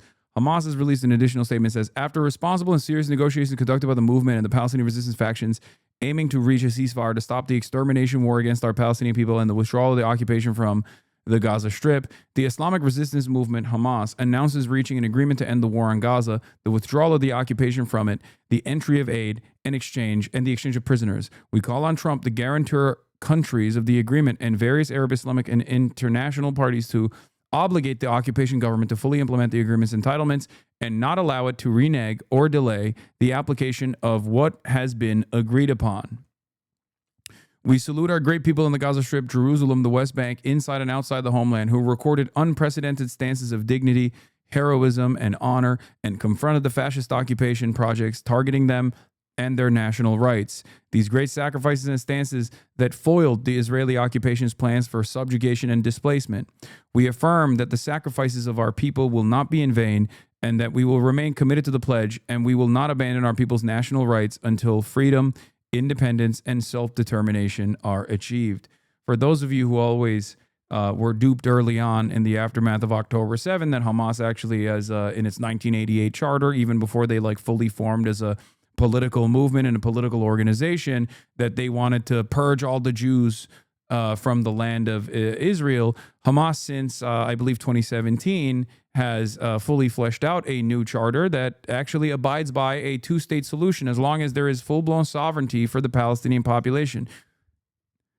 Obviously, a big part of the deal, a big part of achieving full-blown sovereignty would require having a standing military, and also unlimited pathways for trade the impact of, in and out of the Gaza Strip. Malnutrition that has created irreversible damage that for people who suffer from malnutrition now inside hospitals. Even if food is available, they need much better care now, much more high-level intervention, medical intervention, in order to survive these conditions. And we talk about the children who might have problems when it comes to physical growth or intellectual growth. All of these things need to be addressed immediately in order to save the society. Without this, we're going to be seeing more decline over the coming months, but unless that is addressed properly. Hani, let me just get a final thought to you. I know we'll be talking to you throughout the night, of course. Gaza has faced utter destruction. I mean, most of the Strip is now unlivable as we're looking at these pictures of the destruction and we're talking to you. How do people go about returning to their lives and their livelihoods? What are the challenges they'll now face on the ground, Hani? Darren, one of the biggest challenges we happen to be speaking to people today about this is it's not just to have been experiencing this massive psychological damage, that non-stop attacks and the trauma that keeps evolving in each passing day, but also the fact that they're losing parts of their history, part of their memories, part of where they grew up. And, you know, when I walk sometimes in the street, I don't just see those gray shades of the rubble and the ruins. My mind always try to imagine that these were colorful, people were laughing here, people gather at these corners of the streets or inside these little shops or behind the walls where families gather around dining tables. That does not exist anymore. So it's not just the physical destruction that was so heavy on people, but also the psychological level, particularly those who lost family members and they happen to be the only survivors after these attacks. They are the only ones finding now all of their family members were killed. All of this together has a very difficult impact on people at rebuilding shattered lives. And when we say shattered life, it's literally shattered, because not only family been scattered across the Strip, but they're gone missing. They were killed. They've been in hospitals for a long time. They people for months now, 2 years exactly. Few of the families managed to be together on a dining table, but everybody else Oh my God. The Strip, either because they lost someone or the family happened to be. Oh, fuck. Predictably, following a lull over the last few days, a large wave of strikes now by the Israeli Air Force against Gaza City with a ceasefire agreement to go into effect roughly 10 hours at 12. Oh.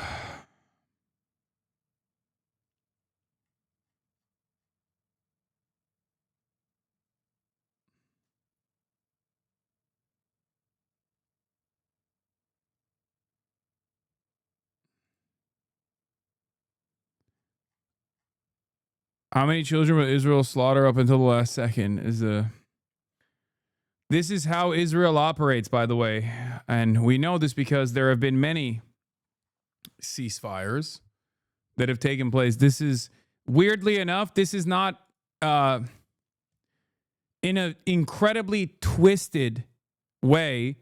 Israel's intensifying bombing campaigns actually does mean a ceasefire is imminent. Because that's how they fucking operate. They've done this with the Iranian ceasefire. They've done this with the Lebanon ceasefire, which, by the way, they still bomb Lebanon. Like, they bombed Lebanon and killed American citizens like a couple months ago. This is when Israel starts intensifying its bombing campaign, that means a fucking ceasefire is coming. It is so fucked up. But that is how they operate. No, they're not trying to force Hamas' response to undermine the process. This is just how they always work. This is how they've always done it. Every single time. And we have tracked every single one of these ceasefires that took place. Short term, long term, doesn't matter. And in every single circumstance, Israel has always done this. Right until the last moment they can, they will try to get as many kills as they possibly can. And right now, in the Strip, Palestinians are out in the streets fucking celebrating because they think, you know, that this ceasefire will finally be complete, that they believe that it's actually going to happen. So I could see them just unleashing on, in a last act of cruelty, unleashing upon a civilian population that is going outside for the first time ever, and with the hopes that maybe tomorrow there won't be fucking drones overhead.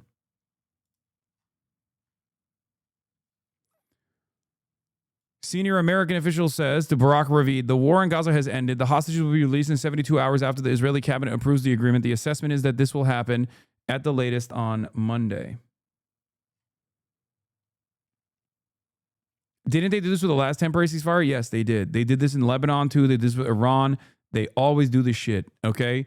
How much they can get away with is entirely dependent on what kind of a military deterrent the opposition has, for the record. And the only reason why they were forced to stop with Iran was America, because America said no more. Trump literally said he made the planes turn around. He said he made the planes fucking turn around. They were trying to do a last-second bombing campaign again. And a big part of the reason why he made the planes turn around wasn't because, like, he really loves Iran or something. It's because Iranian missiles had unironically eroded the defenses of Israel.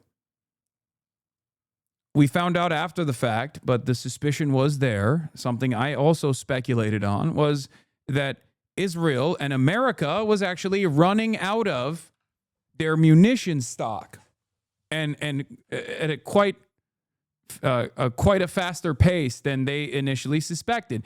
They were also having a hard time intercepting certain missiles.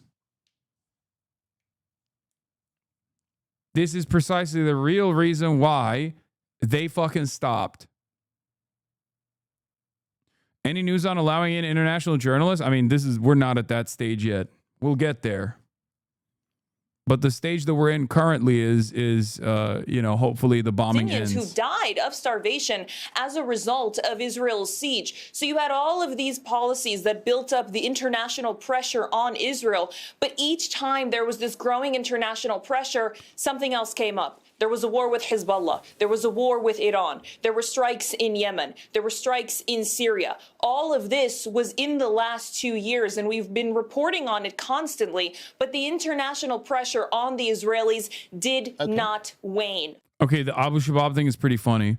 Abu Shabab, who is the head of who is a drug trafficker and an ISIS affiliate, who was in Palestinian prison until Israel broke him out, and then used him as the popular forces, the one that has that famous AI-made symbol, has officially revealed that he has no control or no protection for his own troops. Abu Shabab says, we asked the IDF to integrate us into the army, but they told us they couldn't. Also informed by the officers that the army wouldn't be able to protect them as it had been during the war, because any military action to protect them would be considered a violation of the existing agreement. RIP Bozo to Yasser Abu Shabab. Every single thing that Israel said that Hamas was doing, those motherfuckers were doing with Israel's permission and with Israel's aerial support, okay? Stealing aid, selling it at an incredibly high markup, straight up overtaking convoys of humanitarian aid. Every single thing that Israel claimed Hamas was doing, Yasser Abu Shabab and his popular forces were doing.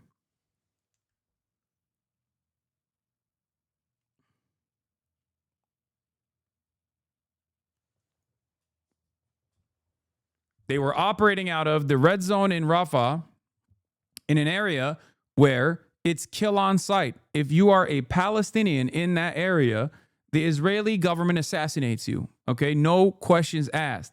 The only Palestinians that were allowed to operate in that area and run around with their guns was Yasser Abu Shabab's gang, the popular forces.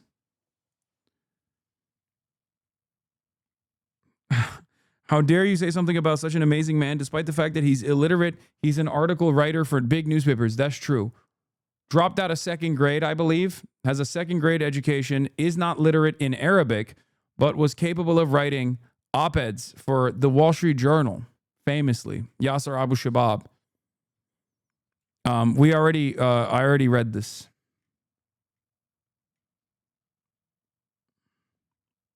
Can you please explain why we aren't acting like this isn't another pressure valve so libs will shut up and they can keep bombing? The only reason why I'm saying that is because of this. Look, this is the reason, because Hamas isn't saying that. Like, they see something different. They are involved in the talks. They are just as skeptical as I am they are just as skeptical as I am about Israel and America. I still suspect that the ceasefire deal will look exactly like the January one, because like even the phrases that they are using here, phase 1, phase 2, identical, right? It's fucking identical. They're literally saying, oh, just release the remaining hostages and then we'll get into phase 2 where we do permanent withdrawal. Leftists will never stop talking over brown people. No, that's not what this is. That's not what this is.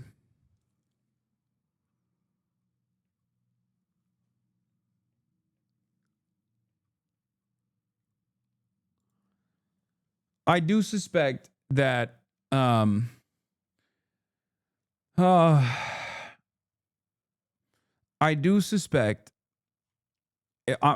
already told you, I suspect that this will look like the previous ceasefires where like they get the hostages out and then they immediately start bombing, and they can use two different reasons. Israel will most likely, if I'm being like highly skeptical of this deal, okay, the only thing that gives me confidence here is that the militia movements, the resistance movements have agreed, right? But if I were to see this deal fall apart, it would absolutely obviously be on the Israeli side, but the deal would fall apart on the basis of Israel, one, claiming that Hamas did not give all the hostages back, especially the ones who have been killed, right? They'll say, oh, they couldn't recover all the dead hostages, so that's a violation of the deal. And then two, they'll say Hamas is not giving up their arms.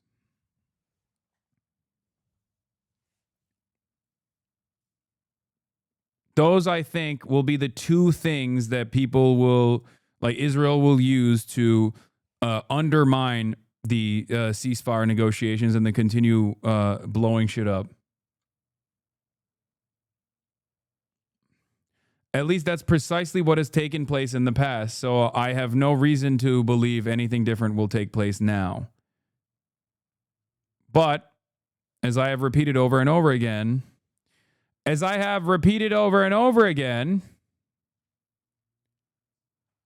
only thing that gives me confidence here is clearly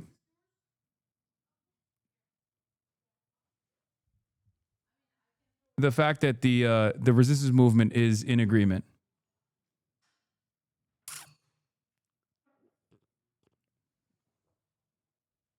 They're seeing something that we are not.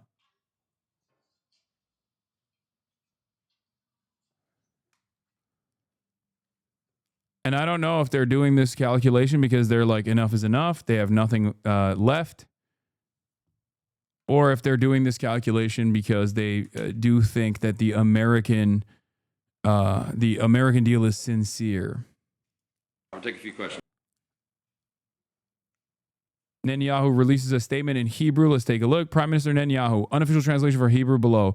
A great day for Israel. Tomorrow I will convene the government to approve the agreement and bring all of our beloved hostages home. I extend my gratitude to the brave IDF soldiers and all the security forces whose courage and sacrifice have brought us to this day. I offer my heartfelt thanks to President Trump and his team for their dedication to the sacred mission of freeing our hostages. With God's help, together we will continue to achieve all our goals and enhance peace with our neighbors. I mean, I don't get it. He could have done this at any point. This doesn't make sense. He could have released all the hostages at any point. Hamas literally on October 10th said that they would do a full release of hostages for the hostages that Israel has. And also if Israel doesn't enter the Gaza Strip. So October 10th, 2023, by the way. So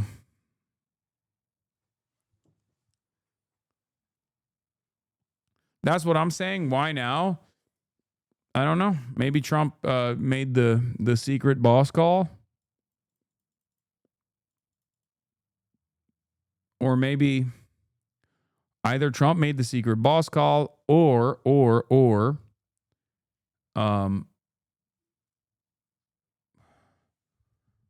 Israel will violate this and they have a side deal, a side agreement where they will be allowed to violate this again. Let's take a look at this guy's an Israeli negotiator. This is a great day for Israel, but you know the devil's in the detail. We're still waiting details of what exactly has been agreed. But let me ask you, what does this mean for Israel and in particular the families of the captives? Well, one absolutely has to hope that this is going to be seen through to implementation. Of course, monumentous for those being held who are Israeli, for their families, who had largely given up that their government gave a damn, to be honest. And of course, for the people in Gaza who faced daily atrocities, killings, war crimes, starvation, and indeed for the Palestinian families and for those being held in Israeli prisons who will now see freedom. But that depends, first of all, on this initial arrangement being implemented. But Darren, we are not on our first rodeo here, and if history is any guide, and just judging by what Netanyahu said already that contradicts what is in the deal, and depending on what he tells his coalition allies, is he going to be saying, for instance, to Ben Gvir and Smotrich, you can dislike this, maybe you vote against, maybe you even quit, but don't bring down the government?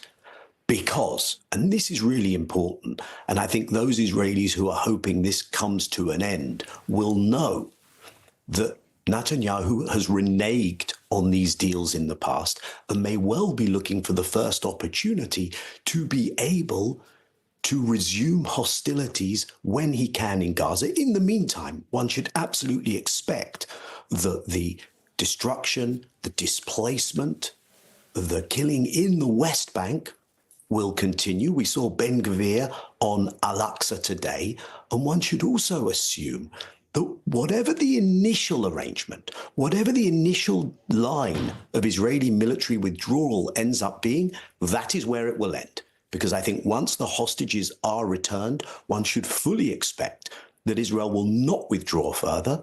One should fully expect that Israel will go back to playing this game of how can we make it as hard as possible for the international aid, humanitarian assistance so desperately needed to get into Gaza. And we will be in this game of stop, start.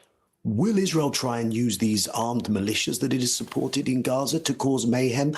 So I think the first thing is, can we get this initial phase over the line? But then everyone should absolutely expect that this is going to be an extremely bumpy road, apparently with no guarantees. Yeah, and of course, after 2 years of war, Daniel, many Israelis argue that this could have all been achieved some time ago. And of course, Netanyahu, as you say, has wriggled out of all previous attempts to get a ceasefire. Well, he has, and we know that this is something that could have been brought to an end so much earlier. We don't know if it is now being brought to an end. And one of the crucial questions is, what happens next? Because when a genocide has been committed. If that is then paused, one doesn't normally say, that's fantastic, business as usual, everyone treat the perpetrators of that genocide as if nothing had happened. So we have to insist that accountability should be on the agenda. Netanyahu has an ICC arrest warrant against his name. When it comes to any possibility of rebuilding in Gaza, one should ask the question, isn't this guy a former, he's a former Israeli negotiator, right?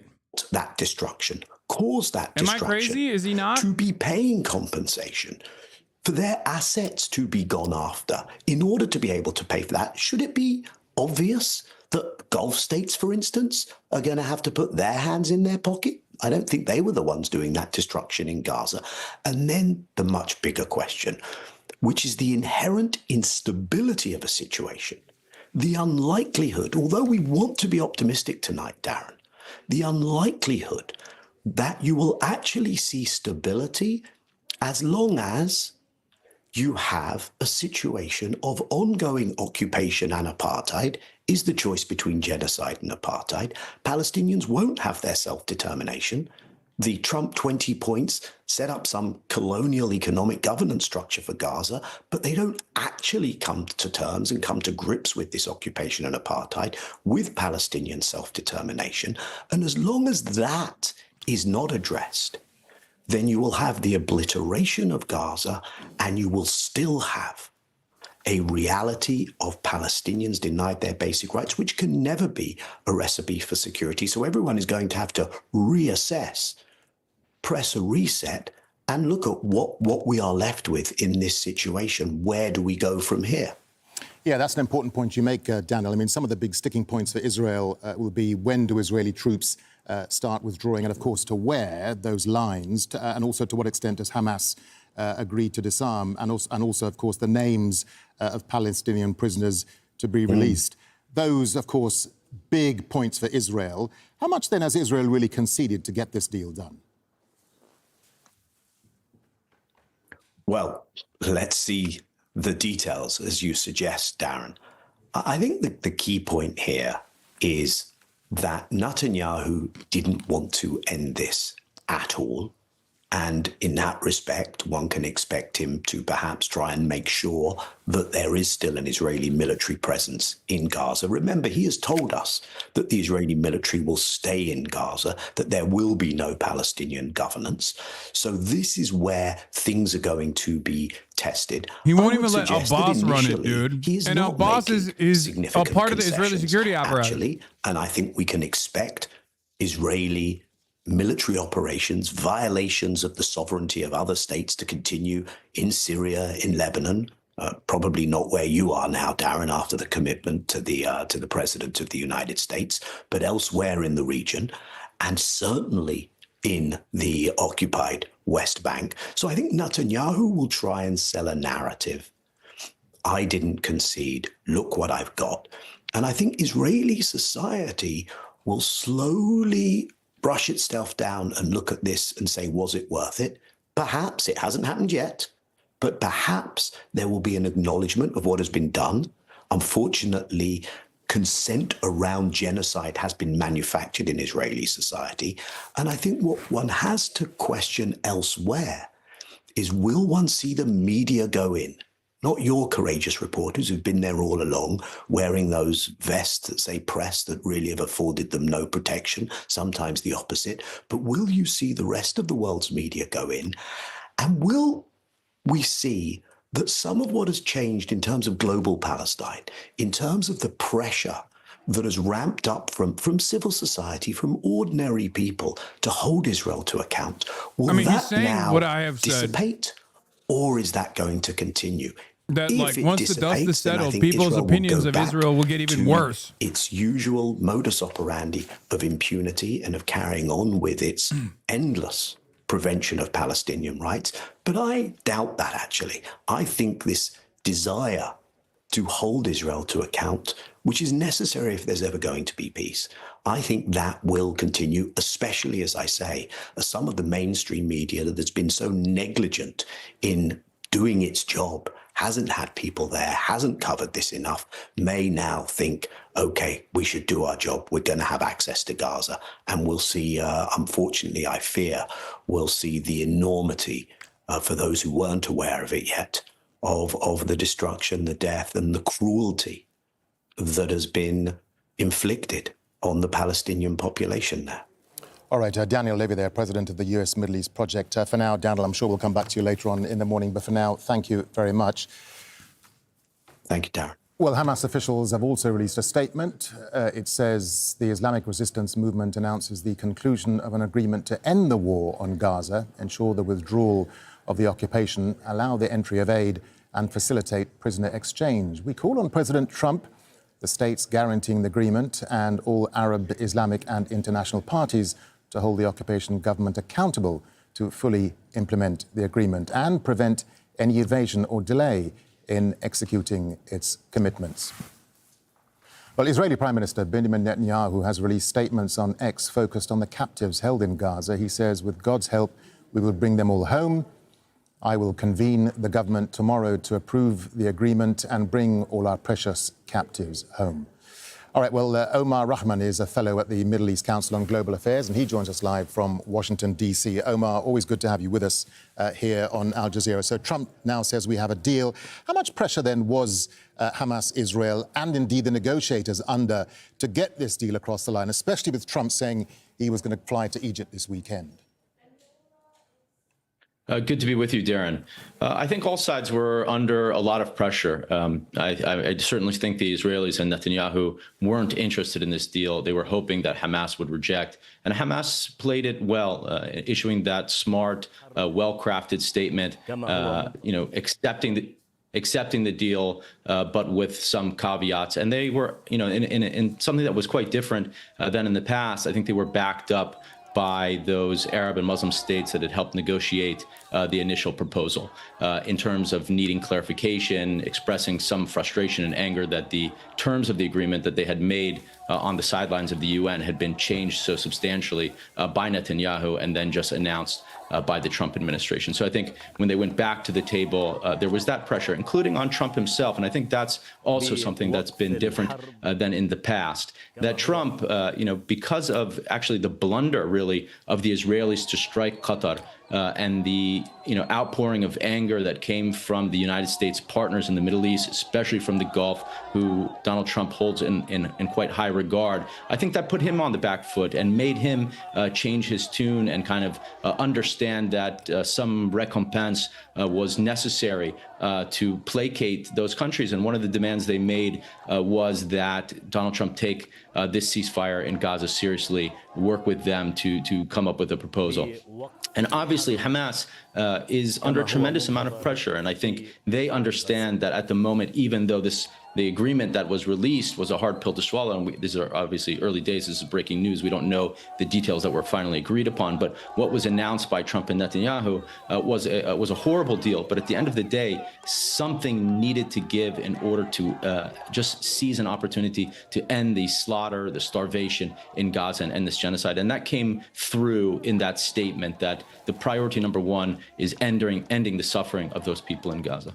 Yeah, Omar, that's an important point you make, because it's the mechanisms for the deal which are significant to ending the war, aren't they? The big issues here, the ceasefire timeline, of course, the withdrawal of Israeli forces and the exchange of prisoners. We still don't know much about the details yet, do we? No, I mean, all we've heard are, the Qataris have made their statement that a deal was agreed to. Obviously, Trump made his statement on Truth Social. The Israelis have made a statement as well, but the details themselves have not been released. But the details have essentially been on the table for quite some time. Yes, they're negotiating over the terms of this 20-point proposal, which were left extremely vague with no timelines for withdrawal. Even the map that was released was, quite not a detailed one. So there were a lot of things to be worked out and ironed out. And I think obviously Netanyahu didn't want those details in there because the more vague it is, the more leeway Israel has to establish the framework and do what it wants to do ultimately. But we know that the major sticking points in the past in terms of ceasefire have been the terms of an Israeli military withdrawal and whether that would be in full or in part. And Netanyahu in this agreement wanted it in part and a permanent Israeli presence there, or at least one in which he could dictate the terms of that. And Hamas has always sought a full withdrawal of Israel. And there was also the issue of the terms of and the nature of Palestinian governance in the future of Gaza, which was a sticking point, and also of the future of Hamas and its disarmament, and whether Hamas would live on inside of the Gaza Strip. So those are some of the things. But I think one thing that we should take note of is that everything Israel has to do can be reversed, right? So like the withdrawal, they can leave Gaza and they can come back in tomorrow. Releasing even prisoners, Palestinian prisoners and captives, they can rearrest, and they've done that many times in the past. So these things, everything Israel does can be reversed. Whereas Hamas, once it releases those hostages, they're gone forever. Once it gives up its guns, it's going to have a very hard time getting those back. And so this is the kind of fundamental underlying nature of the sticking points, that there's no guarantee, and there's a reliance on the United States to deliver Israel and hold it accountable and hold it to the terms of the agreement. And we've never really seen that before. Donald Trump has been less than reliable in terms of these negotiations. We saw in January, there was an agreement in place. We got through phase one, which released many hostages. And then when it came to phase two, in which Israel would have to start withdrawing its military from the West Bank, boom, they go in there and violate the agreement, and Trump goes along with it. And then we saw in the negotiations between the U.S. and Iran over the nuclear agreement, again, the U.S. played a role in kind of subterfuge and allowing the Israelis the element of surprise to go and attack Iran. So less than reliable there from Trump, but there's no real alternative here. If you want to stop the genocide, what other way is there to stop it? And Hamas knows that. It really has very few cards to play. All right, Omar Rahman, fellow at the Middle East Council on Global Affairs. Omar, always good to have you with us at times like this. We'll no doubt come back to you throughout the night, but for now, thank you. I just think... Well, the Ministry of Foreign Affairs spokesperson of Qatar, Dr. Majid Al-Ansari, has released a statement. The more I look at this deal... The mediators announced that the more I look at this deal, the more I look at the outline, the more I look at the broader points, the more I see the concessions that Hamas agreed to, the more I suspect that this was a position that they were forced into because they had no other options. I know there's a quote from the Palestinian negotiation team. I know, I read it. A source close to the Palestinian negotiation team tells Dropsite the agreement includes a permanent end to the war to be announced by Trump. He acknowledged the deal is problematic, but it contains some terms that Hamas and other Palestinian factions pushed for in their response to Trump, including deferring major issues that would alter the future of Gaza and Palestine itself. No surrender, no disarming, no mass exile, but most of all, a permanent end to the war to be announced by Trump, he noted.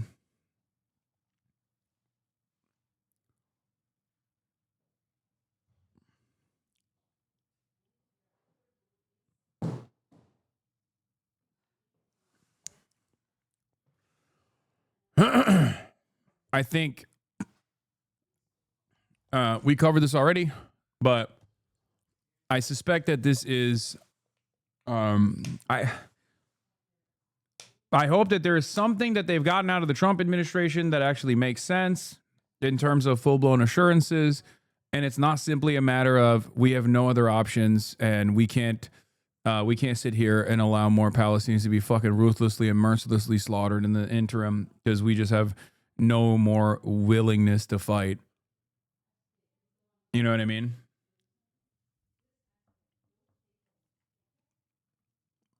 But I don't understand how this would be in any way, shape, or form remotely different than the previous ceasefire deal. We, like you're one of them? What do you mean? What did I say? We are all anti-genocide. I assume you are also a part of the anti-genocide contingency.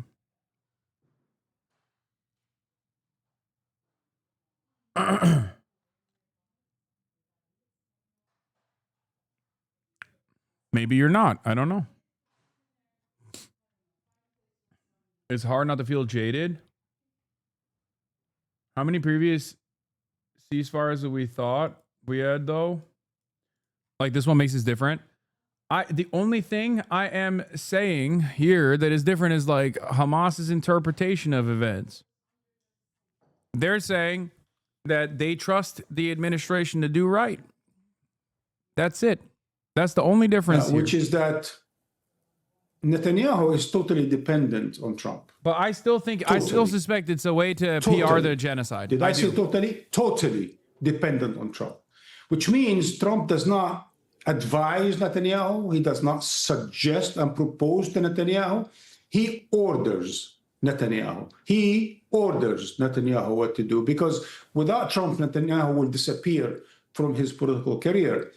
And I think part of the reason why this is a bit surprising how fast this deal was reached. It is true, as I said earlier this evening, that it is a deal about names and maps. It's not really a deal about much more than that. It's names of hostages, or rather prisoners, and maps as to where the Israeli forces will redeploy. So it is relatively easier than the bigger 20-point plan. And yes, the fact that it happened in such a short time. 2 years since Hamas attack on October 7, former Israeli negotiator Daniel Levy says there has been an irreversible shift in public perception of Israel. On Trump's peace plan, he told Anna Koch, it feels like a proposition to impose a colonial structure on Palestinians. So maybe the only outside pressure here is for Trump to manage the public relations of Israel, to manage the public relations of Israel's genocide. It's not like, it's not here to stop Israel's genocide. For that to be the goal, obviously Donald Trump would have to care about Palestinians. Donald Trump does not care about Palestinians. Donald Trump doesn't care about anybody. Donald Trump only cares about himself. And Israel too, but, you know, because it has a close personal financial benefit to himself. He's transactional. He's narcissistic. And therefore, the only thing I can see here is that he is trying to he's trying to at least like manage the PR of this manage the PR of this genocide by being like, oh, we're done. No more war. No more war.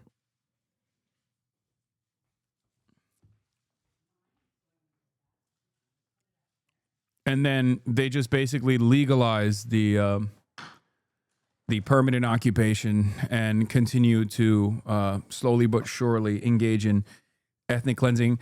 Benjamin Netanyahu's obvious goals here are the Rafah plan. The Rafah plan is the one where they take all the Palestinians into a concentration camp in Rafah, and then ethnically cleanse them from the land completely. There is a way to potentially take the Rafah plan and merge it with the Tony Blair Gaza Riviera plan. Prime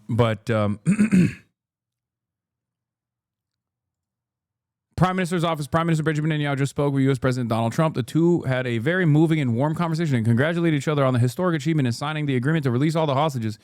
Bro, I don't understand. This is like such a Trumpian thing, you know? And I mean, like, Benjamin Netanyahu is doing the same thing that Trump does, in the sense that Trump does this thing all the time where he just like breaks something permanently. He bricks something permanently only to then fucking turn around and be like, well, see, I'm not breaking it any further. Don't you think you should credit me for your salvation? And it's like, well, you broke it, right? And Netanyahu is doing the exact same thing here. And I don't understand how people don't see it. It's like they're congratulating one another for the brave initiative that they took to end their genocide. Like, these are the two belligerent occupiers that have been conducting a genocide of the Palestinians. So they're like, finally, guys, we fucking did it. We did it. Aren't we great? They're just, you know, popping champagne and shit. And it's like, okay, you could have done this at any point.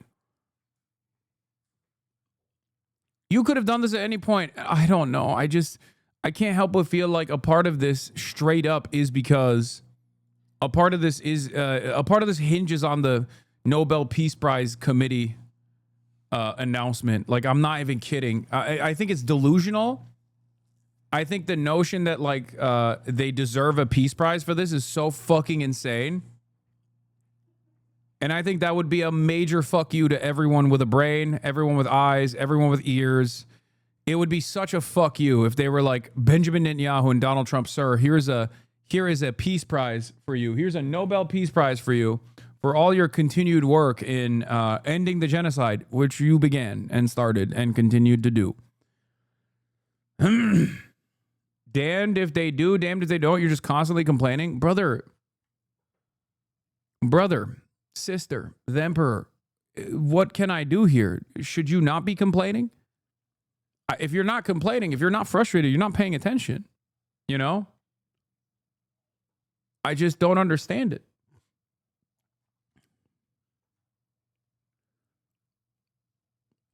They try their best, but it's hard to PR your way around mass murder. Why are the pro-Israel people so bad at their PR game, says Tim Pool. Here is Tim Pool trying to get a piece of that $7,000 to pop.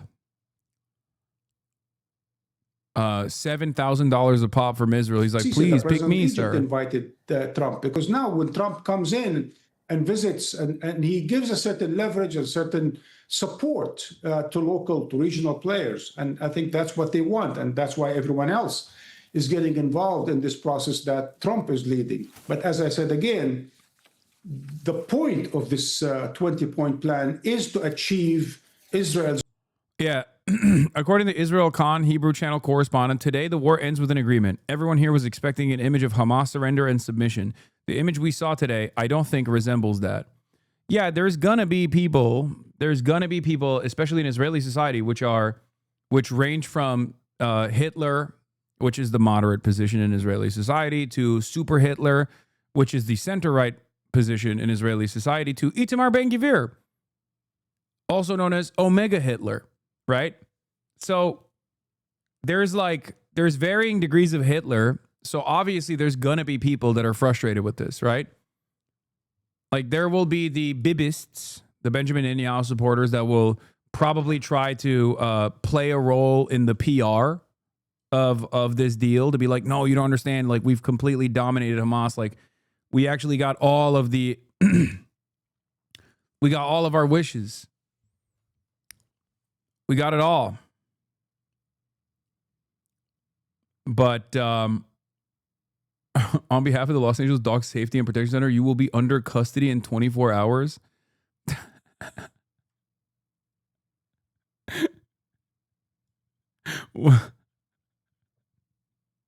Oh, brother. Okay, man. Yeah.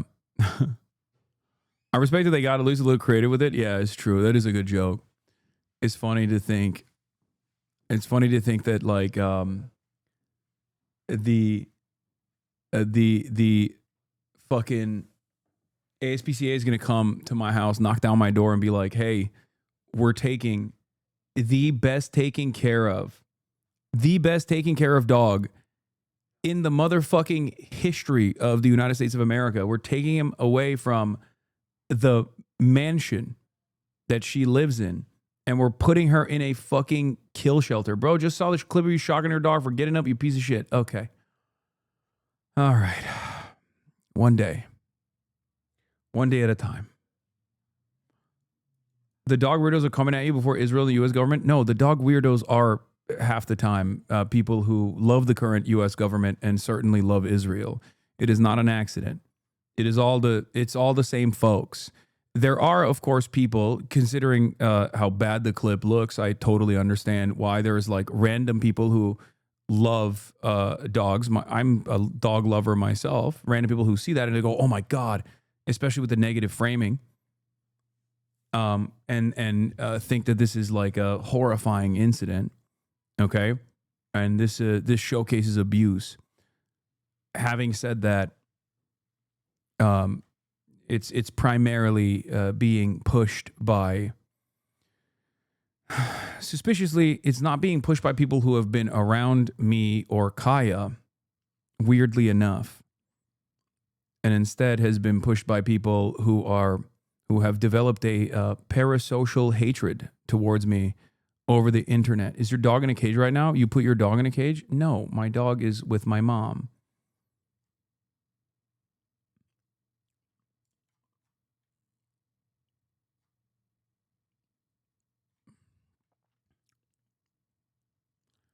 They keep saying your dog is a boy, like you can tell they don't know shit. I know.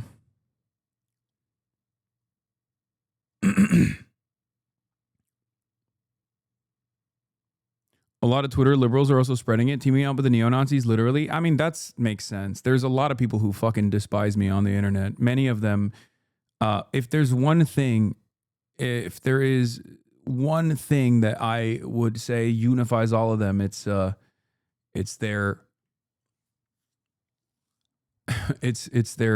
hatred of the left and maybe even their love for Israel.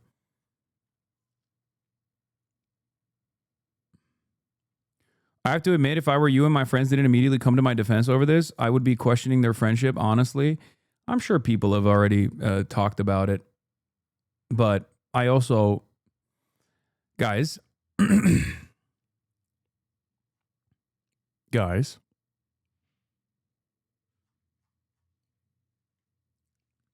know how this goes. There has been a sea of hatred, and the smear campaigns never really end. Sometimes it goes overboard, and other times it quiets down until the next wave. Okay? It is what it is. And I understand why it is difficult for people to come out and be like, y'all are fucking crazy. I've been around this dog. She is well loved.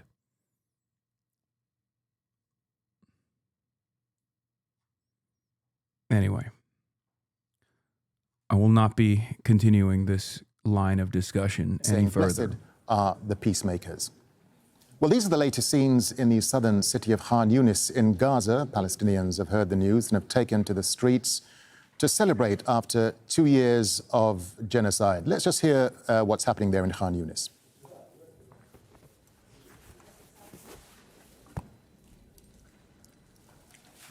All right, let's bring back in Alan Fisher. Alan, as we were watching scenes of jubilation there in Khan Yunis from people in Gaza receiving news of this deal, for those viewers who are just joining us here, Alan, this all came out on Trump's social media post, Truth Social.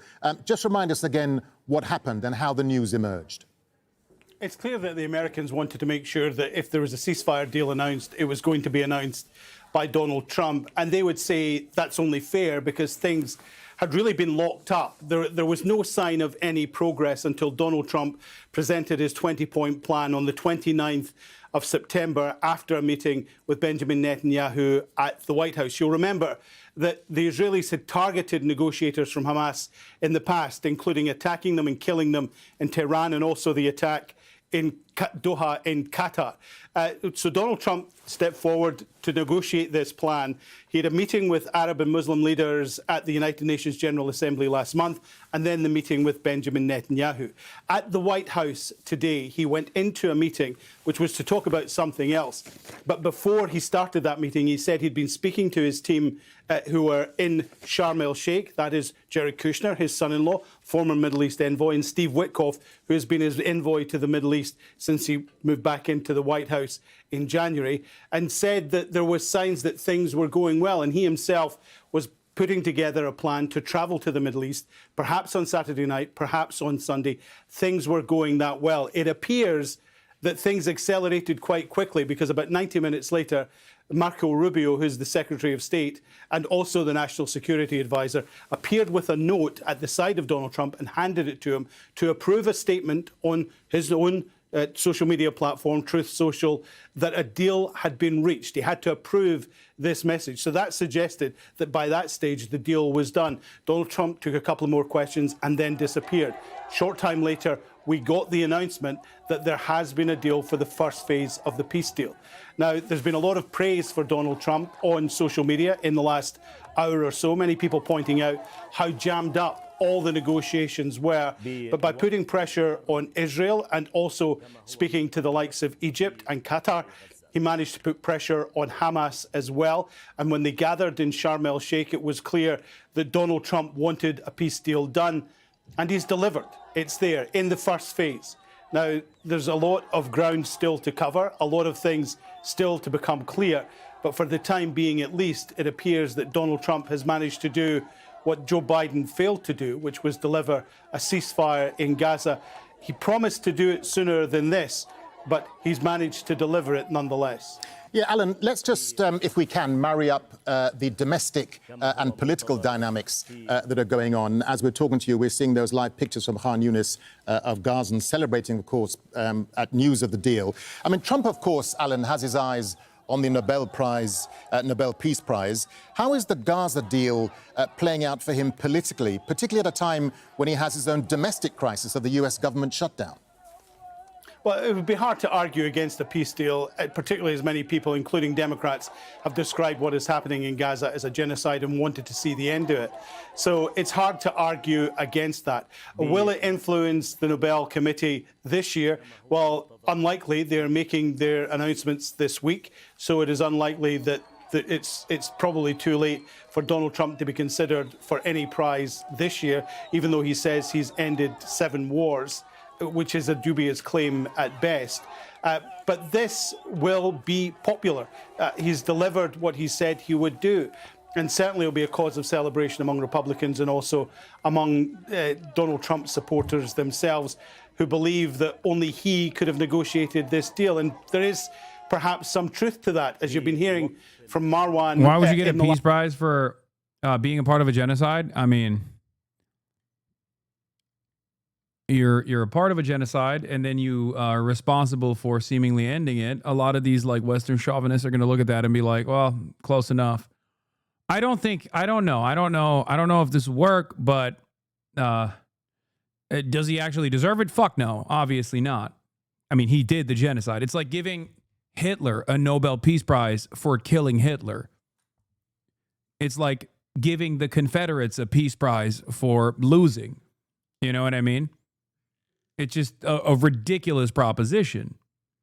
Wow, great work, Hitler. Thank you for killing yourself. You are the real savior of the German nation and all the other countries that you fucking invaded.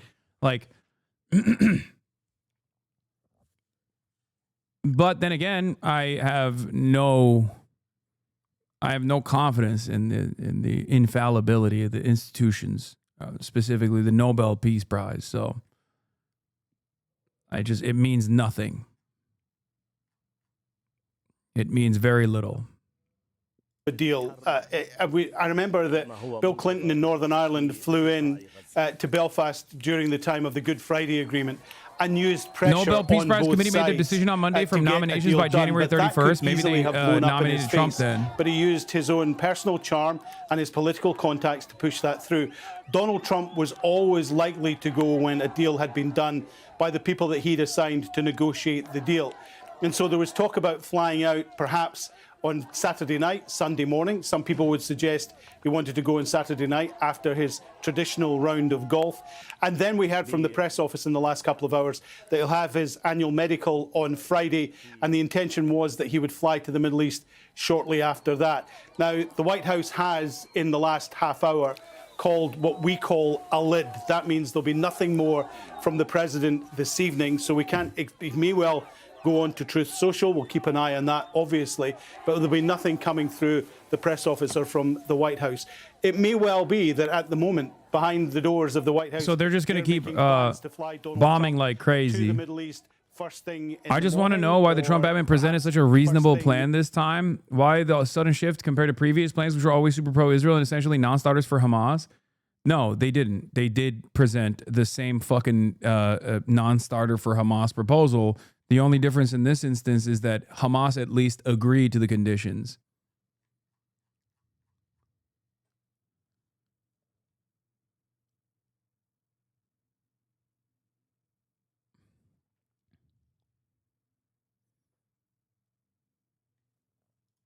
That's it.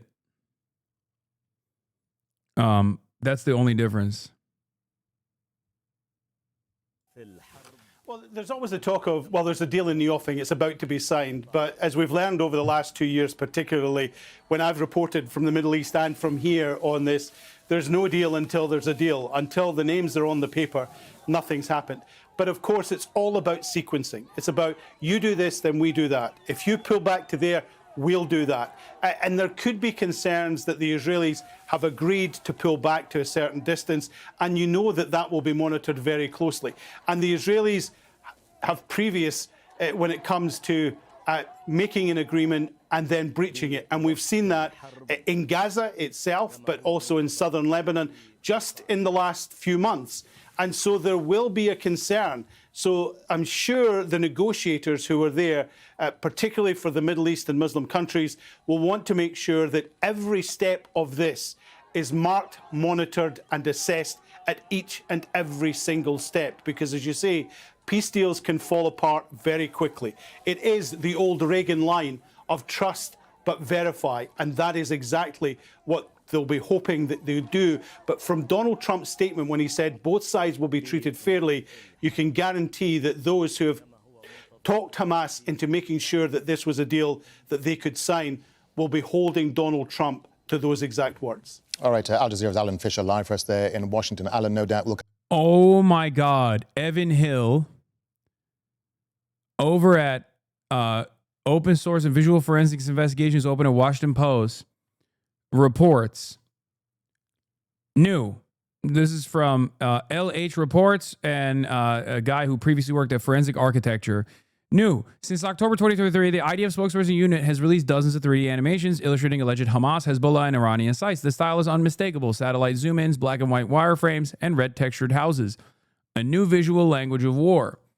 Fascinating work here tracing how the IDF recycled 3D assets from a cyberpunk sci-fi art project, the Scottish Maritime Museum, and elsewhere to populate its widely seen models of supposed enemy locations in Gaza, Lebanon, and Iran. One of the most infamous, the alleged underground Hamas command center at Al-Shifa Hospital in Gaza City, used to justify an unprecedented assault on the biggest medical center in Gaza, was actually an animation that the IDF had used the previous year, saying at the time it was a tunnel beneath a UN school. What? You mean to tell me that these guys were fucking doing such a piss poor job that they were reusing assets? That it wasn't actually a real schematic? It wasn't actually real schematics of the undisputable Hamas tunnels under the fucking under the Al-Shifa hospital? I thought there was a command center. Wow. How do they not realize they would be caught for this? Oh, right. They know and they don't care. Exactly. Exactly. They do not give a shit.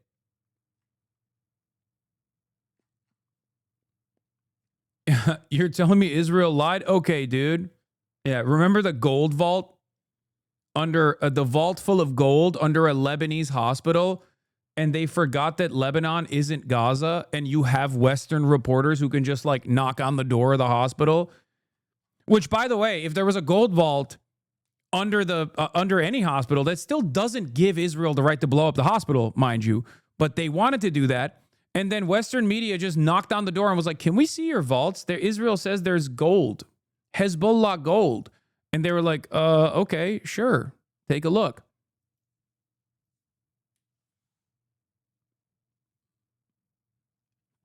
It is alarming, once again, that not a single fucking person held Israel to account after this.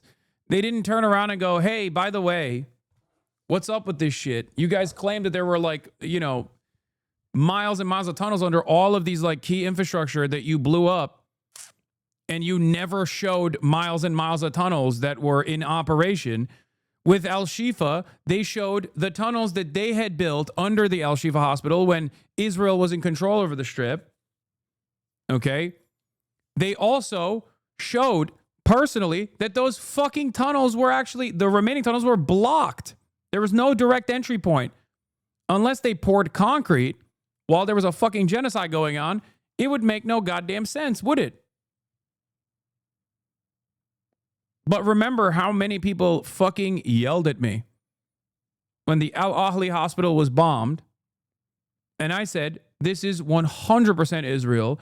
Very unlikely that it's anybody else, especially considering that Israel had bombed that hospital 2 days prior.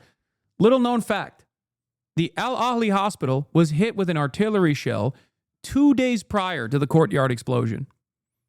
2 days prior. And all of the major media, just like myself, said, BBC, everybody else said, yeah, this is most likely Israel. Of course, Israel blows up hospitals all the time. They have done so in the past. And what's really interesting is that they all turned around and apologized when Israel did this like bullshit ass, like, no, it was actually a Palestinian Islamic Jihad rocket. I promise.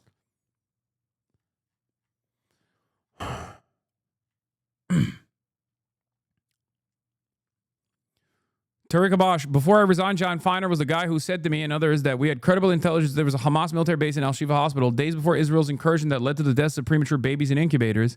Even if that intelligence was right, it absolutely wasn't. Remember the ridiculous Israeli walkthrough video as evidence. You still don't have a right to kill babies. But it was so evident that this purported intelligence was bullshit that Jeff Bezos' Washington Post published a takedown investigation of the claims. The damage was done, and it was too late. Not just for those babies, but for the dozens of future military actions on hospitals and schools that Israel would commit.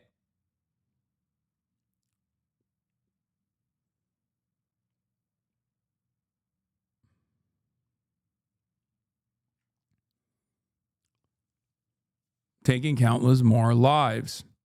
I am all for people recognizing that we need to shift our policy on Israel-Palestine, but if you spent nearly a year and a half with the power to do so and instead made excuses for allowing a genocide, especially when you can't even take the time in your word salad to admit your role and responsibility in getting the U.S., getting us to where we are today. Anyway, feel free to read for yourself and decide if John cares about Palestinian lives or about how the policies he supported have undermined American interests, our national security, and our global credibility. Maybe someday when Democrats have influence to stop war crimes, they'll use it. Yeah, this is after John Feiner wrote that article on Politico, the op-ed piece, where he said, we serve the Biden admin. It's time to impose conditions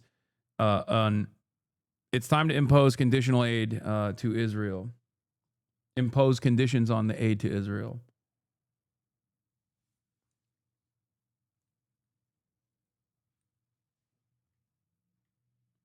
Remember when they first blew up the Al Ahly courtyard and the international media initially suspected that it was obviously Israel because they'd blown up the hospital 2 days prior to the courtyard explosion.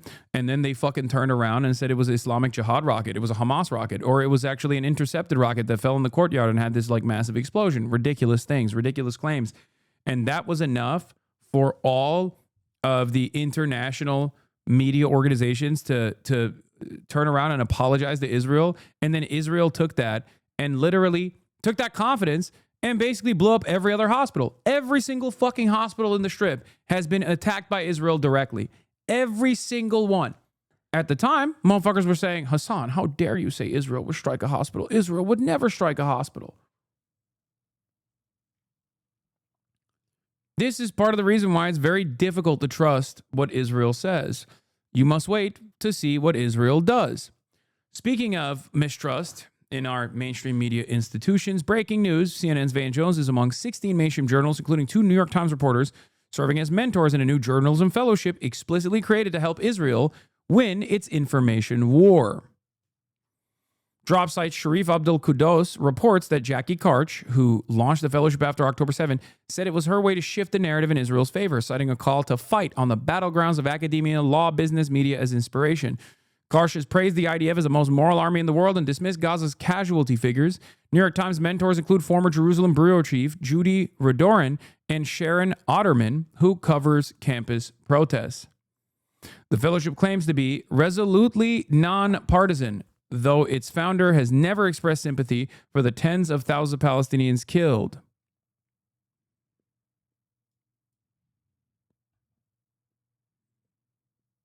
Including 20,000 children in what UN officials and a vast majority of genocide scholars characterize as genocide. Incredible stuff. I mean, it's true that Zionism is nonpartisan in the U.S., yes, unfortunately it is. There is a bipartisan consensus on Zionism in the United States. Okay? There's a clarification to that post from Dropsite. Hold on, let me fix the gray bars again, and then I'll read that. The clarification reads as follows. Not all 16 mentors are journalists. Quddus writes in his story for Dropsite that the fellowship has attracted 16 scholars and journalists from several mainstream publications to serve as mentors, including the Atlantic, Spectrum News, The Spectator, Ynet, Times of Israel, and 2 journalists at the New York Times. Yeah. There is no other country on the planet that gets to do this kind of shit. Like openly, at the behest of a foreign nation, openly dominate American discourse like this. They don't hide it. They don't shelter you from the truth, or they just straight up say it as it is. They say, we're doing this.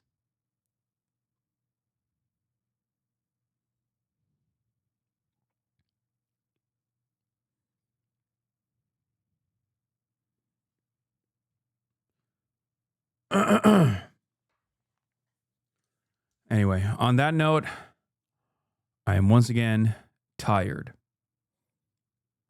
And therefore, this will be the end of my broadcast for today. I will, of course, be live tomorrow talking to David Adler, who actually was recently released after being kidnapped by the Israeli government. David Adler is one of the members of Progressive International. I will be talking to him specifically about his experiences tomorrow at 1 p.m. Pacific time, about being apprehended, about going on the Gaza Sumud flotilla. He's the co-general coordinator of Progressive International, someone I've spoken to quite a bit. He is actually originally a Los Angelino. Now I believe he lives somewhere in Europe, but wonderful person. And he will talk about his experiences being brutalized by the Israeli state for the crime of trying to penetrate the illegal. In the chat, so hi. The illegal Gaza blockade. Love you all, and I will see you tomorrow. Introduction, starting off the day.